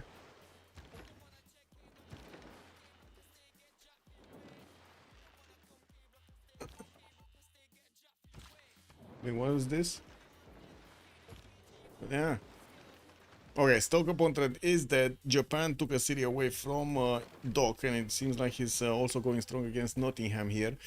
We do have the new boat still a bit away, and he did trap his level 2 caravel in the lakes. That's unfortunate. I also don't think Egypt even tried to escape settle levy up north. Yeah, the levy kept on getting blocked over here on Engazargamu. Couldn't get Ayutthaya, and it looks like Nerevar did send one of his sea dogs to take care of the city. It does need some support from a melee unit, though, to take it over entirely. We do have him also managing to cross and move forward on the river towards Egypt. And I do see Nerevar isn't going to want to settle Sahara El Beida. Do we have anybody in Golden? So Golden on LDK, Golden on Harald. They formed the coinage, and now he's getting a decent amount of gold, while I see Hojo Tokimun is losing gold. Seondok did get to 284 points of science and 95 culture.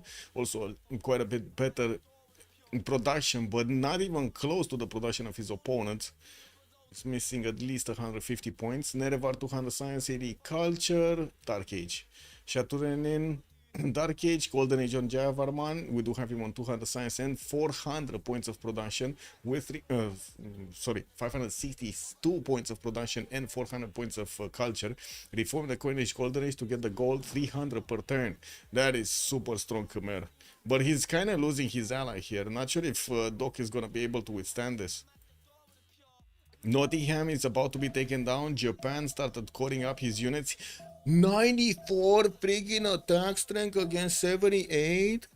Like, these boats are not going anywhere. They're going down, down, down. You cannot build boats? No. Yes, I know. No, what is going on? Like, honestly, I think there was a disconnect here. I think the information just didn't go. I mean, the bro probably lit one of those, smoke signals, because that's how it was back in the day, You pop some smoke, you got some cover over there, you send the signal up in front. But then, if nobody's watching, you don't know. And yeah, he's cleaning up the boats. We do have England getting ironclads. Okay, this is better. Ironclads definitely better. Oh, he might actually stop this with ironclads. Now even his admiral is actually useful, right? Because he didn't have the admiral till now. It was useless. Okay, lots of ironclads coming through. He might actually stop this. Yeah, he's gonna stop this. Like, okay, there we go. He's stopping this. He lost 2 cities, but he's stopping this. Even without scout, you can clearly see the military power. Yeah, true. But I mean, he was fighting 2 city states and losing at the same time. What the fuck? Little cat. You scared me. What is this?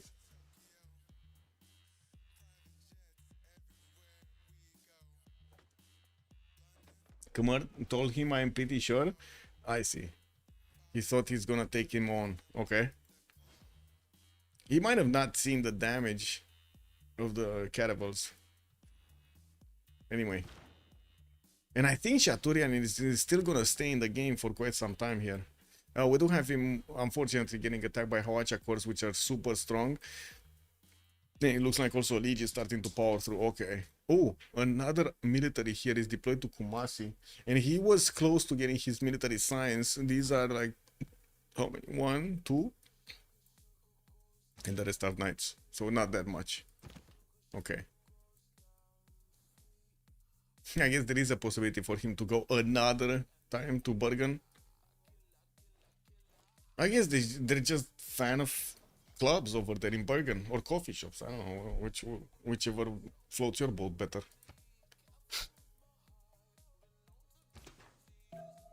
How is Egypt still alive? He got a lot of cities and a lot of disinterested parties on the other side, basically.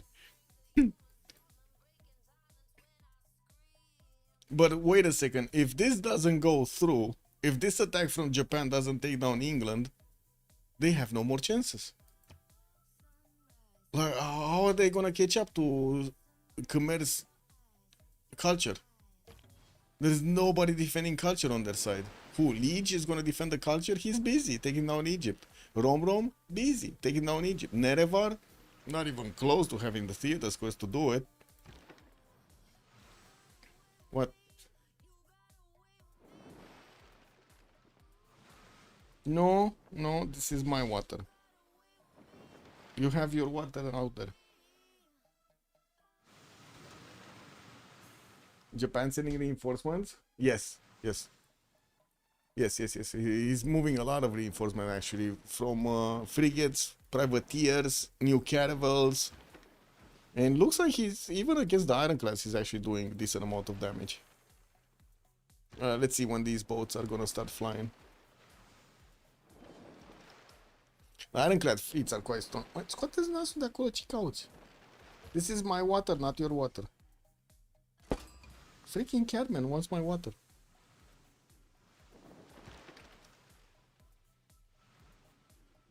Maybe they were assuming Japan would be helping finish Egypt first.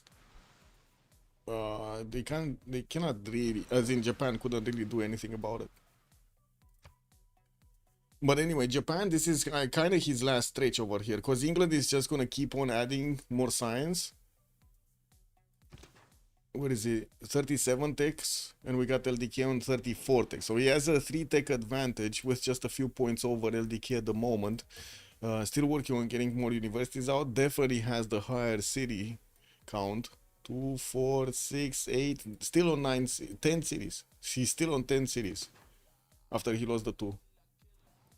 And Japan also lost 1 city in the whole engagement, with Muscat taking it down. That's amazing. Industrialization coming out from China. You do see the production capabilities just keep on adding up over here. Then I do see China is also getting his Statue of Liberty.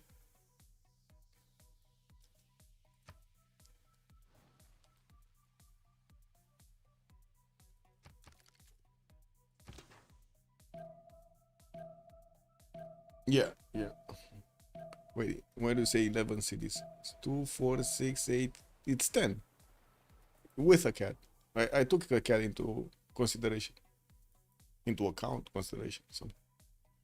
Ooh, the forces of Norway are actually breaching through the defense of Egypt. Korea is also breaching through to the capital of Rakedet, and we do have the Hawachas following close. I do see also Egypt is trying to pull off another attack against the city of Burger. Maybe he can squeeze out some gold from that.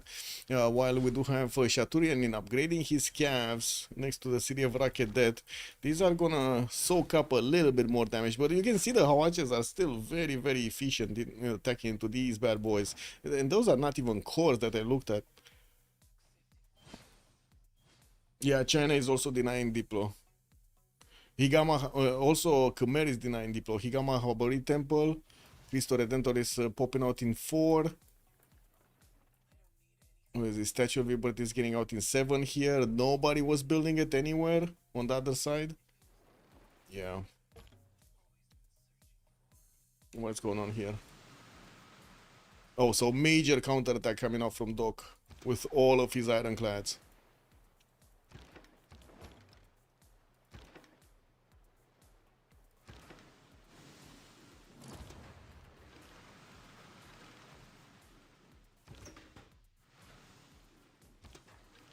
No, he's definitely benefiting from that extra movement speed, and I do have to say it kind of looks like I think he's taking down Japan here.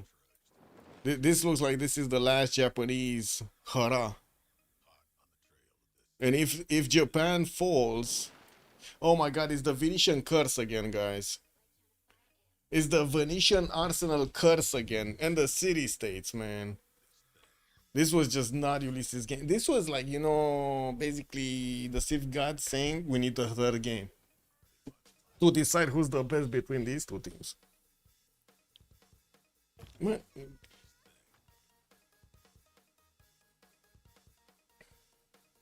Do you guys have a cat that literally stays in front of you like this? Like, look at her staying in between me and you, the camera.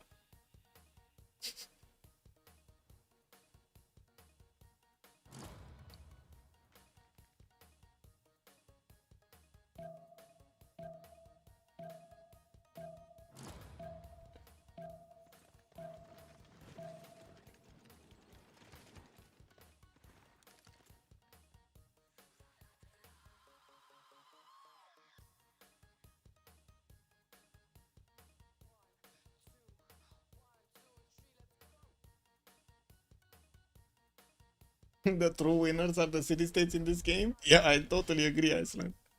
Totally agree. Okay, we do have Egypt taking a few more hits here, and it looks like, unfortunately, even his caps are not up to the challenge of defending. Also, Dark was asking, can England swim to Korea? Yeah. Oh, they took down that city. Looks like there's no more escape for Egypt. No more escape. But I don't think there's going to be an escape from Japan either. We do have Doc keeps on building up the ironclads and sending them towards the front line on the south, and eats up all of the Japanese boats in the meantime. While his reinforcements are coming, I think it would have been probably a better idea to keep on moving these back. Because he's just going to lose all of them before the reinforcements are on. Oh well, we might see some ironclads going down though. Yeah, there we go. One is going down. White ironclad fleet. It's not enough though. These guys are already getting over 100 damage against the caravels of Japan. They definitely keep on smashing. Fortin wait. Okay. Statue of Liberty in Fortin. It like Yongle tried to build it, but then it got switched to Birmingham for some reason, to England. I don't know. Does England have more points or something?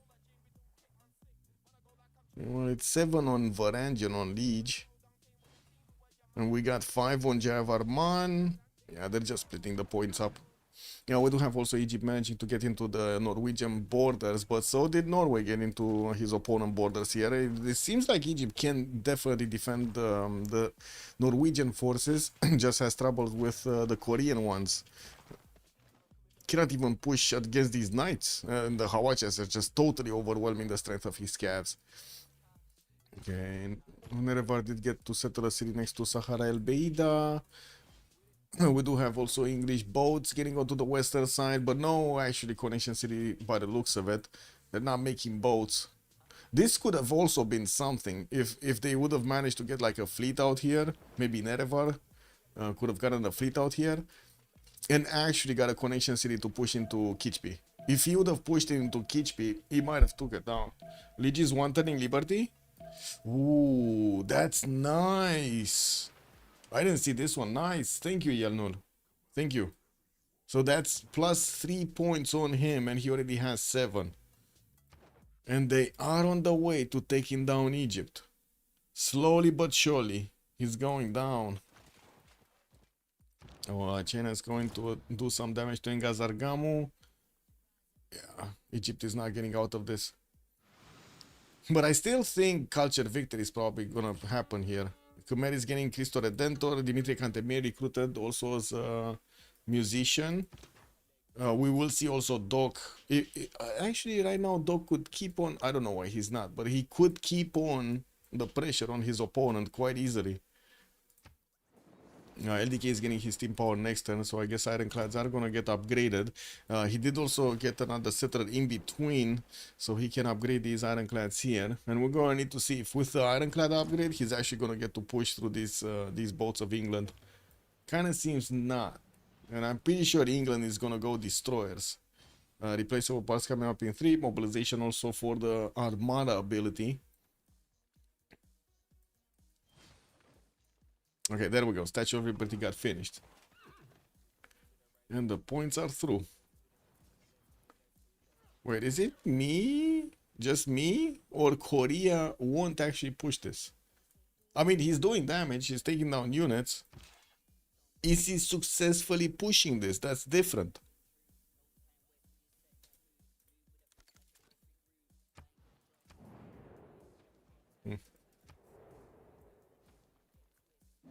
Yep. England is winning on attrition only. Japan units are still very strong. Yeah, they are. They are. But lacking production and science and culture. You do see that LDK is barely got nationalism, and now it's going to take him a while to get to mobilization for his own armada, while we're going to have Dog getting his armada next turn. He's following up on the Japanese boats. He wants to take down as many as possible before they actually turn into ironclads, and that's going to make it harder for Japan to actually get reinforcements out. Even if he has Venetian arsenal, it's going to take time to build the ironclads. Egypt is an MVP? Yeah. Yeah. Wait, you're saying Egypt is running away where? Where is Egypt running away to? Or from? Oh, he's getting out! You caught him! He's getting out! Patapon 67, good evening, sir. He's getting out! How did he get this settler away? He's fine. He just jumped into the water, guys. Oh my god, this is like the Moise story, guys. He's jumping into the water and will get onto the coast of China. He got also a horse there. Lol. Oh man. Yeah, that's why he's the GOAT. Yeah. I'm not saying anything to it, man. Oh, wait a second. Is this Hawacha gonna die? Just take it down, boy. Oh no, that's the wrong general. Anyway, it is a level 2 Hawacha. It does way more damage on the offense.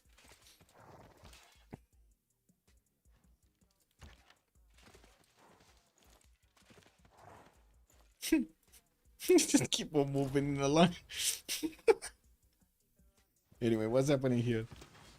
Looks like England is having enough of chasing down the units of LDK. LDK is getting his own ironclad fleets, and it looks like they are definitely strong enough to take on the Dokian fleets here. We do need to see when they're going to turn into armadas. 3 turns for Potala Palace to come out from Birmingham. That's also going to be a point for the Diplo screen here. Yeah, which I do have to say should have been built in Norwegian territory, and it doesn't look like he's getting that going. Oh well. And what is it? Crystal enter next turn. We do have stop it on already 272 points of tourism per turn. It looks like in the culture tree he's 15 out of 83 tourists to get the win here. And Cristo Redentor is gonna appear next turn. Bolshoi Theater got finished. What do we have here? Great Library got finished. He's getting aerodromes out. Oh, he could even use these to bomb the cities of Japan at some point. Yeah, he's getting a few more aerodromes in the southeast. We're gonna need to see if he's gonna close up this choke. This is like he puts two fighter planes here, and that's all she wrote. There's no more way for Japan to actually get out. Like these boats are just gonna sit here. Okay, level 0 spy. Wait, do they? Oh, they see the city of Buenos Aires. Yeah. Okay, so Radcliffe did get in from England to help him out there. Level 2 spy also from Rom in the cities of Egypt. And taking a look at the yields tab here, you do see the apocalypse happening. 650 production on Stop It. Kichbi is 700 points of production. Dog is 545. While on the other side, the most productive is Rom, who is fighting everybody and getting 408 points of production. The others, 309, 247, 370, 400 now on Nerevar. I would say that's kind of low. And it looks like also Rom is not going to manage to actually take down Egypt. Egypt is surviving, man. Like, he's just surviving. He's a survivor. Got him also with the settler, the free settler going, the safety settler going. I see those coming around here from England. And he's also getting another spy from Plymouth. Well, I need to see if he's going to manage to raise that to a level 2. And we do have Japan just keeps on upgrading his boats in the new city that he settled, Gifu. He does need to keep on bringing back stuff. Maybe even try to get to battleships. But I mean, he's barely getting metal casting. Thinking about battleships, it's kind of weird. Also, wait a second. Does he have an admiral for these guys? I don't think he has an industrial admiral, does he? He managed to pick what was it, Francis Drake or whatever it is, for the +3, but he activated that one, so he doesn't have an admiral for this era. Mascarena Bubulina is the next one, 535 points. He's barely making 14 a turn. What is he? Marco Polo got picked up by China. Look at Khmer just picking up writer after create work, I would say, after artist and after musician. Also, Victoria did manage to recruit Leonardo da Vinci 4 days up +3 for each workshop. Yeah, there we go. Ferdinand Magellan. He got picked up by Japan. Isusino on 11. Okay, so that's it. He doesn't have an admiral.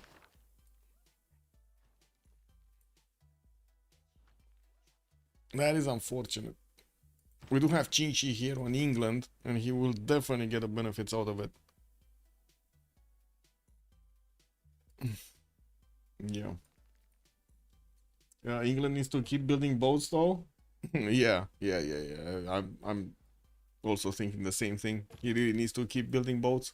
Rom chemistry next turn, also KHP chemistry next turn, so he can get those research labs going.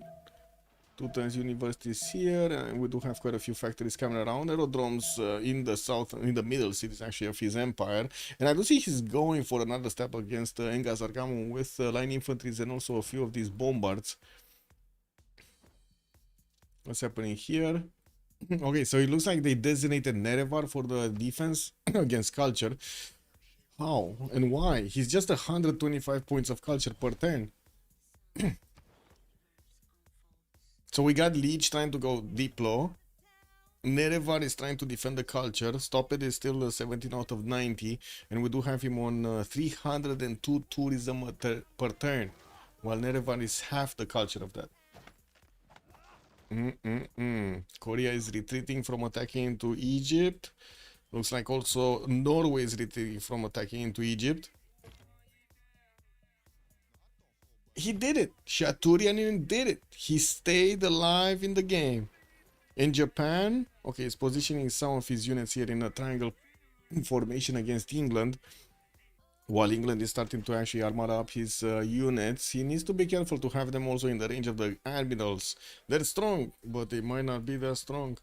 Electricity also coming up into here for Dog to get submarines in the water. That's definitely going to be valuable.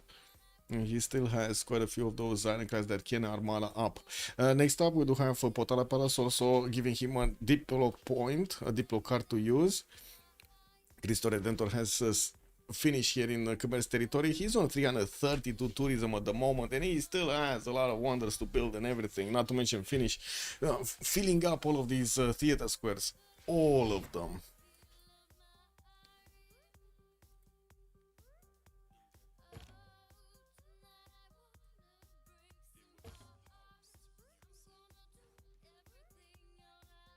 Casa de Constatación on Guangzhou, getting some zoos there for the extra amenities while he's building up his research lab count. We do have Nerevar sending one of his caravels to the south next to Antananarivo. He might actually see it. I don't know if he's gonna see it. It kind of depends on how far south he's gonna send that boat. And it seems like also Nerevar is just keeping a few of these sea dogs, so he doesn't let China do anything here. Wait, there is a settler moving. I don't think he's gonna want to connect though. Like that seems like very weird if he wants to connect right now. There are multiple cities exposed from Korea, and if they do manage to actually get an attack going, it's gonna be deadly and surpriseful. But the thing is, I don't see either KHP, either China or England actually sending boats to the north. England has his own problems in the south he needs to take care of. You do see all of these Japanese ironclads are very, very anxious of getting another war going against England, against Doc.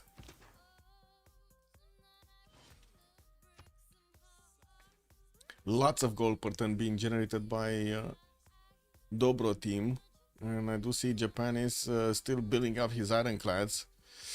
Losing production though, like 3 turning privateers, 2 or 3 turning ironclads, and then 2 turning frigates. That's not good enough. That is not good enough production. What is it, 234 points of production versus the 516 that Doc is benefiting from. Okay, Ironclad Armada, Ironclad Armada. Okay, he can take on the Japanese boats if they don't have the admiral. Yeah. Yeah.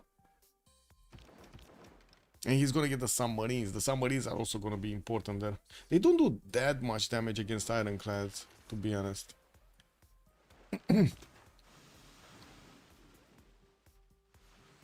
Oh man, wait. I don't think LDK knows what he's getting himself into. I mean, he has a lot of boats and they're coming, they're on the way. Also fast boats, right? The ironclads do cover a lot more land. But, well, we're gonna have planes here from Khmer being placed down in the choke points. And we do have England with quite a few ironclad armadas. 1, 2, 3, 4. Could get a fifth one going. I don't know, guys. What do you think? Is Japan actually gonna win this engagement against England, or is England gonna slap him back again? Is this gonna be Dog just spanking down LDK like the city-states? Khmer can buy 2 planes and close the choke. Yeah, exactly. Yeah. And easy peasy.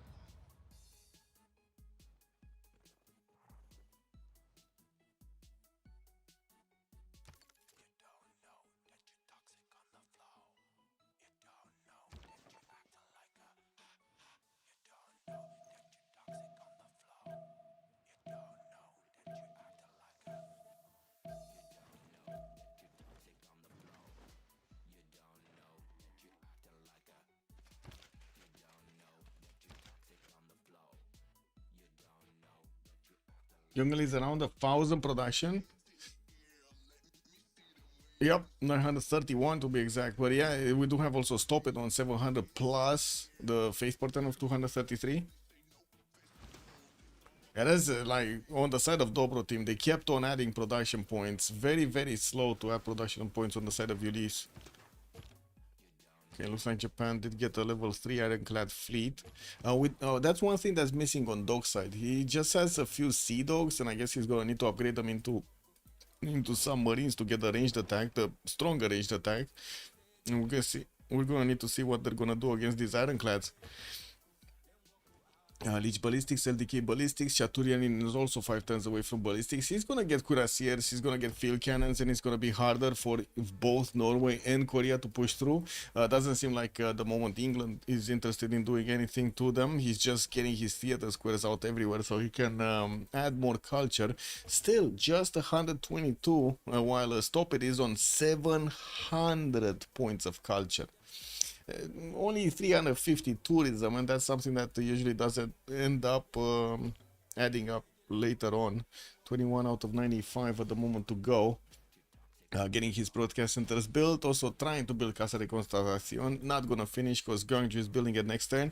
And from what I do see, he's starting to get a few commercial projects here. What is he eyeballing? Nah, I don't think this one. Albert Einstein is also available in the scientist screen. Gonna need to see who's gonna pick this one up. And we do have James Watt on the engineer and John Dark on the generals. Well, not sure if anybody except Egypt is actually caring about the general right now. Research labs coming in from Korea. We do see Theater Square Festival projects coming out from Nerevar, so he can get those great works. We can get the great people to build the great works. He's also building out the Machu Picchu here, which is going to add quite a bit more adjacency points to both theater squares. And I think also Hull is going to get another theater square here. And this is from Manchester, this. So yeah, Hull can build another theater square next to it. Nice. Nice plus 3. Actually, no, that's going to be a big one. Wait a second. That's 2 from this, 2 from this, 4, 5, 5, 6. 6 with the mountain. Nice. Sea Dog Armadas getting out in 2 turns here from Dog's capital. And at the moment, it seems like LDK is just clumping up his bows toward the south. Again, they're, you know, with the middle islands, the little tiny islands in the middle. His secondary fleet is moving right behind, and maybe the reinforcements are going to take a long route around to try to catch these boats of England from the backside.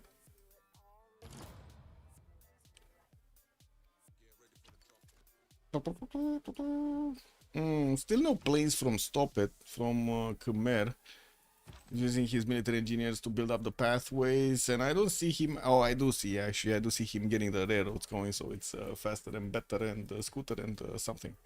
What do we have here? No big units from Egypt to actually take on the Norwegian military. There was a cav that went into Oleson's borders, but it's going to be taken care of. We do have also Korea upgrading 1 infantry. Strong, but not strong enough to push through the defenses of Egypt. Yeah, not strong enough. The cav can definitely hold him.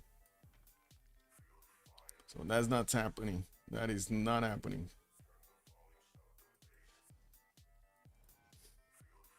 But look at the stats. This is incredible to me that Nerevar, sorry, not Nerevar, Rom, the one who's doing the major damage against Egypt in a very shitty position, like shitty spawn, early spawn, he has the most science in the game by far, as in from his team. And most production. How is he most production? It's amazing, man. Bulldozer also did the settle of Egypt pass the sea. Is he getting? Yeah, he's passing. He's gonna disembark next turn on the coast. And it looks like that boat of Nerevar just missed it. He could have had it. He didn't have it. He's still in range though. Okay, Machu Picchu. Angkor Wat. Planes coming up from China. Wait, he's actually sending this city. What? What are the boats? Oh, Nerevar retreated the Sea Dogs? So he's not... Oh, I guess Korea does have Santa Cruz over here to see what's going on. Yeah, we don't have new units coming out from China, and I'm pretty sure we're gonna have Doc reinforcing the south rather than reinforcing the north. As you can see already, the Japanese fleets are doing the boom boom, doing the bad stuff. But I see he has enough damage to take them on. Yeah, with the help of the Sea Dogs he should be fine, and especially once he's gonna get the the submarine armadas. That's gonna be big. Yeah, it kind of seems like we're gonna have a game 3.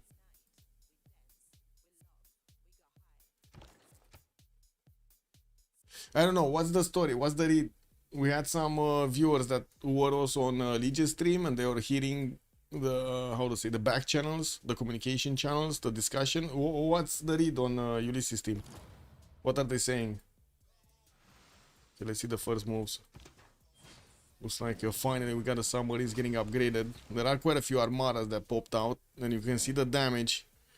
Not much. 101 submarine armada against that ironclad of 107. Not much, but of course if you do a couple like 3 or 4 together, they're gonna start taking them down. Ironclad, submarine armada, ironclad, submarine. Well, we do have Doc with 560 points of production, while DK is trying to get more. He's just on 287. We do have him connecting his economy to Liege right now, and definitely helps him out. While he keeps on building up the ironclads, he got a few settlers, and we do need to see where is he actually going to send these settlers. I don't really believe he's going to send the settlers on the coast of Khmer. Maybe more of these islands. Okay, next turn is gonna be quite a problem here. So you see how Doc is defending his newly upgraded submarines? Those submarines are just now in view range for the ironclads. You didn't get to see them beforehand. Now, well, he discovered at least 2 of them.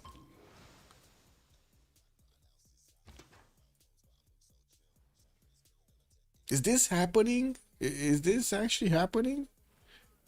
Is LDK gonna succeed in pushing through Doc's defenses here? And his production and his everything? Chemistry coming out next turn, ideology. So Doc is not far away from even getting fascism. It's gonna be more damage. And I do see quite a few boats are still coming around. I think he just needs more boats.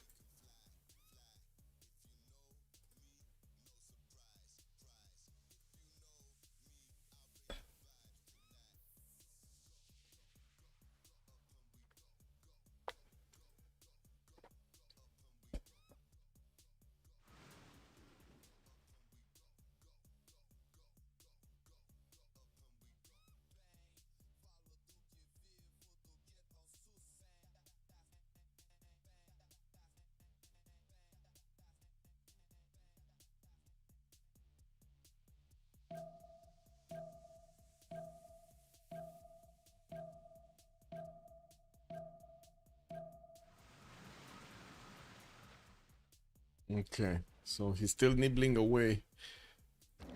Just nibbling.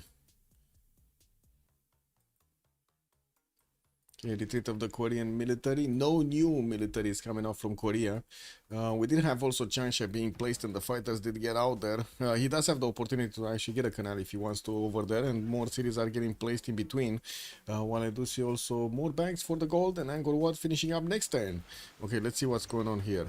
Submarine Armada started shooting. Ironclad Fleet doesn't have a promo. Unfortunately, he just doesn't have a lot of ironclads.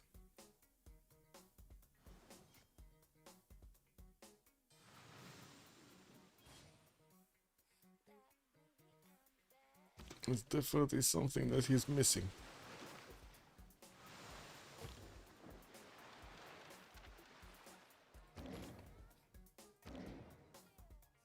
Ooh. Now that's good damage from the submarines.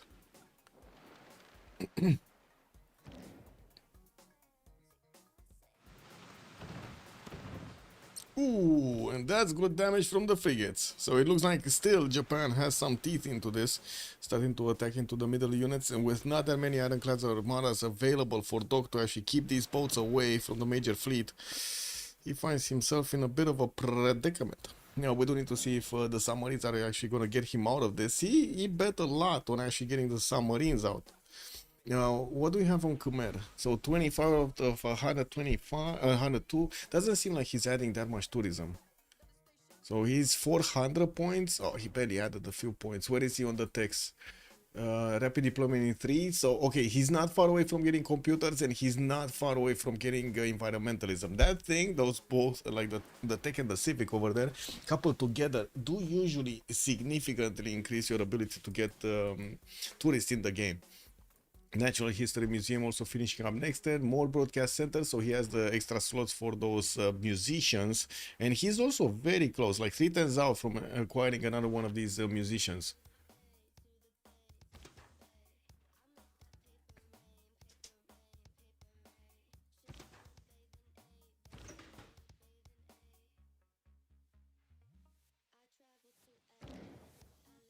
This is quite a bit of a problem for Doc.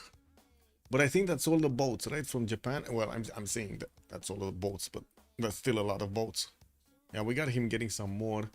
Planes are getting deployed in the south. Looks like we got first fighters coming from Kong Pong's Vai. They didn't really get deployed, but we do have them arriving in the aerodromes. It would be very funny. It will be very funny if those get deployed on the choke point and they just close off any kind of way for him to get through.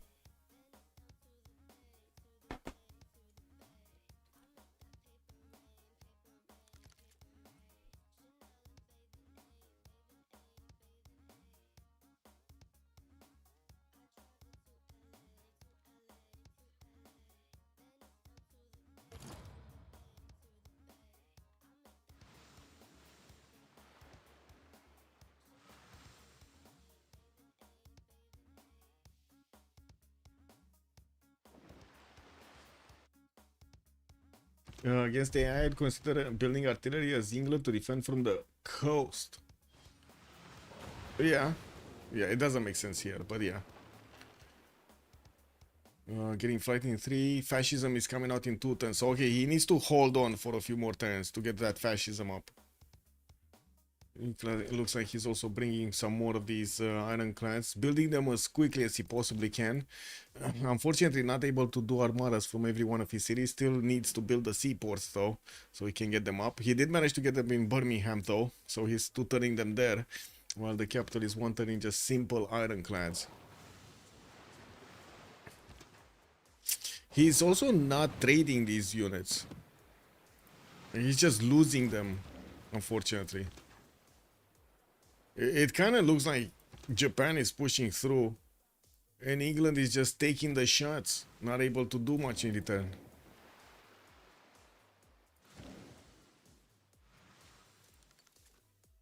But still the question is, can they do anything afterwards? Okay, 30 out of 102 for stop it. He just got 5 more. Oh, he jumped up to 500 tourism. And that is before Wait, did he get I don't think he got environmentalism. So he's getting computers in 210s and then environmentalism. Totalitarianism coming out next. Fascism. Doc is getting totalitarianism. And I do have to say these boats of Japan are starting to run out of health here. They kept on attacking into the submarines and they received a lot of damage doing so. Okay, maybe we'll... No, wait a second. Looking at the damage of these submarines, it's going to take a while to take them down. At least 3 hits. We'll see. I still am holding hope that England is going to pull this back. Rome getting flight next turn. We do have China getting an ironclad here. Doesn't seem like he's interested in actually building boats. We did have him also placing down, what is this, Oxford maybe? I think it's Oxford. No, actually Taj Mahal. It's Taj Mahal. Then we do have him also with Preta on the city of Taiwan, where he did build that Angkor Wat earlier on. We also do see Egypt did manage to get, first of all, across with his settler, and we'll get the city over here in the next to the Chinese territory. That's a safety city, so it doesn't matter if he's losing the first one. Tipo, good evening, sir. I think it's Dobroteam, but we still need to see what Japan is gonna do here, and of course what's gonna happen in the Diplo. Even though I wouldn't really hold my breath for Diplo. As in, Liege is 10 out of 20. He would need 2 full congresses. 2 full congresses to actually get this going. That's at least 40 turns. In the situation that the culture victory shouldn't be that far away from happening. Like, we're turn 88 and Javramat is getting his computers, is going for environmentalism. Doesn't have it yet, and he's 657 culture, lots of production points, also 700. Yongle is also 1,000 points of production, 637 science, while Romrom on the other side is half that. He does have the science to carry him.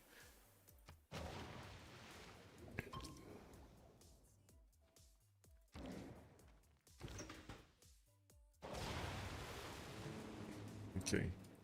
Seems like Doc is starting to actually do some damage here. Took down 2 of these ironclads, and a lot of these ironclads of Japan are very low HP. They didn't get promos, unfortunately, and this is it. I think this is it. I think they broke. The Japanese fleet just broke down. I mean, they literally broke down. Oh well.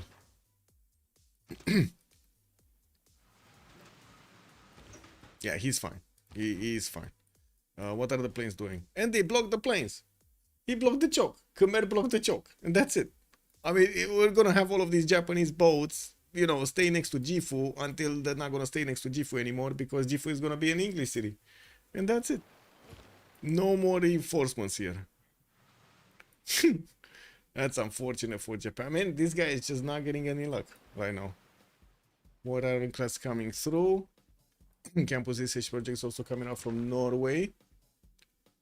Yeah, Einstein did get picked up earlier by Korea. That's probably one of the reasons he did manage to get so much science. We do have some battleships also coming around, and it seems like China did place another city, deploying more fighters on the eastern coast. Battleships do have anti-air guns, but you know, it kind of depends on how many fighters you send to take down the battleship, you know. Oh man, looks like Doc did this, guys. He actually did this. He lost 2 cities, you know, but still, he's in the game, alive and kicking. Okay, 534 points of tourism per turn for Khmer, and that's before computers. Looks like he keeps on moving away from actually getting environmentalism. Now he's going capitalism. It's like he doesn't want the faster tourism. Airports coming through. I want to see the first shots. Where's the stock? Ironclads. Okay, moving out. Come on. Come on, take them down. Don't let him run. Doc, don't let him run. Take him down. Woo. Okay, that's one privateer down. Very few ironclads made it out alive there. And also they don't have the full strength either. Combined arms for Rom next turn. I guess he could try to get some nukes here. Very low production for them. It's just 536. But what is he gonna do otherwise than getting nukes? Wait. Egypt is actually lashing out against Korea and England. I mean, at least England did manage to get steel walls, so now he has 300 strength on each of his cities. And that's not going to be something that Shaturian can take down easily. But he can definitely pillage. Like, get in there, pillage everything he can get his hoofs on. Do the damage. 10 out of 24 liege. Rome 660. Okay.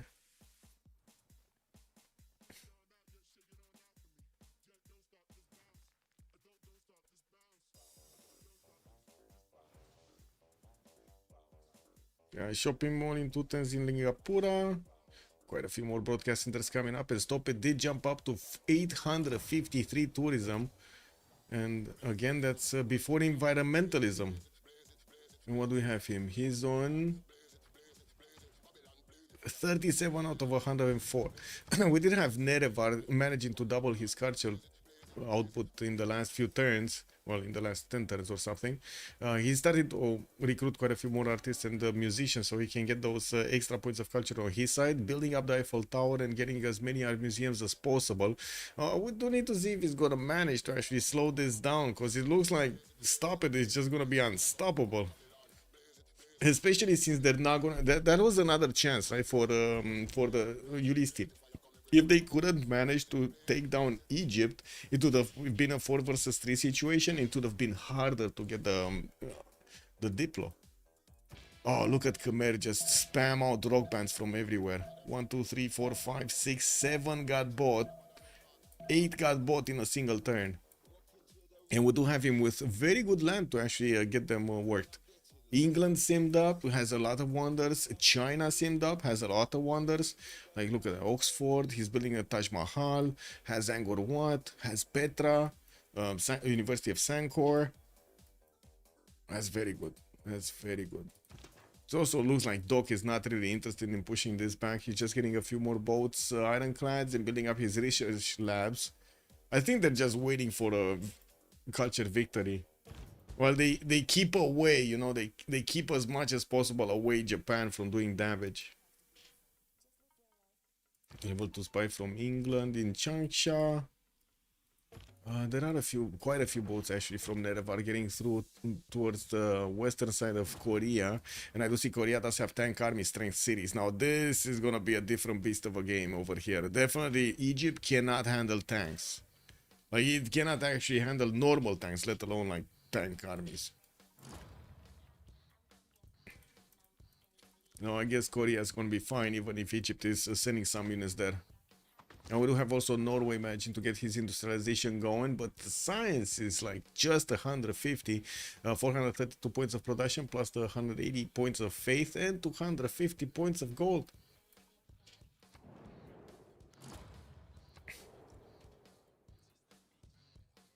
No movement. LDK is getting those boats back. Looks like he's going to want to place another city here and try to heal them up next to it. While the planes are just keeping this in check, we do have Khmeri and Rock Band starting to actually make their way towards his allies over here. I don't have to say he did send his military engineers first and got the railroad, so it's going to be faster to move them. You still need at least a turn for the rock bands to get their name and their promo, and then you get to play them. So, you know, like first turn you buy them, then second turn you put the promo, you move them, and then third turn you can actually play a concert or something. It takes quite a bit of preparation, man. These artists are not, you know, easy to handle. It's sometimes even worse than herding cats. What do we have here? Hermitage in Angkor Thom. More Theatre Square festivals coming through. He did manage to recruit Ludwig van Beethoven and Gustav Eiffel for a wonder. Nuclear bombs coming up from Yongle.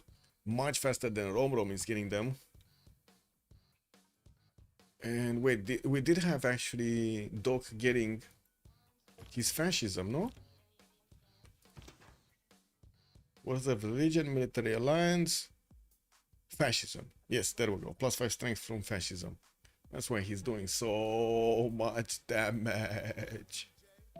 1, 2, 3, 4 ironclads, and quite a few of these submarine armadas are around. He's also repairing them as quickly as possible.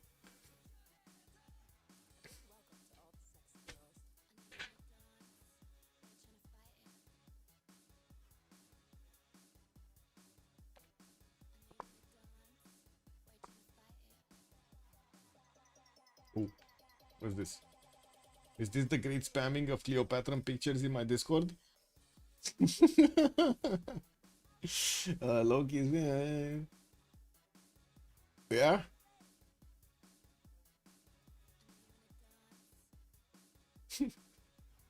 Yeah, yeah.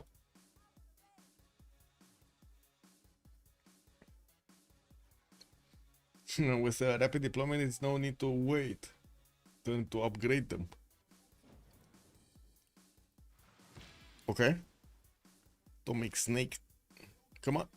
I mean, we gotta see them play. The Hot Queen, the Atomic Snake, and this that must not be named. Da-da-da-dum-dum.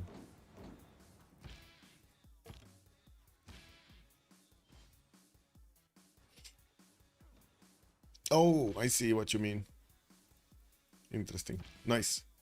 It's a little bit faster on the rock bands. Yeah, Rom is also one turn away from nuclear fission. When I do see him still trying to get to fascism. Harald Hardrada is going to be there a little bit faster.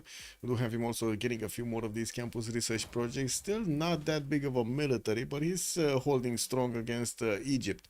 We do have also Egypt managing to get next to the borders of Hastings, trying to get in there to do some damage, while Korea did get to upgrade one of his tanks. I guess that's exactly what Egypt was waiting to GTFO out of there and get back into his borders.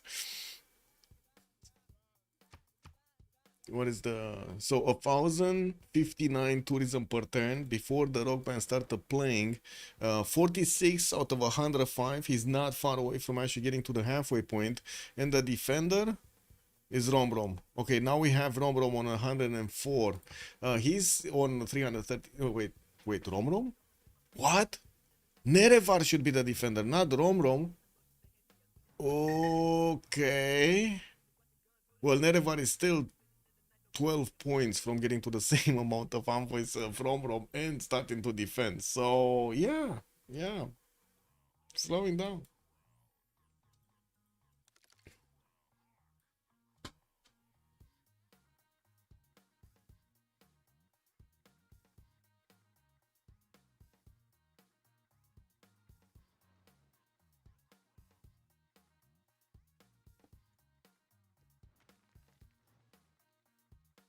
Alhambra getting built by Doc in 3 turns, while we do have Khmerian rock bands getting ready. Is he gonna, I guess he's gonna wanna wait for environmentalism to play them?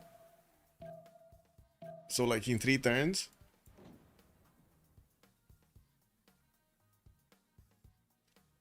So they can get the most tourism the quickest. Okay, we're gonna need to see how these numbers evolve, how the defenders are adding up and how the offenders over here from Stop It are adding up. Stop it!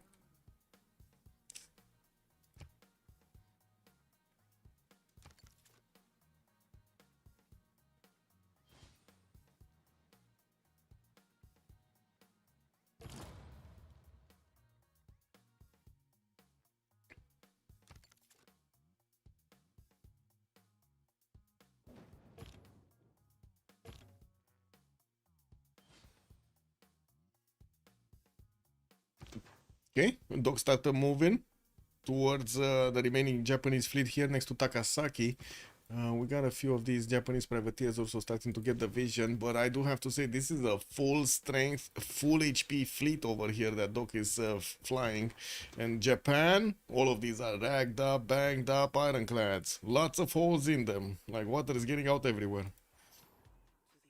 Or getting in, actually, everywhere. We got also England coming with these frigate armadas on the western side, and it does seem like also Egypt did switch direction and went towards the English main territory. And this is a problem because at the moment Nerevar does only have like horses to defend himself with, and he was very, very quickly trying to build up his culture to defend. We did jump into the new era, and from what I do see, Stapet is still 49 points out of 113 to get a win, and Romrom is still the one that's doing the defense while Nerevar is lagging behind.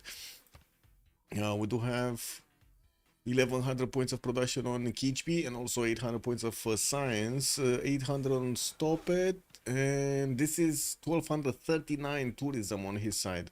And that is before environmentalism. He's definitely going to be over 1500. And that's also without the rock bands. War department in 3. Did recruit another musician. Started using James of St. George to get some more of those walls up. And keeps on buying the rock bands. What faith is he? He's on 239 faith. And he just has 250. Okay, so what is... We're going to need to see how much value he's going to get out of these rock bands. 1, 2, 3, 4, 5, 6, 7. Just 7, 8, 7 rock bands. Wait, he played some? Maybe he played some. It kind of seems like I'm missing some of the count. Oh, no, never mind. There are some actually going northeast. Also, Manhattan project is coming up from the cities of China in 5 turns. Manhattan is also coming out from Jeonju in 4 turns. Okay, they're gonna get the bombs and the tic-tac next to each other. We're gonna see what happens with them. Estadio de Marcania in Guangzhou.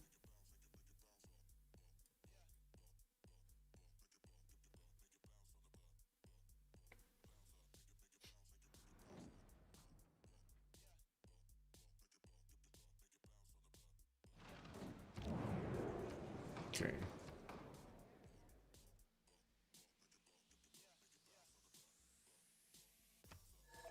I'll go for wine. Hi. I go be. Be right back. 2 minutes. What the Khmer waiting to play? Yeah, he's waiting to play the rock band. Rocky band.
Come on, rock bands.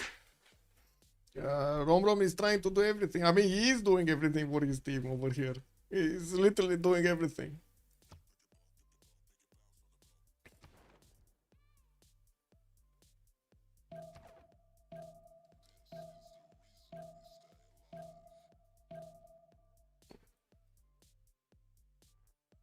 Okay, let's see the next turn.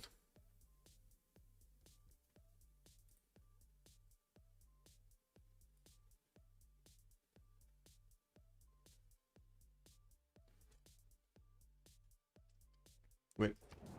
Ivory, no amenities. LDK, 4 gold, okay.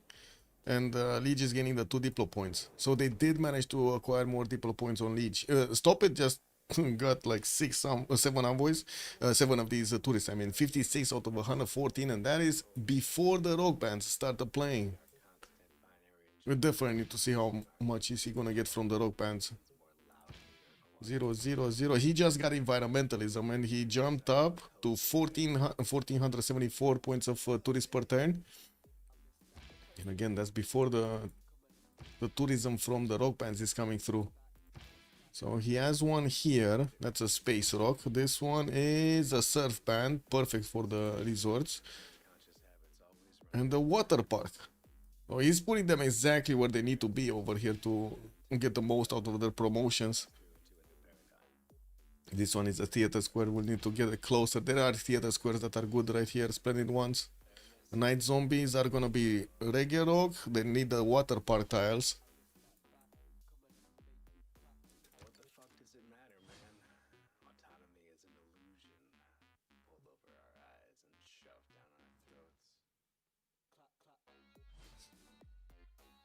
Why is he waiting for a rock band? I think he just didn't get to those moves, basically. Gustav Eiffel Engineer. I don't know what he wants to do with it. Obviously, the Hermitage has been built, and he keeps on doing the projects for the writers and the artists and, of course, the musicians. Khmer, just got 209 musician points in a single turn. Okay, 645 tourism, that stayed alive. 750 died, unfortunately. 2500 and stayed alive. That's like 2 turns that he just added. At least 2 turns that he just added of extra tourism.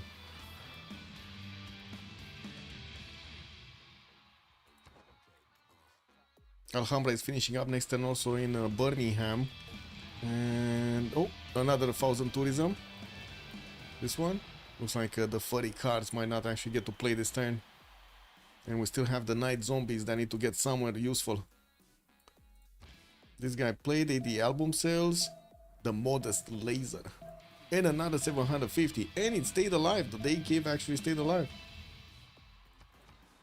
It takes a little bit of time to actually update the number of tourists that he acquired. We're going to need to see that happening. And in the meantime, it looks like England is clearing up house over here. Japan is just with a few boats remaining. And I do have to say, Japan can be a... how to say? Japan's coast can be taken down with the help of Khmer here, getting some bombers. Planes and bombers. And I would imagine also Doc is going to have much faster the ability to actually get destroyers. And if he does upgrade, like take this city over here, Gifu, upgrade destroyers and go towards Japan, I don't think there's much that Japan can do. Right? He's getting combustion, mobilization. Yeah, I guess he does have ironclads. They're still trying to get their health back. Okay, that seems like the Egyptians have been stopped here from pushing too far into English territory. And everybody's getting his own steam power. Okay, 1585 tourism on Stop It. And we got him jumping up almost 20 points of tourists. 72 out of 115. There's no way they're stopping this culture victory. Now that's a shit ton of tourists that he got in a single turn. And we got him with like level 2 rock bands here. Just got another 2000 tourism.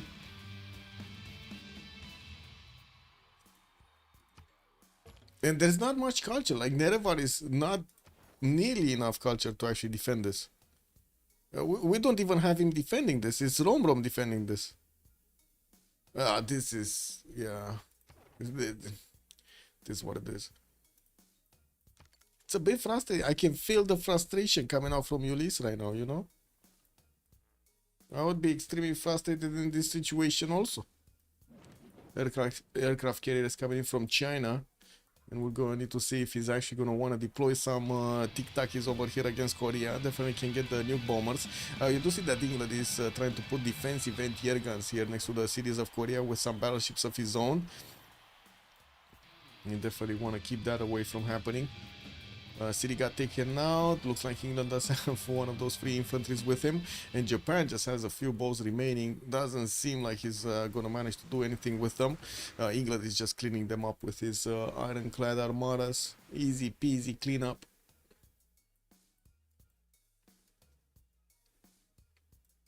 What is this? Ironclad. Oh, that's another thing. Japan cannot actually build ironclad armadas directly, or fleets for that matter. He just can build like single units, and that's definitely going to be an advantage on England. Okay, 1600 tourism now. 72, still 72 out of 114. Is he buying more rock bands? Because it should have gotten to like at least 600 points to cost. How many does he have? 1, 2, available, 3, 4, 5, 6.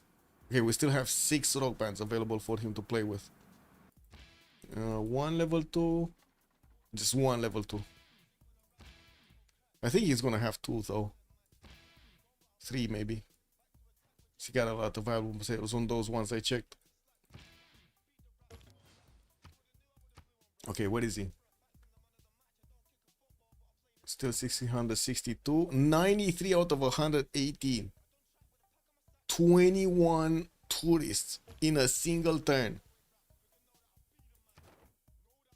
That is insane. That is a lot of freaking tourists in just a single turn.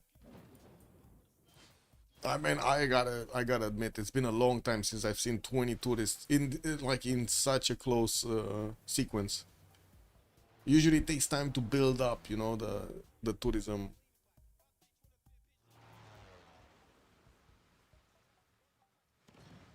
And I think we've seen even cases with more than 2,000 tourism a turn that didn't actually add 20 points, 20 tourists. 2 turns for Manhattan project, 1 turn for Manhattan project. All power plants coming in Legis territory, trying to get the Hagia Sophia built in Skian, while he was, I guess, defending against any attack from Egypt. Doesn't seem like anything is major is happening, and that's a victory right there. They said, Ulyss said, okay, no more, we know it's coming. Game 3 is active. We do need to see what they're gonna pull off tomorrow, I guess, tomorrow. Ulyss going against Dobroteam, 1-1 right now. Dobroteam managed to get a win on this island, on this tilted axis map, and I do have to say, man, they had a player in between 4 of his opponents, and they managed to get the win even with that. Chaturianen did very big to actually hold on strong there. Even lost a settler at the beginning. That was how hard of a position he was in. That is quite something. Okay, let's see. We have a post-game chat or not? We haven't had a post-game chat in some time, and I have no idea if there will be one today. But you know, this is what it is. Let's just sit in the channel for a little while, see what's happening. Yeah, big GG. Big GG. The CSS was so annoying. I gotta admit on that one.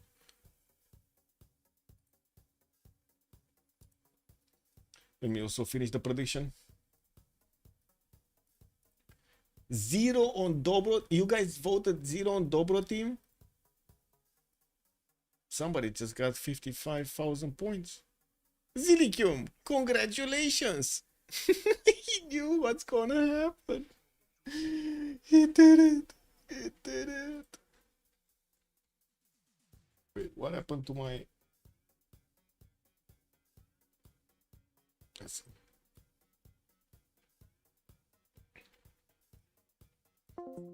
Well, I guess it is what it is. Let's stop it right here. I'm just gonna send you to Legis stream, and you're gonna see the post-game chat there if it's gonna be one. Have a good evening, everybody, and we're going to see each other in the next stream. Not sure if you're gonna catch tomorrow's stream, but let me take a look at the caster assignments. I do believe that he did say, yeah, I mean, not this one. I don't know if it's gonna be Monday. I read somewhere that it might be Monday. This one, May the 25th. I guess this one, right? 9 p.m. on my time, right? 1800 your time, or I should say GMT. Anyway, we'll talk about more details on my Discord, about the website if you're checking it out on OnSpotTV.net, or if you do want to take a look at the other stuff that's happening over there. Also, I did upload quite a few new soundtracks. If you want to check them out on my general chat over there on Discord, I do need to actually put them in a proper folder over there and organize them. Have a good evening, everybody. I do hope you enjoyed your time with me today, watching Ulyss go against their opponent's Dobroteam and somehow managing to lose and get us to a third game. We did have Dobroteam managing to win this very nicely, even though, I mean, it could have been better. Yeah, we'll see each other next time. Have a good one, and bye. Oh, don't forget to like and subscribe on YouTube. Bye.